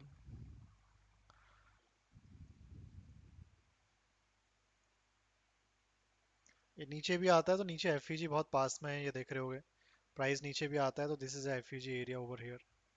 Need to see क्या करता है, किस तरह से मूव करता है price.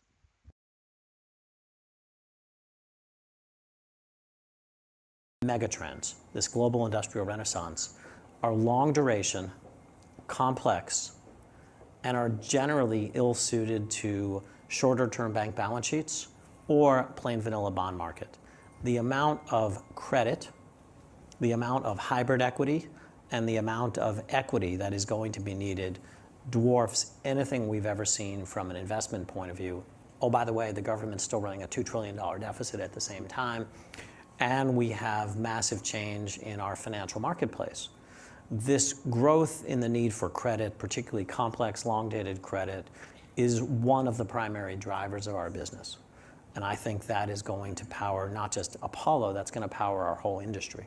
How could we have a lot of avid investors watching live on Yahoo Finance in this audience. How do they get involved in this megatrend? Look, I think they can get involved lots of ways, but I step back and I think about what we try and do as an investor and what we try to do as a company. So I ask really simple questions. Are we an asset manager? No. An asset manager can take any amount of money and invest it. We are in the business of excess return per unit of risk. We're in the business of alpha. Then you look out at the marketplace and you say, are valuations low? No. Are spreads wide? No. Okay, where am I as an asset manager in search of alpha going to go? And I look for places there are big inefficiencies where there are structural changes taking place. The intersection of the banking system and the investment marketplace and the need for long-term capital is causing capital formation to take place outside of the banking system and outside of the traditional bond market. Many investors have already pivoted here, the growth in private credit. But the growth in private credit is the tip of the iceberg. Private credit so far has been defined by levered lending and below investment grade activities. I actually think we're going to see an entire convergence of public and private in the credit marketplace. It may take time for that to happen, but it's coming our way. So investors who are positioned at this point in time, I think are going to earn excess return per unit of risk for a really long time. Bless you. Are investors thinking about Apollo the wrong way? Look, Apollo is, of course, the parent company of Yahoo Finance. I mean, we always have known Apollo for big deals, but it sounds like you're about to unlock, or you have unlocked, a whole other growth mechanism inside the company. This is about, so the answer is, I think investors have not thought much about Apollo, Blackstone, KKR, or anyone else in our industry. People are locked in a mindset of 40 years ago, which is private equity, as opposed to thinking about the industry as private assets. So think about the journey we've been on. 40 years ago, private was risky and public was safe. Private was three products: venture capital, private equity, and hedge funds, all three of which have risk, but used appropriately can offer good returns. And public was 8,000 companies, diversified portfolio of stocks and bonds. Okay, just a few years have passed. In fact, the entirety of my career. Is what we thought true? I don't think it's true. I think private is now safe and risky. Public is now safe and risky. But if you think about it, if something is risky and private, you stick it in a little bucket called alternatives. You watch that bucket really carefully. You demand really high rates of return. But if private is both risky and safe, maybe everything we've done from a portfolio allocation point of view before makes no sense. And that's actually what we're seeing happening in our business. The traditional role of privates in alternatives, private equity, venture capital, hedge funds, is there and growing. But the biggest trend in our industry is investors, individual investors and institutional investors, looking at their fixed income bucket and saying to themselves, why is this 100% public? Why don't I see whether I can earn some more excess return in public and private, and mixing alpha and beta? And the reason it's happening there first is investors don't need much of an education, because you have rating agencies who are capable of telling investors that something is of equivalent credit quality in the public market, equivalent credit quality in the private market. And this is what I expect to happen over the next 3 to 5 years. But make no mistake, it's not going to stop at fixed income. It's coming for equity as well. We will, as I've suggested, we will own, as investors, equity that is private rather than private equity. Because 8,000 public companies is now 4,000 public companies. More companies go private than come public. There is very little reason to want to be public other than for the largest market caps, given the Who wants to do earnings calls, Mark? Nobody wants to do earnings calls. Well, some of us like doing earnings calls. You have to say that. But it must be some bizarre personality defect that I like doing them. But in the last minute and a half we have left, I remember talking to you 2 years ago, and your mantra, I guess, to the firm was that no new toys, meaning no big acquisitions. I mean, is 2025, with rates coming down, a friendlier administration, Apollo's back in the market for big new toys? I won't say new toys. The absolute prohibition is gone. Christmas is back on at Apollo. Hanukkah, Christmas, whatever we need to do. But what I will say is we have to be very humble in what we do. At the end of the day, we are a small asset manager in the scheme of the world. If we hit our business plan, we will be twice our size in 5 years. We will still be a small asset manager. We are winning because of strategy. We are winning because of what we've done. But mostly we win because of culture. And to me, acquisitions that bring in lots of people, other than if they're essential to what we do, just put pressure on our culture. So I think you will see for us small additions to our capability through acquisitions, but I will be surprised if something transformational happens. We have so much to do in just our base business that it's some new toys now. Okay, some new toys, 30 seconds left. How might people view the Apollo culture incorrectly? Look, the folklore of 40 years ago is about private equity and sharp elbows and conquering, and we want 100% of everything. And I look at the shape of the business today. The business is about $600 billion of credit and about $200 billion of equity. In the credit business, if you own 100% of anything, it means you failed because you've originated something no one else wants. And I think we've come to the marketplace, and whether it's partnering with financial institutions like Citi, or it is partnering with companies like Yahoo, or it's partnering with other sponsors or other forms of financial intermediaries, we recognize that this is now a partnership. I can say jokingly, there are no permanent friends or permanent enemies. Some of our largest competitors are actually our biggest partners as well.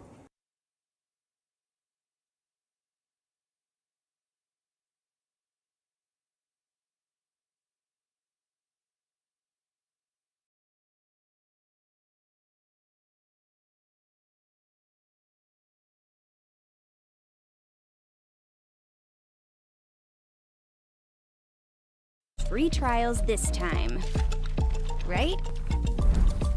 Uh-oh. Free trial alerts to the rescue, so you cancel on time from Yahoo Mail. Oh yeah, you're not gonna forget to cancel those free trials this time, right? Uh-oh. Free trial alerts to the rescue, so you cancel on time from Yahoo Mail.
Selling trade is not activated, bro. Selling trade is not activated. Candle is open equal to low. In open equal to low, we can't sell. Wait for the candle closing.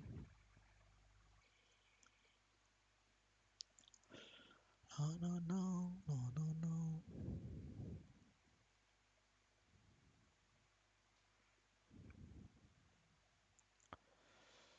Yeah, sure. Natural gas expected है वहां तक जाना चाहिए फिर 252 के around. That is only level जहां पर एक छोटा सा रेजिस्टेंस मिल सकता है. काफी बड़ा लेवल है, डायरेक्टली तो नहीं जाएगा, तो 250 प्लस 253 इन दो लेवल को मार्क करके रख सकते हो 50% लेवल के according.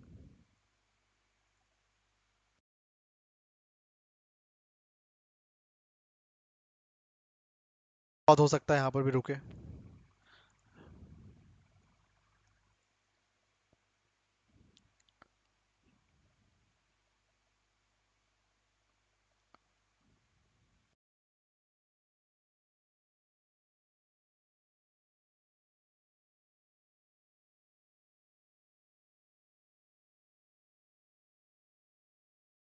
Four hour time frame पे support resistance more important. 4 hour higher time frame है, हायर टाइम फ्रेम थोड़ा ज़्यादा बेटर रहता है. अच्छा मोमेंटम अच्छा था, लगभग 130 पॉइंट का मूव, 120 पॉइंट अप्रोक्सीमेटली कह सकते हो. फ्लो में गया बिल्कुल ही. ध्यान रखना बाकी अगर ये नीचे अगर एंट्री एक्टिवेट होती भी है तो नीचे एफयूजी बहुत पास में है, देखना पड़ेगा वहां पर होल्ड करता है या नहीं.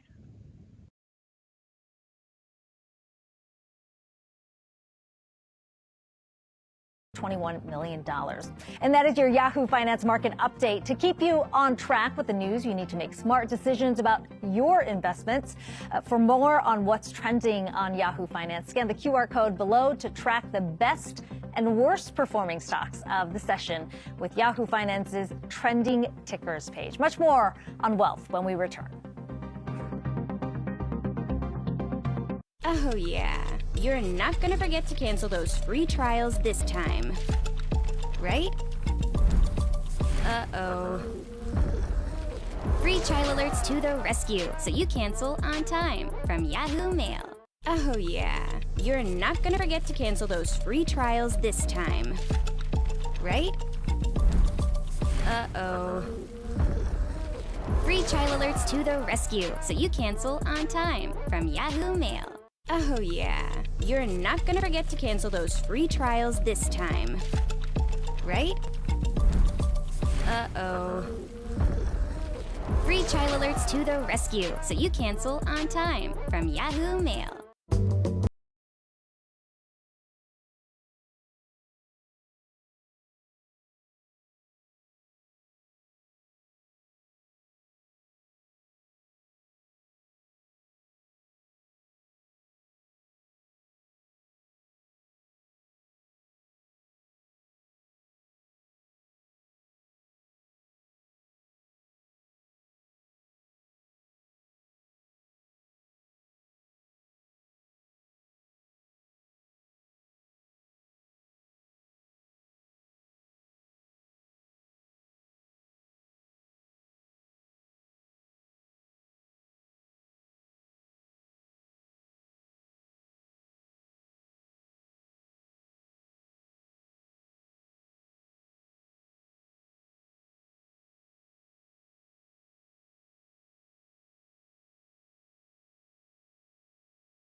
Let's get into the latest news on the housing market. Shelter costs rose in October from the prior month, and here to break down the numbers and talk about the broader housing market, we've got Yahoo Finance housing reporter Danny Romero and senior reporter Claire Boston. Danny, let's start with you. Talk to us about the CPI numbers that we saw and shelter component there. Brad, it was no surprise that shelter remains a sticky component of the overall inflation picture. Shelter posted a 0.4% monthly gain in October, and on a yearly basis, shelter came in at a 4.9%. Now, this figure has been softening compared to when shelter peaked at 8.2% in March of last year. Remember, there are two specific components that economists pay very close attention to and hold the biggest weight. That is owner's equivalent rent. That's the hypothetical rent that you would earn if you rented out your property, and rents, which lags real-time data because the government collects this data every 6 months, which causes a lag in the index. So OER, that accelerated last month. That was up 0.4%, while rents rose 0.3% in October from the previous month. Now, bottom line, economists are expecting that the next month, so last month, in November's CPI will show some form of an acceleration in rents because the impacts of the hurricane haven't been factored into this report. So we could see an acceleration still in shelter. That's a really good point. Claire, we have you here on set with us too. We also got mortgage application data this morning. What are we seeing there? That's right, Brad. So we actually saw a little bit of an increase in mortgage applications, and this is the first time in several weeks that we've seen any sort of increase at all. Mortgage rates have been trending higher. That tends to mean less mortgage applications overall. That being said, we saw an increase this week because of FHA and VA loans. You know, those typically have a little bit of a lower interest rate, and that is really explaining what we're seeing right now. Refinancing, very, very small. You know, rates are going higher. Every week, that means people are coming out of the pool for an eligible refinancing situation. That's a good note there. All right, we also want to pivot to a story that both of you actually tag teamed on this one, discussing the relationship between immigration and housing costs, and particularly President-elect Trump's claim that deportations will lower housing costs. What did we find here? Migrants are the lifeline to the construction industry. They play such a vital role in helping build our homes. The National Association of Home Builders estimates that migrants make up a third of the workforce in the construction sector. And so some immigrants that we have spoken to, they're actually worried about Trump's policies. Many of these migrants also tell us that they want to help the economy at the end of the day grow, as it would also help them. But bottom line, reducing the labor pool would drive up labor costs and again, reignite inflation, which is something that we have been trying to tackle. Yeah, I saw one of those such accounts within you guys reporting in the story that's public on our website right now. Claire, I wonder, just from the findings here within this report too, you know, what is the signal going forward from here? Yeah, so it is true. Immigrants do increase housing costs a little bit. Studies generally say, you know, as you have a lot of migration, you might see your housing costs rise by about 1%. But since so many of them work in construction, they ultimately end up producing a lot of the housing that we rely on. And everyone that I talk to basically says the way that we're going to get out of this shortage of housing is by building. One study from the Obama administration, which also saw a lot of deportations, suggested that, you know, when there are mass deportations, ultimately a county of 500,000 people is looking at 2,000 fewer houses 3 years later. And that's a pretty big decrease. Yeah, absolutely. Danny and Claire, thanks so much. Teaming up on this story. All of our viewers can check that out on Yahoo Finance right now. Appreciate it. Well, South Korean firm Kiwoom Securities is working with Milwaukee-based Tidal Investments to bring a leveraged ETF pegged to shares of Warren Buffett's Berkshire Hathaway. Let's bring in Brad Roth, who is the Thor Financial Technologies Chief Investment Officer, to discuss this news as part of this week's ETF report brought to you by Invesco QQQ. Great to have you here with us. So let's just dive into it. And first, I mean, I had to do a little reminder for myself this morning of what a leveraged ETF means and why an investor would typically tap this type of asset rather than a traditional ETF. Just break that down for us. Let's start there. Sure. I mean, these are instruments used by day traders, people that are looking to juice returns on a daily basis. Looking at the Berkshire. Guys, natural gas अपने resistance area के आसपास reach कर चुका है. यहाँ से फिर से एक सेलिंग का प्लान रखना. थोड़ा सा ये लेवल बड़ा है, मींस ब्रॉडर लेवल पर है. क्वांटिटी थोड़ी कम होनी चाहिए. बाकी देखो क्रूड ऑयल में सेलिंग का ट्रेड अभी भी एक्टिवेट नहीं हुआ है. सेलिंग के लिए एक एम टाइप फॉर्मेशन चाहिए हमें इस तरह से, तभी सेल करना. अदरवाइज डायरेक्टली सेल मत करना. डायरेक्ट सेलिंग एक्टिवेट नहीं हुई है यहाँ पर अभी भी. There is no direct selling activated over here. ठीक है, ये बाकी कोई बाइंग में था तो फिर natural gas this is a target zone. यहाँ तक प्राइस जाना चाहिए. वहीं तक प्राइस ऑलमोस्ट पहुँच गया. Sorry.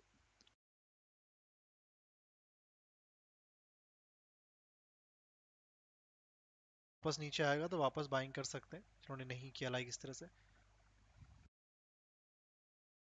Gas is on 4 hour time frame resistance. 4 hour time frame resistance पर है. ऑलरेडी रेजिस्टेंस वैसे ले चुका है ये लास्ट टाइम, ध्यान रखना.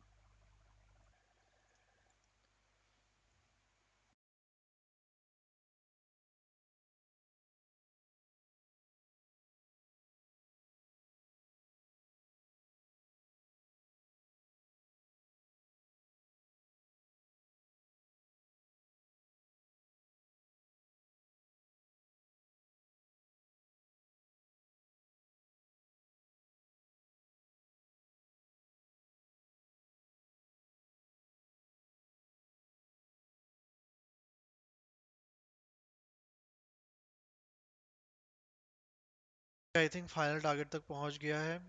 निकल सकते हैं नेचुरल गैस में. इतना ही टारगेट है, वापस आएगा तो वापस बाइंग कर सकते हैं, ठीक है, लोअर एंड पे। ये दोनों ही रीटेस्ट जोन है, तो दोनों पे वापस बाइंग करी जा सकती है। देखते हैं यहाँ पर, वैसे तो यहाँ पर रेजिस्टेंस मार्केट एक बार ले चुका है लास्ट टाइम, थोड़ा ऊपर भी निकल गया था। फिर से रिजेक्शन लेगा तो सेल करेंगे। थोड़ा सा डायरेक्टली सेल मत करना, थोड़ा वेट करेंगे, डायरेक्टली सेल मत करना। या फिर अगर डायरेक्टली सेल कर रहे हो, वैसे एसएल तो छोटा सा ही है, अगर डायरेक्टली सेलिंग का प्लान कर रहे हो तो थोड़ा सा मिनी सेल कर सकते हो, पुट मत लेना, उसके लिए कैंडल क्लोज होनी जरूरी है। एसएल यही रहेगा आपके पास।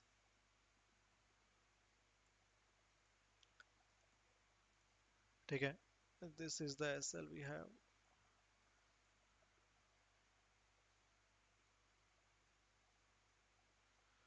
वॉल्यूम ठीक ठाक ही आ रहा है अभी भी, इवन दो 10:30 हो चुका है प्राइस।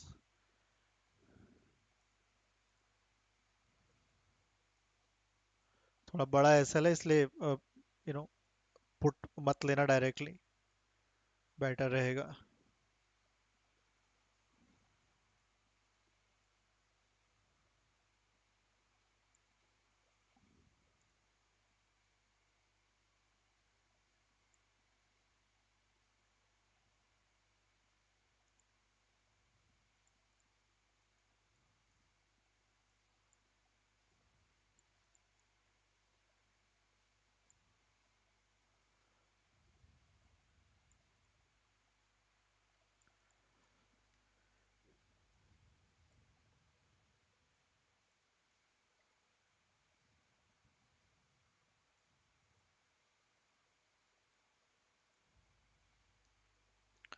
नहीं, क्रूड में कोई ट्रेड नहीं चल रहा अभी, सेलिंग बाइंग का ही ट्रेड, अगर उसमें बने हो तो बने रहो। सेलिंग एक्टिवेट नहीं हुई है इसमें।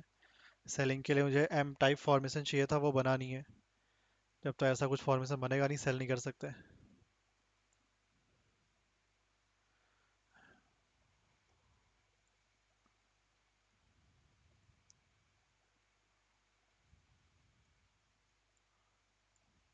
नहीं, गोल्ड और सिल्वर में तो आई थिंक सपोर्ट एरिया था जहां पर मार्केट रुका हुआ था।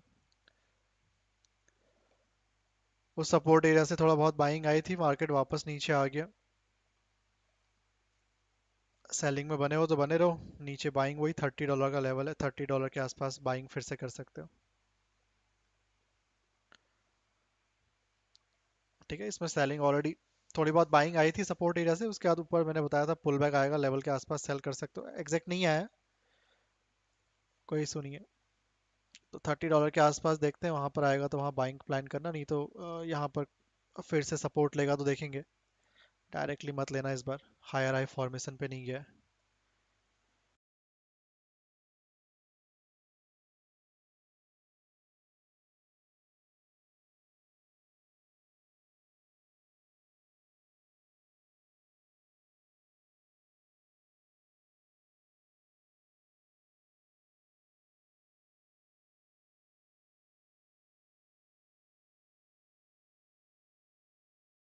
गोल्ड सेल करें, देख लेते हैं गोल्ड को। Natural gas open equal to नहीं, नेचुरल गैस नॉर्मली कैंडल है, बट थोड़ा एसएल बड़ा है, तो क्वांटिटी थोड़ी कम रखना। गोल्ड में यहाँ पर सेलिंग नहीं थी, गोल्ड में मैंने भी थोड़ी देर पहले बताया था, ये गोल्ड भी अपने सपोर्ट एरिया पे से सेल ऑफ में सीधा आ गया था, उसके बाद यहाँ पर सेल कर सकते हो बोला था थोड़ी देर पहले।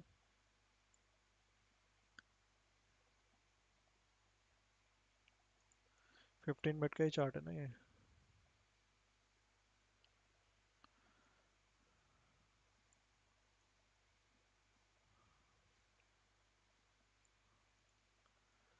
इसमें यहाँ पर सेलिंग नहीं, इसमें यहाँ सेलिंग चल रही है ऑलरेडी। ये सेलिंग में मुझे उस समय नीचे आ गया था प्राइस ऑलरेडी।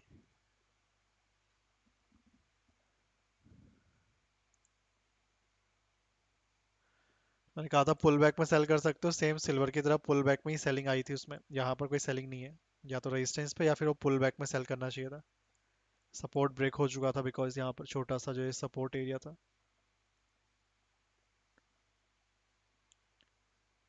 बाकी अगर यहाँ पर रीटेस्ट करता है तो फिर ट्राई कर सकते हो अराउंड 2599 के अराउंड। ऊपर लेवल पे करना चाहिए था, वो अच्छा लेवल था, that is gone already. Retest he pending है, रीटेस्ट में ही करना फिर अब 2599 का अगर रीटेस्ट करता है इन केस। बाकी देखो नेचुरल गैस रेजिस्टेंस पर है, ऑलरेडी लास्ट टाइम रेजिस्टेंस ले चुका है प्राइस, एक बार फिर रिपीट कर रहा हूँ। एसएल थोड़ा सा बड़ा है, क्वांटिटी थोड़ी कम रखना, हो सकता है वापस चला जाए, या फिर पुट मत लेना, मिनी ले सकते हो स्टार्टिंग में।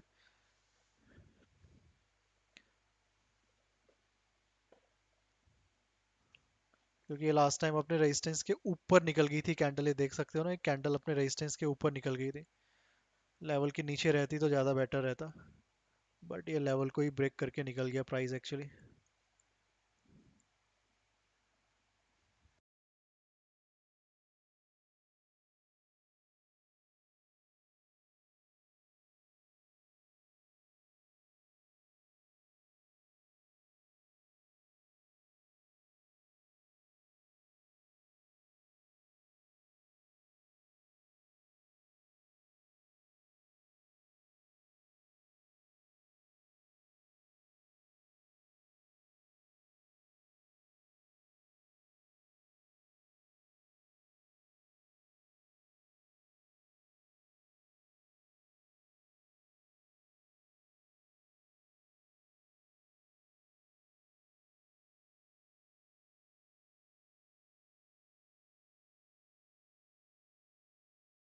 Here for a lot of shoppers is that they have been generally pretty shocked when they're going car shopping. The average price of a new vehicle is $47,000. It's not what they remember the last time they bought it. I mean, they're not following prices every month, maybe like we are, or looking at CPI. They just remember they bought a vehicle 6 years ago. It was probably $35,000, $37,000, and now it's a lot more.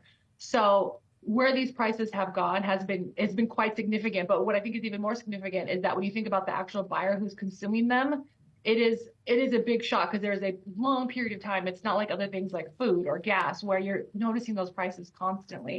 Car buying is a lot differently on new and on used as well. Yeah, and so who is this buyer that is emerging and saying, you know what, I'm willing to spend this much on a used vehicle, and what does it say about the mindset for what people and what buyers are prioritizing right now? Well, the reality is if you need a car, you're going to have to buy a car, whether that is new, whether that is used, whether that is 20 years old, because you've got to get from point A to point B, most places in this country. And so people are having to allocate more money out of their monthly budgets to buy a vehicle. I mean, we asked people in a survey back in August, are you having to take on extra work, a second job? And 54% of people that are in market said yes, which is a pretty shocking number because you think about transportation as a basic need, but people are having to supplement their income to afford these higher vehicle prices along with higher interest rates, which just compound the monthly payment that you're making. And that's how most Americans look at it. They look at it as a monthly payment. Based on what we're seeing from this data, what are you anticipating of the holiday season and vehicle sales for the big red bows that might be sitting in the driveway? Yes, I think that is the image that we think about, a December to remember, stuff like that. The good news, I think, for consumers is that we are seeing on the new vehicle side more incentives. We had that inventory crunch a few years back where there were no semiconductors and microchips in cars, and that really dried up inventory and spiked prices.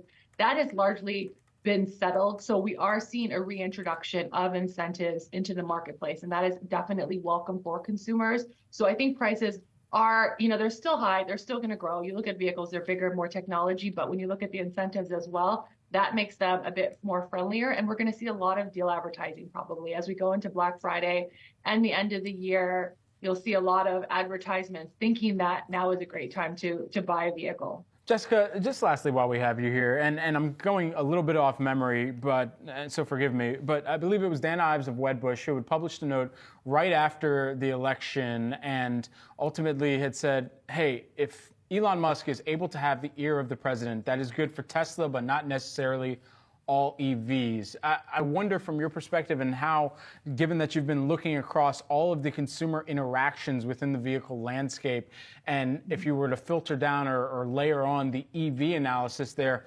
what Elon Musk and the co-founder and CEO currently of Tesla having the ear of President-elect Trump means more broadly for electric vehicles in the mindset of the consumer.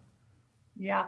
I mean, gosh, there's a lot happening there. I think, first of all, President Trump as well as Elon Musk has said that we probably don't need these subsidies IRA tax credits for electric vehicles, and that has been a major catalyst for electric vehicles this year, especially. We look at the lease penetration rate of EVs, it's 78%. So most people that are buying EVs are leasing them. That's because of the tax credit. So when that goes away, the other brands that have heavily relied on that to move the metal, that's going to be a detriment to them, especially as it's new technology. I mean, it doesn't feel like it, still has its training wheels. People are not necessarily sold, but they see the great deals, and they are right now. EV leases are probably the best in the market. So they see those out there and they think this is good. That goes away. That becomes a much tougher sell. And I think automakers are going to have to struggle to figure out how they pivot, how they make this work, because they know this is where we are going. It's just that transition period is so tough and it's expensive. Jessica Caldwell, head of insights over at Edmunds. Thanks so much for taking the time here, Jessica. Really appreciate the insights and analysis over the overall car industry here right now. Appreciate it. My pleasure. Thank you. Thanks. Turning now to the world of technology, it's time for Tech Support, a segment where we bring you the latest news, tips, and advice around the latest and greatest in computers, phones, headsets, and other technologies as well. Today, we're looking at Apple's new MacBook Pro, and joining me now, we've got Yahoo Finance's Dan Halley, our Tech DH, with his review. Is this it? This is it. This is it. Let's take a look. Ooh, hello, nice and shiny. See that Apple on there? You're not really going to see much of a difference between this and last year's MacBook Pro. Everything is on the inside. So let me pop this bad boy open for you. Give it a looky-loo. This is obviously the same design. This is the 16-inch MacBook Pro. Okay. What's big about this is the chip that's running this. This is running on this particular model is the M4. So Apple introduced the M4 back in May when they launched their new iPad Pro. They have the M4 for the 14-inch model, and then this one's running the M4 Pro, and then there's a step up called the M4 Max. Basically, all that means is you're going to get more power, more performance. Now, does everyone need a MacBook Pro? You can see the starting prices there, and the answer is, whoa, no, okay? The starting price for a 14-inch model is $1599. For a 16-inch, it's $2499. A fully kitted out version, that's with everything soup to nuts, where you have the 16-inch, you have the M4 Max processor, you have 128 gigabytes of memory, which is what we used to call RAM, and then I think it's 8 terabytes of storage. $7349. So that's a lot of money. $7,349 if you go all the way. Now, there's a few things that I want to point out with this. This particular model has what's called a nano texture display. Basically, it cuts down on reflection. Pretty good when you're, working at home or you got to do anything along those lines outside. You can or see in a studio with this many lights. You see how it's kind of like it's not shining as much on the light there. Yeah. It also has a new camera, so it has a improved kind of look to it, and something called that allows you to look down at the desk. So if you're presenting something to someone and you have, say, a sheet of paper, you would be able to automatically turn that on. And it's not a different camera. It's literally the camera up top there. It'll be able to angle down and see what you're presenting. So you'd be able to present something along those lines. I think for most people, this is way too much computer. I don't think that you necessarily need to buy this. I was going to say, who is this for? So this is for the professional who's going to be doing video editing. I have a buddy who does I don't know if remember what a power hour is? Yes. He does a Halloween power hour every year. And so he needs something to put together a huge list of different videos. And so someone who's doing that, someone who's doing photo editing, I have some friends who are photo editors, they would need something like this. 3D design. In CAD, maybe, I don't know, if you're working on jet engines, things like that, you need to move 3D models around. Yeah. That's who this is for. Okay. Now, by comparison, you can get a 13-inch MacBook Air with an M2 chip for $999. Okay. And the most recent Air with an M3, $1099. So most people, they're going with the Air, this for the high-end professionals. All right, so not exactly on my Christmas list, but certainly on my personal save-up list. Dan Halley, thanks so much. Appreciate it. Everyone, that's it for Wealth. I'm Brad Smith. Thank you so much for watching. Market Domination starts at 3 p.m.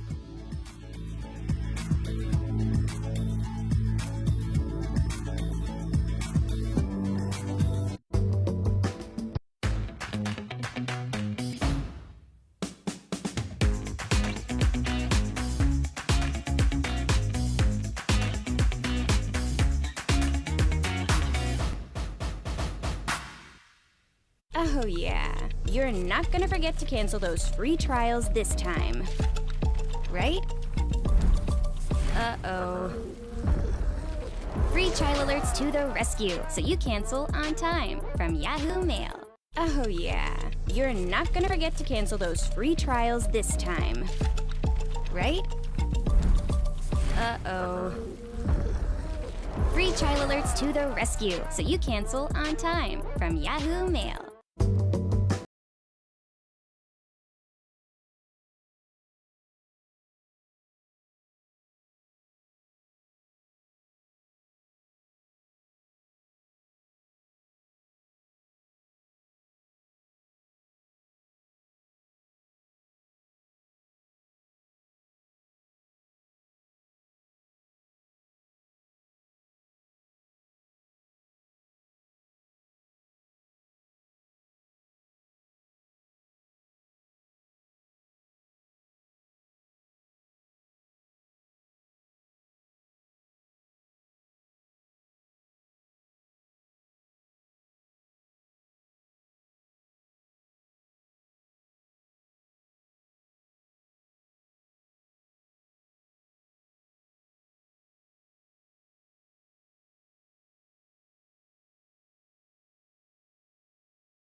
So you have a famous tagline.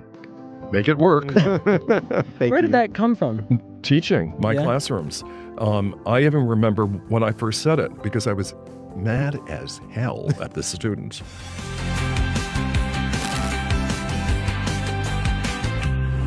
Welcome to Living Not So Fabulously. Today we are talking with the Tim Gunn, fashion icon, TV legend, and mentor who turned make it work into a designer's mantra.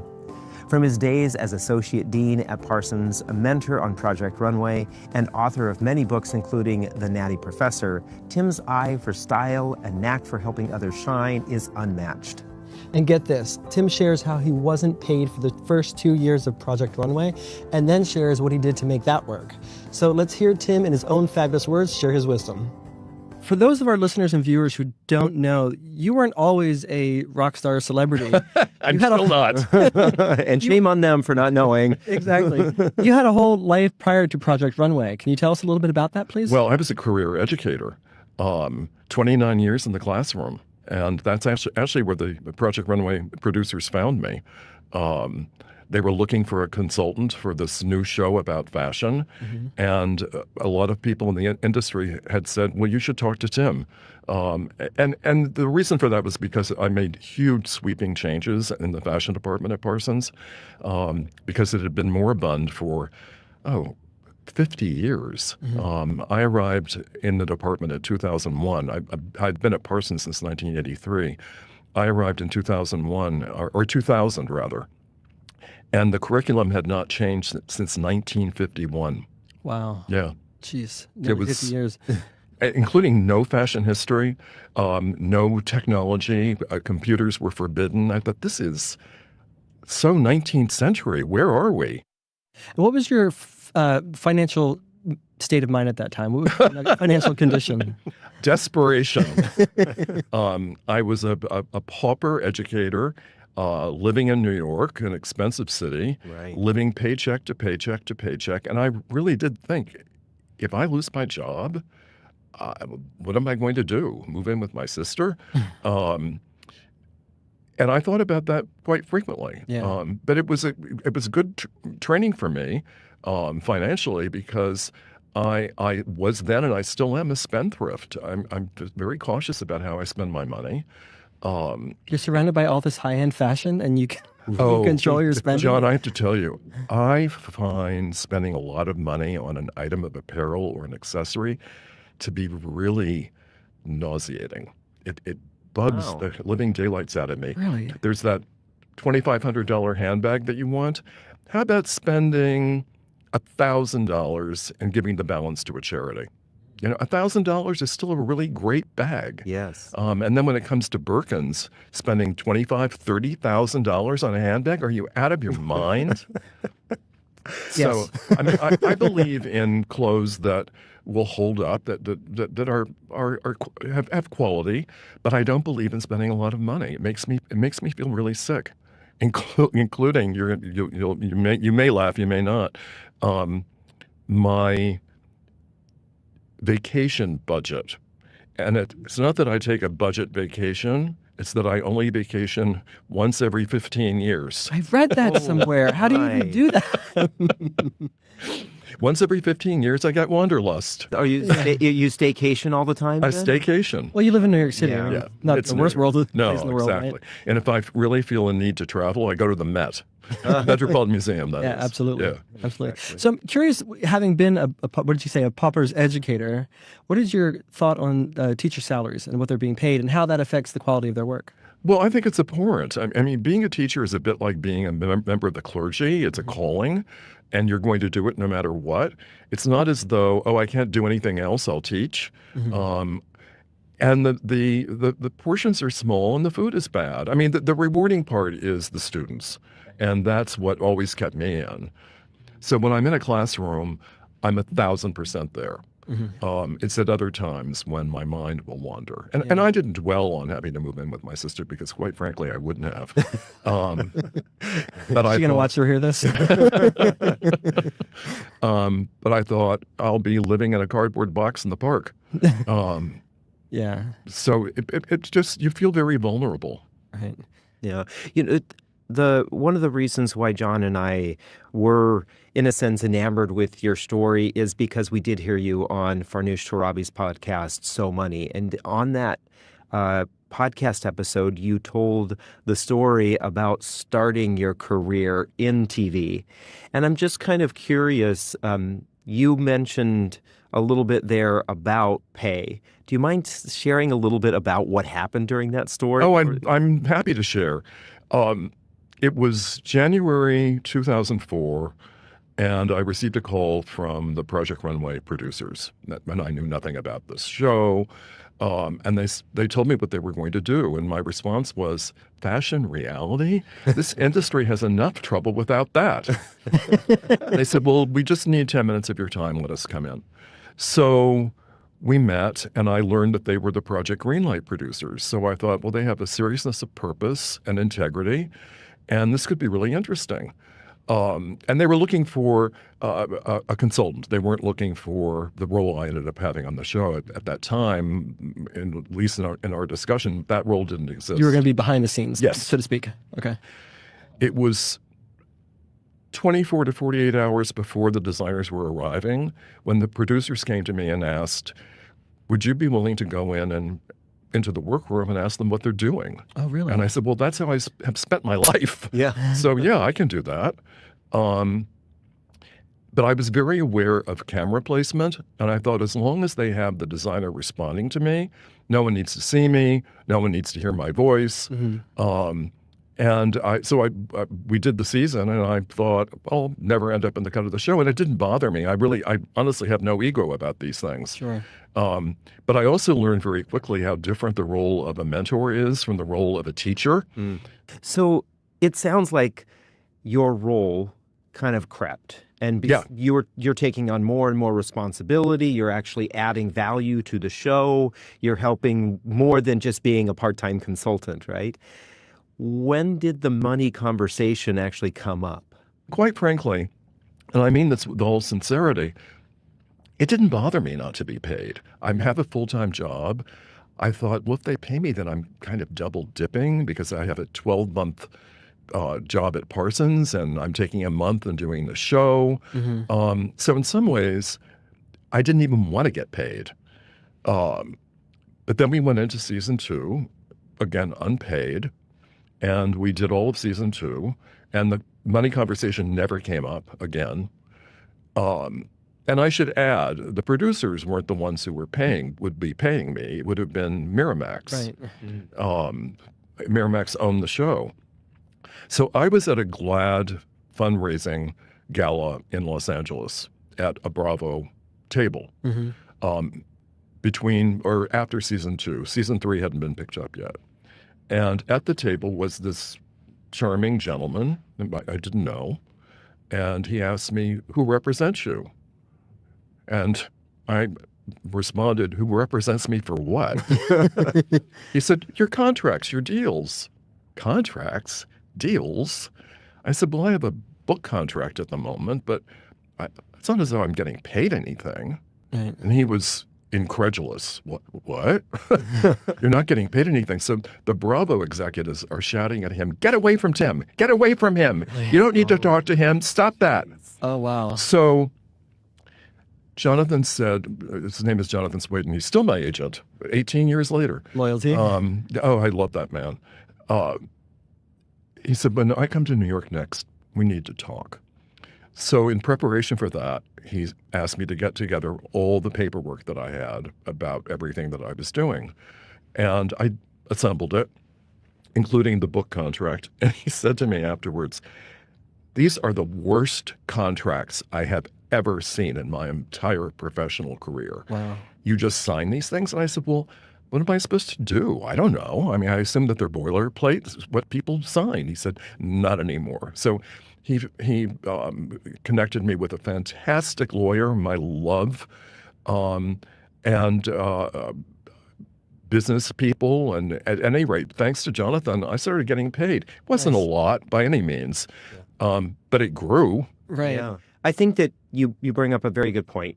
A lot of times shows get started on a shoestring budget, and more often than not, they think, okay, we'll be lucky if we move on to a second season. But then your show blew up. And who knew? Right. Nobody knew that was No. happening. Do you mind if I ask, do you think that that your background as a teacher and maybe the mindset that you had as a teacher and that pauper educator mindset played a little bit into this idea of, oh, well, I'm not getting paid and that's okay? Oh, I'm certain that it played into it. I'm certain that it did. Yeah. And I have no complaints. I have no regrets, none. And I know a lot of people professionally who won't even have a conversation until they know what the compensation is. Yeah. And that's just not within my DNA. I want to know what it is first, because if I'm not interested, then who cares? Yeah. Right.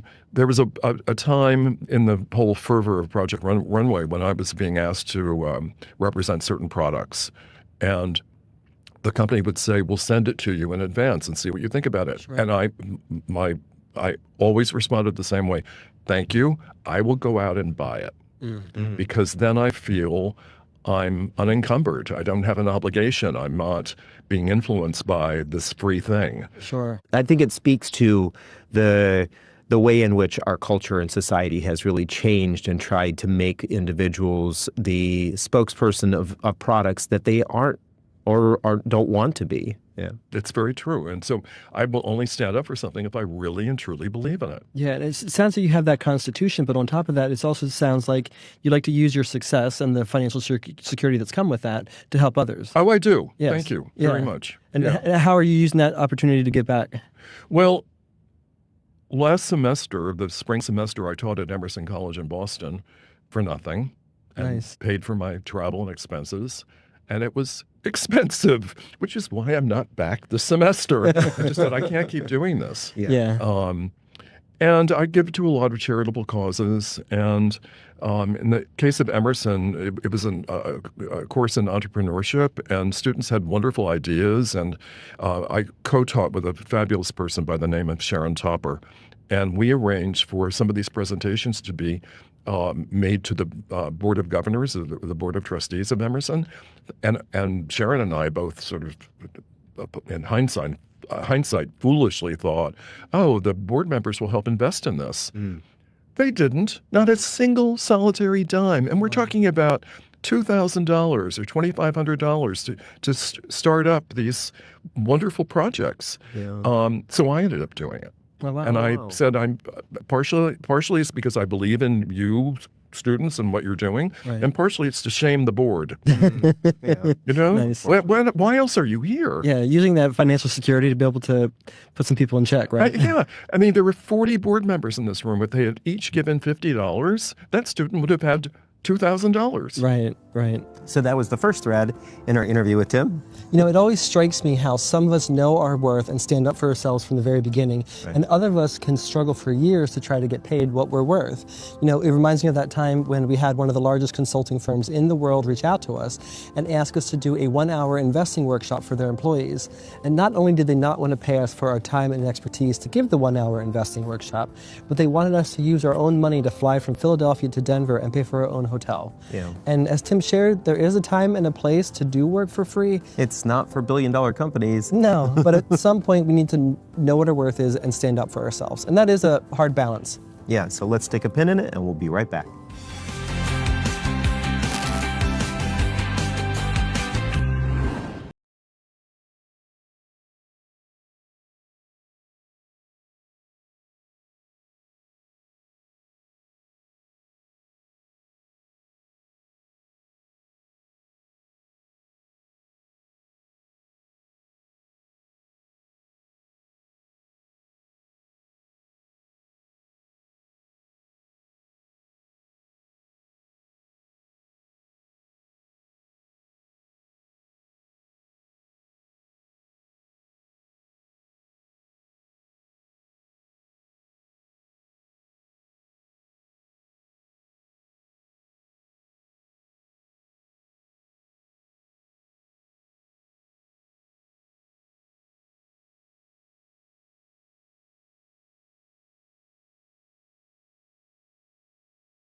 Welcome back for the most stylish advice you've ever heard from the incomparable Tim Gunn. In the second half of our interview with Tim, he is once again being a fabulous mentor, and this time it's money advice, whether you're just getting started in your career or you're wanting to make progress. So let's dive back into that interview with Tim. So you have a famous tagline. Make it work. Where did that come from? Teaching my classrooms. I even remember when I first said it because I was mad as hell at the students. It was a year-long course, so 30 weeks. Seniors, they're developing their final thesis. And one of my students comes to me and says, I don't want to do this anymore. And I thought she meant she wanted to leave school. And I said, what's going on? Tell me. And she said, this project doesn't move me any longer. I said, are you talking about when you say you don't want to do this anymore, you want to do a different project? She said, yes. I said, it's April. We have 6 weeks left. You've been working on this for months. What's going on? And she said, oh, I'm just tired of it. I wanted to slap her, frankly, and just say, snap out of this malaise. I said, well, I'm telling you right here and now, you're not going to do that. You're going to continue on this path. And now, for the duration of this class, it was a 6-hour class twice a week, you're going to study this work, offer up a diagnosis of what the issues are, and then you're going to devise, and I'll help you, a prescription for how to make it work. But until you can identify what the issues are, you can't offer up a prescription. And I said, the reason I'm making you do this is because you will now have wonderful, important resources moving forward when it comes to problem solving. If you just abandoned it, then hopefully project number 2 is great, but what if it isn't great? So by working through all this, you'll be a stronger, better prepared person for the world. So you're basically fashion Yoda, right, at this point, right? And knowing how to make it work. We're curious, what kind of mistakes are you seeing young and up and coming fashion designers in the start of their career? I really think you need to hitch your wagon to something big. Something that can give you resources, which is why I loved making the cut on Amazon so much, because we had Amazon's deep pockets helping these young designers. That Runway fashion show in front of the Eiffel Tower. Oh my God, fabulous. It was incredible. So many young designers, and I'm including my own students, think, oh, I'll have a little shop and I'll make everything myself and I'll have this clientele. You're going to go under in less than a year. It's just not going to happen for you unless you can bring out a lot of product in various sizes and step away from forgive me for this expression, but I call it happy hands at home. What does that mean? It means you're sitting at home, you're sewing things, you're crocheting, and here's what I just made. Do you like this pot holder? Well, it's $3. Well, let's calculate your time, your materials. It can't be happy hands at home. It has to be something big. And frankly, I'm not a Nostradamus, I shouldn't say this, but when I took over the fashion department at Parsons in 2000. It was a whole new era of American fashion because prior to 1990, early 90s, young fashion designers, my students, would never go off on their own. They would be working for a big designer as an assistant designer. Yeah. And that's the way that the American fashion industry worked. In the 90s, it was thrown into this topsy-turvy cyclone. And when it came out of it, it was a welcoming environment for young, entrepreneurial thinking designers. And I think that's part of the reason that Project Runway took off the way that it did, because it was, first of all, magnifying that and supporting it and saying, this can be you. But the world's really changed since then. That was 20 years ago. Yeah. And I think we're back to a time when young designers should be working for larger companies. And then later, they can go out on their own. Donna Karan worked for Anne Klein, and Tomi Otaki, the financial backer of Anne Klein, said to her, you have a real vision. I'm going to back you in your own company. And that's how she started Donna Karan. Do you feel like some of the younger folks are trying to make it big too quickly and not trying to learn the ropes before they get into the industry? There's certainly that element. But I also want to point the finger, and forgive me, everybody out there, I want to point the finger at fashion educators. I think they're entirely too indulgent of their students and what they may or may not want to do. I really believe in tough love. I'm not going to let you make a T-shirt. I mean, there are millions of T-shirts out there. Stop it.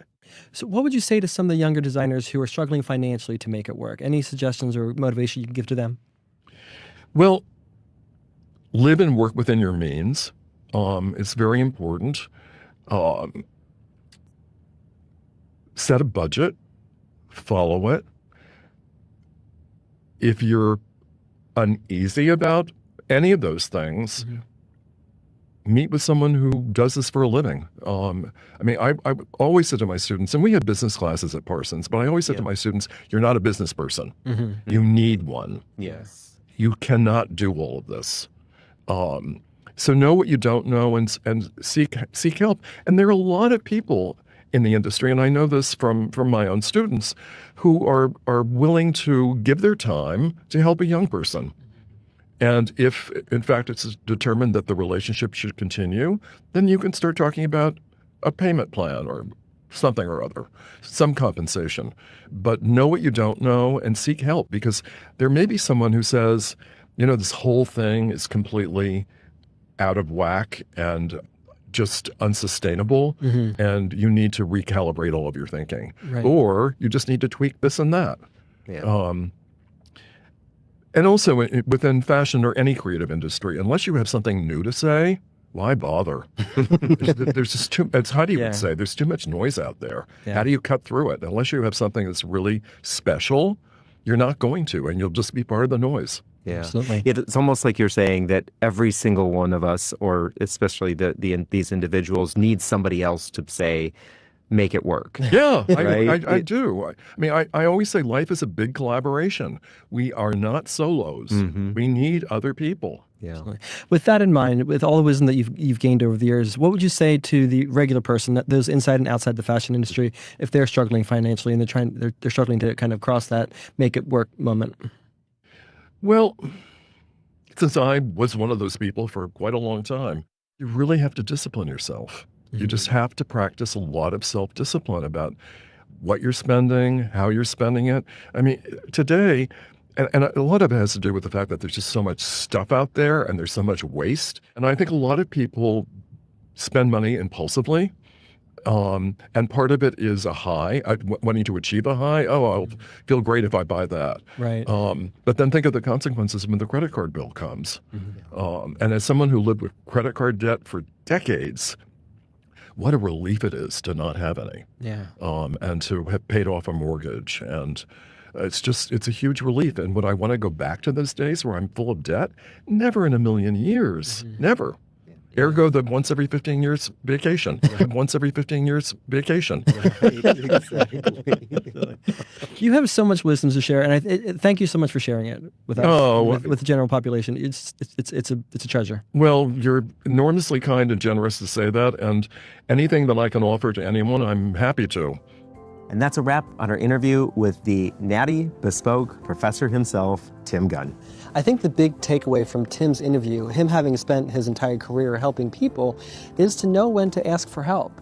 I think so many of us as entrepreneurs, especially as we're starting out as business owners, is we try to wear all the hats. It's hard to be the creative writer, the innovative app developer, or the owner of the new popular coffee shop in town, and be the bookkeeper, the accountant, the attorney. And juggling all those things at the same time, you can't be great at all that. Right, so ask for that help. And as Tim said, sometimes there are professionals out there who are willing to help you pro bono. But remember, eventually, you're gonna have to pay.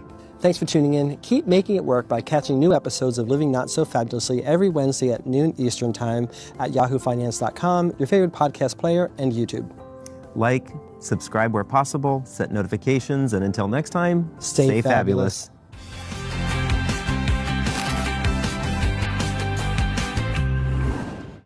This content was not intended to be financial advice and should not be used as a substitute for professional financial services.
My work every day is about trying to help people and families build wealth so they can live their American dream.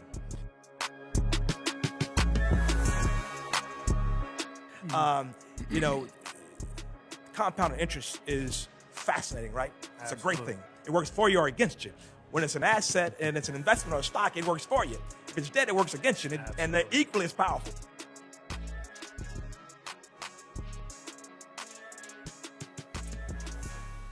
All right, welcome to Financial Freestyle here on Yahoo Finance. It's your boy, Ross Mack. And look, no matter where you're at in your financial journey, you can never, ever stop learning. That's why I'm so honored to be talking to the CEO of Southern Bancorp, Mr. Darren Williams. Thank you, Ross. Appreciate you having me. Man, thank you so much for being here, man. We got a chance to actually talk offline, and I just want to say thanks so much for taking the time to be here.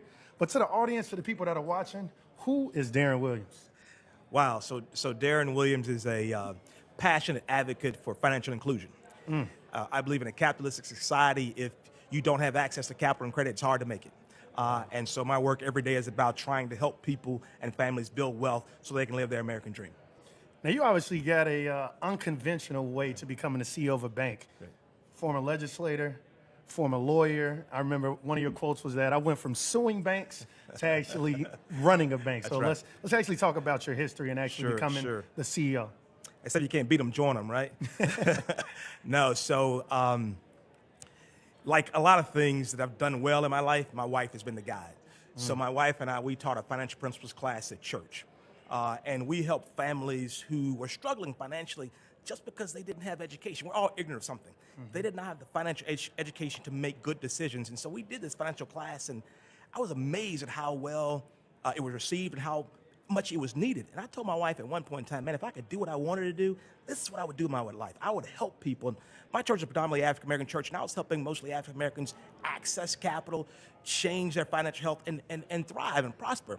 And you know, years later, I get an invitation to lunch from the board chairman of Southern Bancorp, and he says, hey, we'd like you to be our CEO. I was like, do you know what I do? It's like, I sue publicly traded companies and banks. This is not really what I want to do. I didn't know anything about this bank. Southern is really three companies in one, so a holding company, bank, and a nonprofit loan fund. I'd worked with the loan fund on policy initiatives to help support low-wealth people as a legislator. But once I found out what they did, it was interesting to me, so I joined the board. And I told my wife, I said, hey, I got this job offer a couple weeks ago. I forgot to tell you about it. And she said, well, tell me about it. And she said, well, hey, Darren, this may be God giving you what you asked for. Didn't you say you wanted to help people?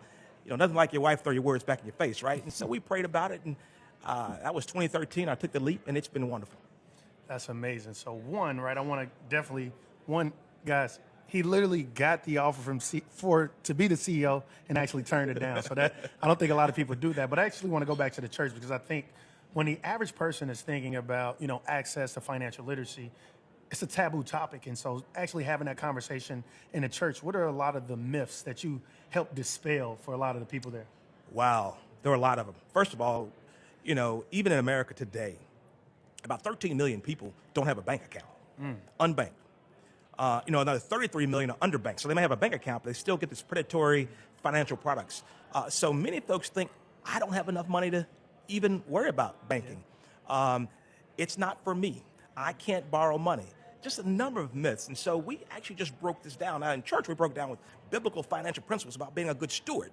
And no matter what you do, you need to save more than you spend. That's the beginning. So budgeting is kind of where we started.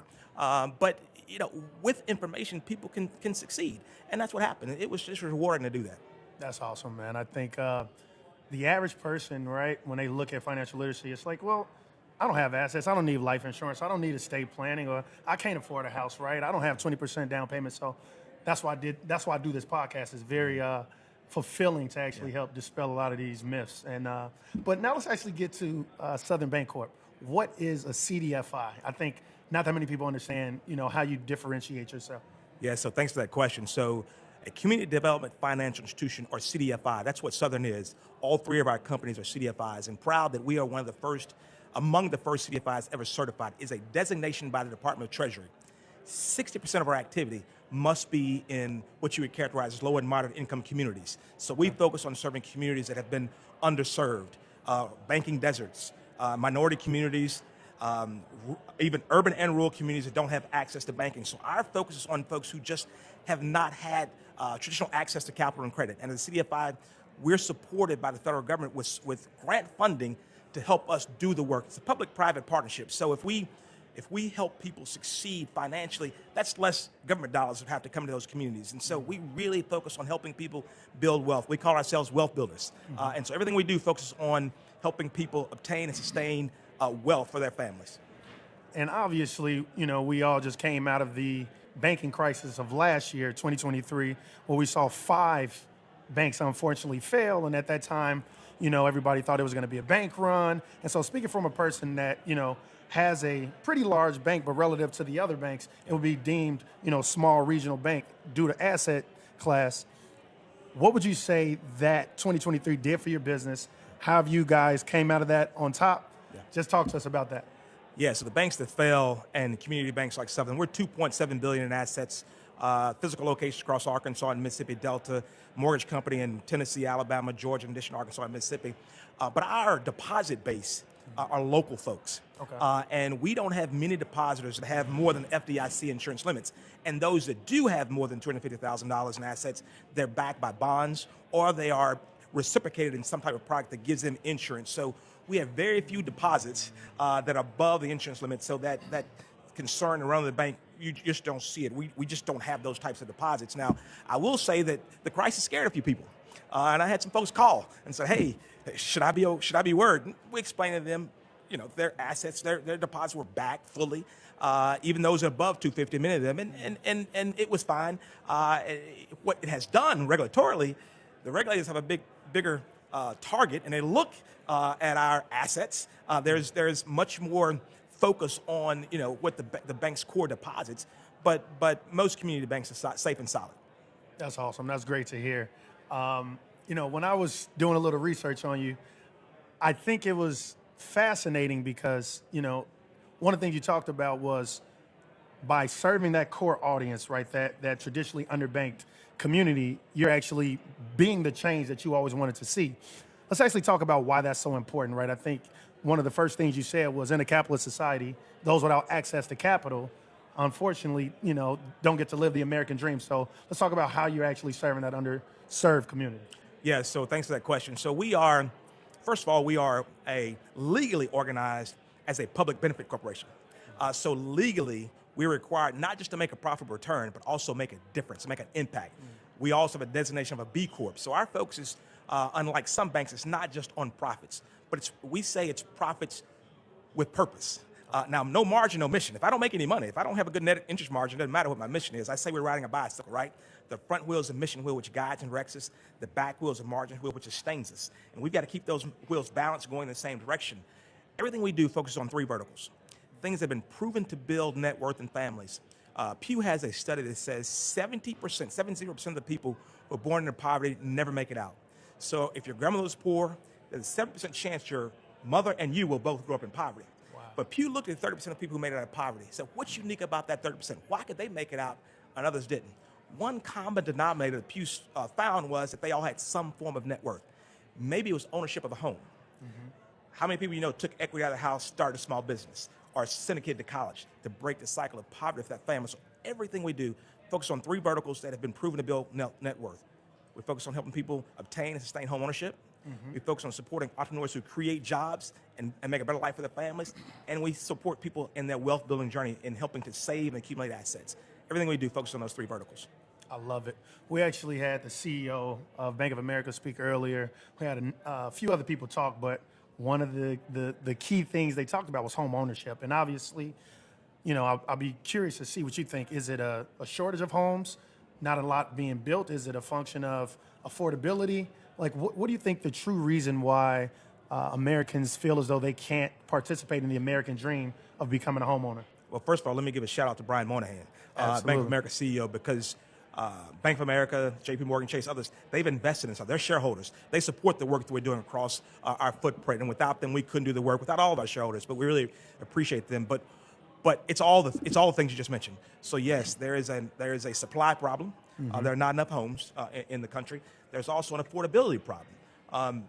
It costs, when you're think first in rural communities, underserved communities, the South, the cost to build a house, you got your land costs, but the construction costs are so high, right?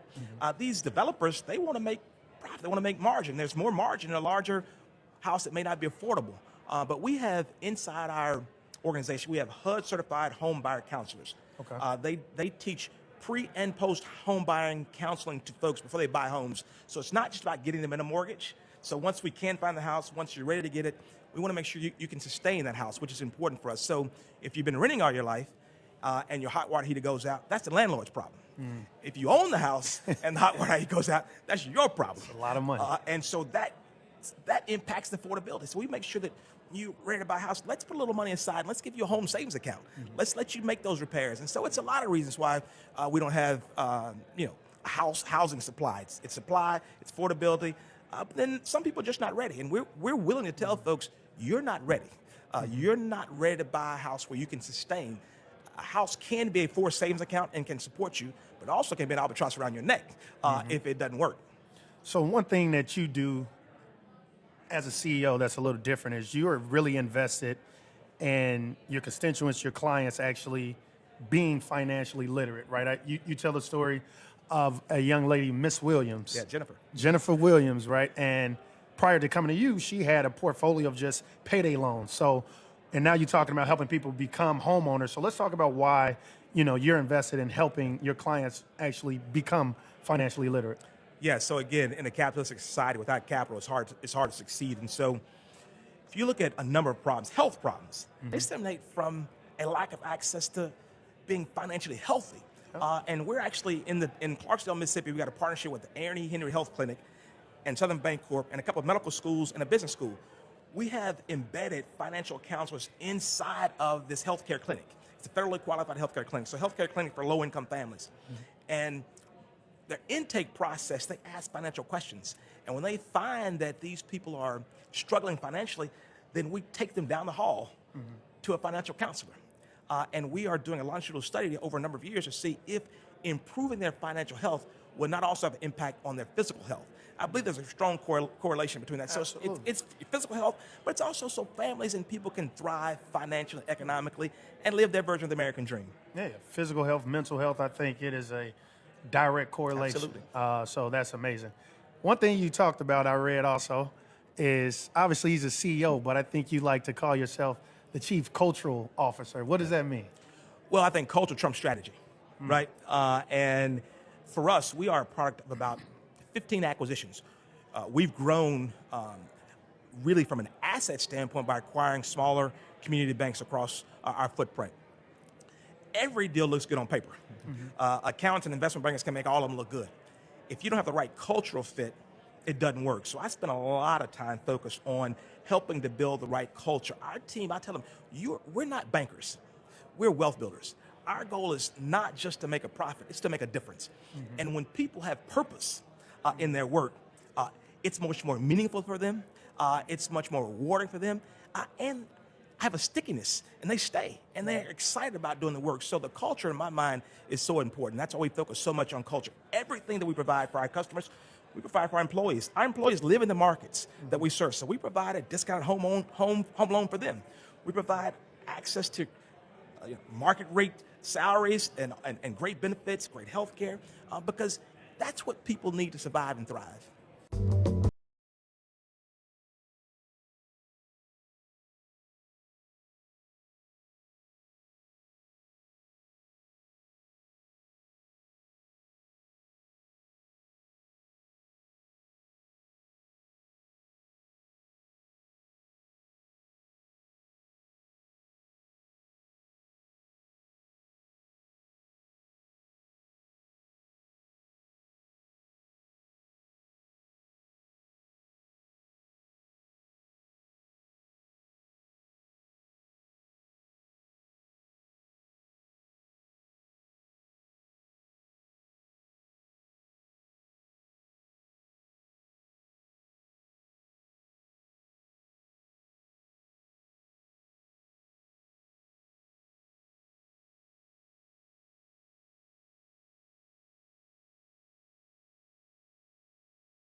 You know, the average person, when they think about, doing good, they think you can't do charity or do good and also make money. Yeah.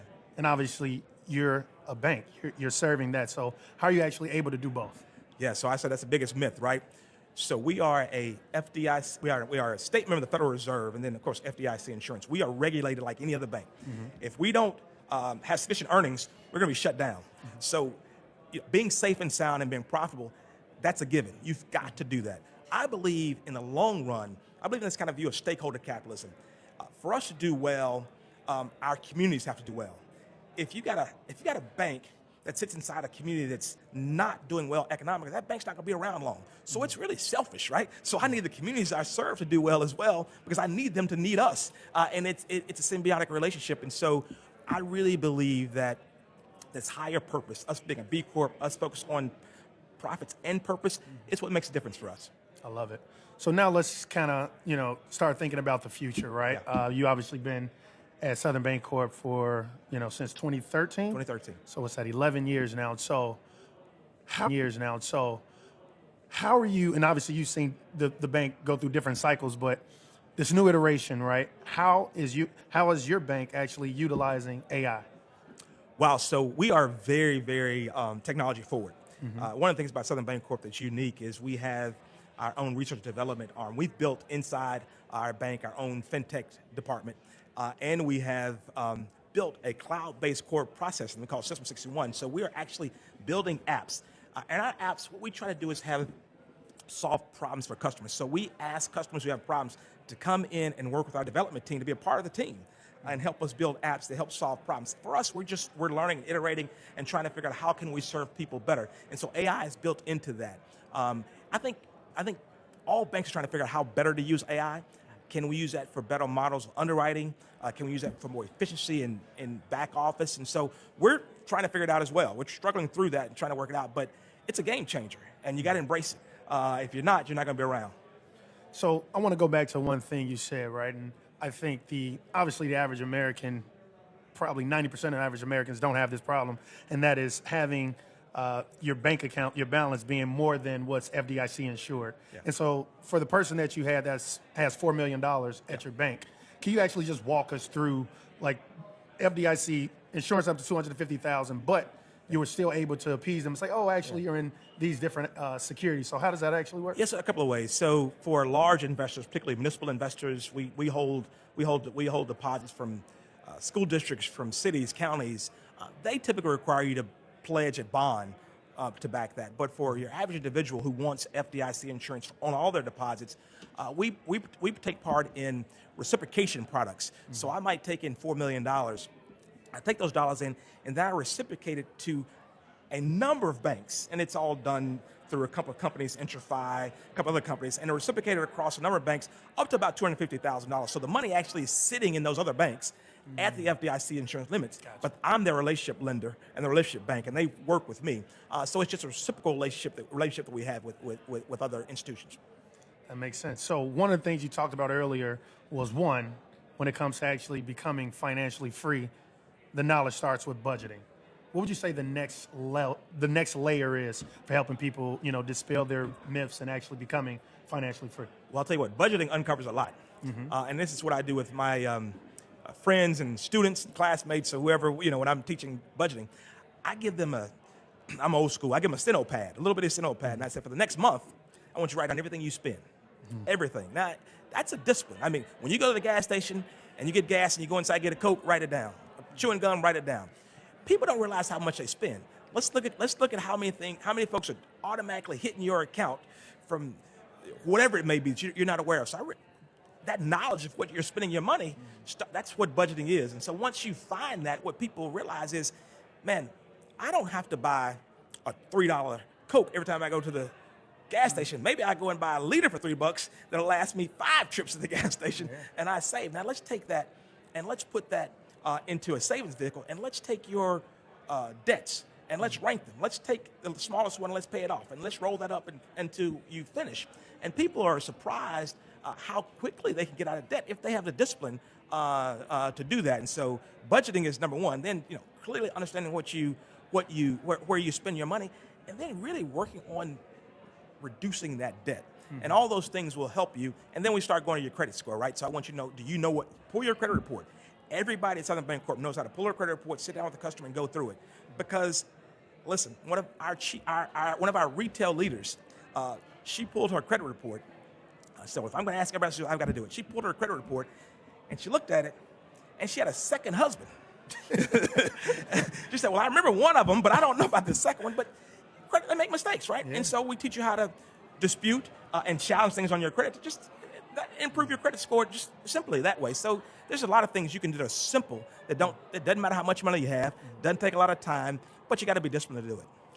I think if a person, because now it's so much easier to just spend money, there's a lot of subscriptions that are actually being charged on your credit card, so you definitely don't actually see that. But the fact that people don't know that you could actually pull your credit card or your credit report and actually dispute it, just for the interest of time. If you could go back in time and speak to your 18-year-old self, what advice would you give yourself? Yeah, I love this question. A young Darren Williams. Yeah, a lot of things. But really, what I say is people are a product of their experiences. Mm-hmm. And while I've learned a lot, I wouldn't be who I was if I hadn't gone through those experiences. So I'm not sure what I would change. Mm-hmm. I've had a great life. I've been blessed. I've been pleased with what's happened. I've made a bunch of mistakes, but I've learned more from mistakes than successes. And so I welcome those those mistakes, and I probably wouldn't change a thing. If I was forced to give you an answer, I might say, listen, I'd take a few more chances. Mm-hmm. I remember my wife when we were young, married couple before we had kids. She said, "Let's go live abroad," and I was all about my career, all about building law practice. I'd probably do that now. A lot of things I might. The world is a small neighborhood now, right? And so I might do those things. But I embrace the mistakes I've made. I embrace the challenges I've had because it's made me who I am.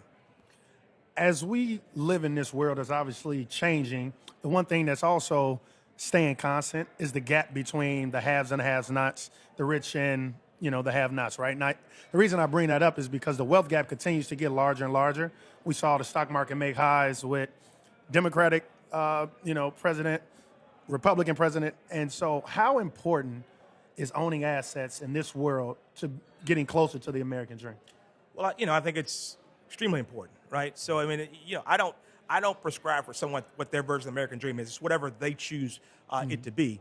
We want to support them on that journey. But clearly, owning assets provides a level of financial freedom that helps you relieve yourself from the mental and physical stress of being debt burdened.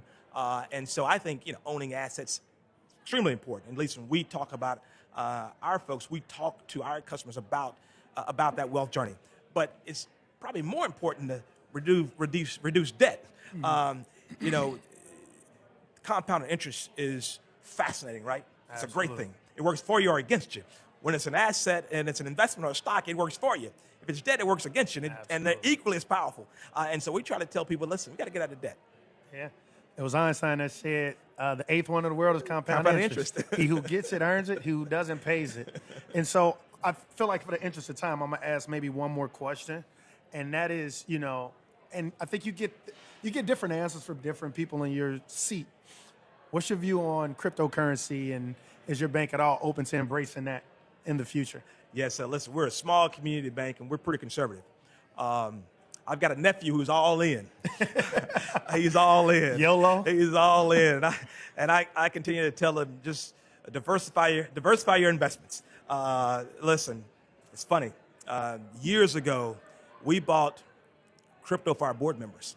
Wow. And we wanted them we set up accounts, wanted them to, not a lot, wanted them to invest. Because listen, you've got to embrace technology. You've got to embrace change. Mm-hmm. And so we're watching it. We're not about to start getting in that game, but I think there's a lot you can learn. Crypto is actually, in my mind, not as important now for us as blockchain, what it's built on. The blockchain is impressive. And so this cloud-based core process that I talked about us creating, it's built on a blockchain. And I think there's just powerful opportunities there. So we continue to watch it and study it. We're not getting into crypto, and hopefully my nephew, if you're listening, please diversify. He's all in, but it's another asset class, right? Yeah. Well, I just want to say thank you so much for joining us here on Financial Freestyle here on Yahoo Finance. Guys, thanks so much for joining us. My name is Ross Mack. Make sure you guys tune in to another episode of Financial Freestyle, and we want to give a warm thank you to the CEO of Southern Bancorp, Mr. Darren Williams. Thank you, man. This content was not intended to be financial advice and should not be used as a substitute for professional financial services.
Welcome to a new episode of Opening Bid. I'm Yahoo Finance Executive Editor Brian Sozzi. This, of course, is a podcast that will make you a smarter investor, or I hope.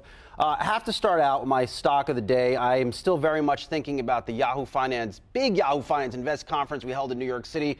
A whole group of amazing guests rode onto our main stage for some fabulous conversations. You can go check out all those conversations in Yahoo Finance. But the stock of the day for me is Bank of America. I sat down with Bank of America Chairman and CEO Brian Moynihan, talked to him at length for about 20 minutes. I mean, it was a big conversation about the future of his bank and the Trump administration. Two things stood out to me as I digest this conversation. In that moment, you kind of lose track of life and what you're actually doing. Brian's saying he thinks there's going to be less regulation under the Trump administration, and that might impact the banking industry. Of course, we've seen bank stocks on fire after the election or the re-election of Donald Trump. The KBW Bank Index up 10%, Bank of America shares up 10%.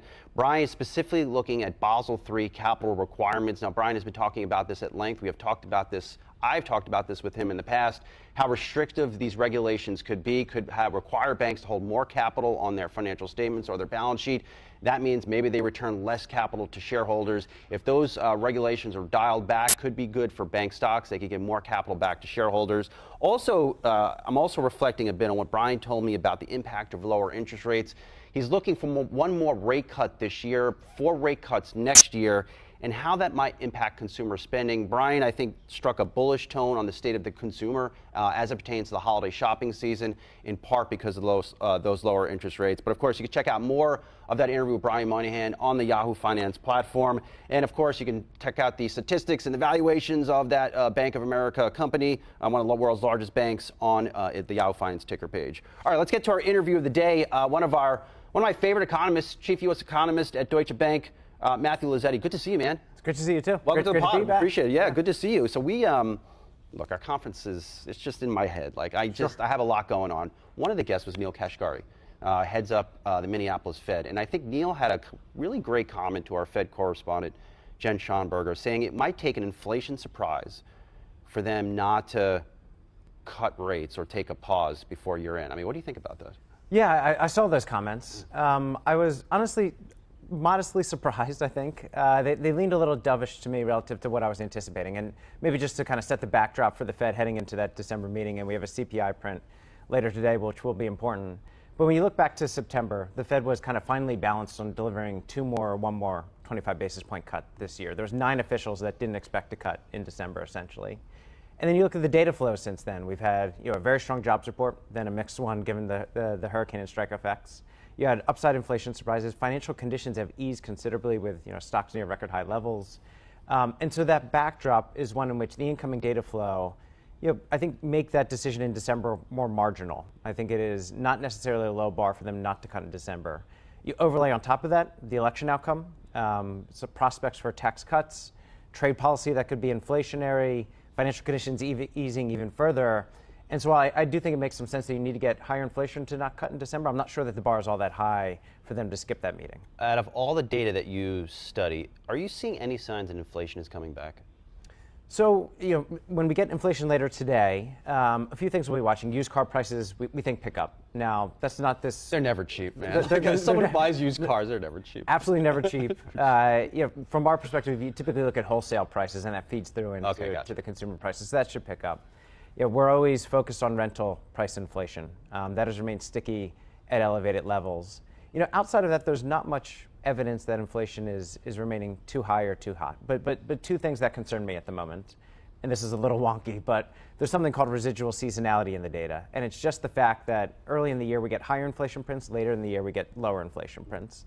And so I'm worried that as we get to the start of next year, we again see this kind of resurgence in inflation pressures. That's one thing that worries me, and I think should worry the Fed a little bit. The second thing is just the policies that could be coming. Trade war, significant increases in tariffs would absolutely increase inflation next year. And I'm not sure that that's kind of very well reflected in terms of consensus expectations. I've saved about 12 minutes. I want to dive into each potential policy thing from the incoming administration.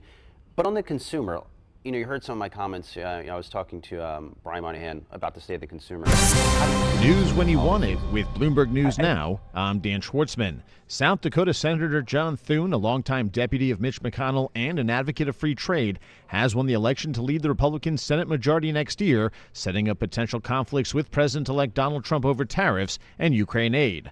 Meanwhile, President Joe Biden and Trump spoke to the press before meeting in private about the transition as Trump made his first trip to Capitol Hill since winning the election. Looking forward to having like we said, a smooth transition. Do everything we can to make sure you're accommodated, what you need. And we're going to get a chance to talk about some of that today. So good. Welcome Thank you back. very much. And thank you very much. And politics is tough. And it's, in many cases, not a very nice world, but it is a nice world today. And I appreciate it very much. A transition that's so smooth, it'll be as smooth as it can get. And I very much appreciate that, Joe. You're welcome. Meanwhile, President-elect Trump has given a full-throttle endorsement for Mike Johnson to remain as House Speaker as House Republicans meet today to elect their leaders for the next Congress. Majority Leader Steve Scalise and Majority Whip Tom Emmer are expected to retain their current roles as well. Inflation remained firm in October as the Bureau of Labor Statistics figures showed that the core consumer price index rose 0.3% for a third month. According to Bloomberg calculations, over the past 3 months, it has risen at a 3.6% annualized rate, marking the fastest pace since April. These numbers have economists thinking that the Fed will slow the pace of rate cuts to possibly every other meeting starting next year. Minneapolis Fed President Neel Kashkari on what this data will mean for interest rates. Goods inflation is back down to where we want it to be, where it was pre-pandemic. Services inflation, which is tied to wages, is gently trending down. And then finally, housing inflation, we know, is a lagging indicator. We know that it takes a couple years for the new leases to turn over, and the new leases are showing that we're headed in the right direction. Minnesota Fed Chief Neel Kashkari was a guest on Bloomberg Surveillance. Hear the full conversation on the Bloomberg Talks podcast. Charter Communications has agreed to buy Liberty Broadband in an all-stock transaction. The deal will consolidate 2 public companies with an expected closing date of June 30th of 2027, pending Liberty spinning off its Alaskan telecommunications subsidiary.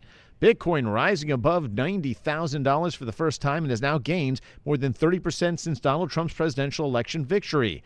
Trump has vowed to create a friendly regulatory framework for crypto while setting up a strategic Bitcoin reserve and making the U.S. the global hub for cryptocurrency. The U.S. has made an arrest and has charged a man suspected of leaking classified documents that showed Israel's possible preparation for an attack on Iran. The New York Times has identified the man as Asif William Rahman, who is reported to be a CIA official. Rahman was indicted last week in federal court and was arrested Tuesday in Cambodia. The documents, which were satellite images showing Israeli jets practicing for a strike, were posted on the Telegram app last month. With news emerging that Spirit Airlines is nearing a deal with creditors that would allow it to restructure its debt load in bankruptcy court, the embattled airline's stock has sunk by close to 60% so far today. We check the markets for you all day long here at Bloomberg. Currently, the S&P is up around 20%. The Nasdaq is essentially flat, while the Dow is up around 0.4%. The 10-year Treasury yield is at 4.42%, and the 2-year yield is sitting at 4.27%. That's news when you want it with Bloomberg News Now. I'm Dan Schwartzman, and this is Bloomberg. The forces shaping markets and the economy are often hiding behind a blur of numbers. So that's why we created the Big Take. That looks like demand and hiring is relatively low, but also layoffs are historically low.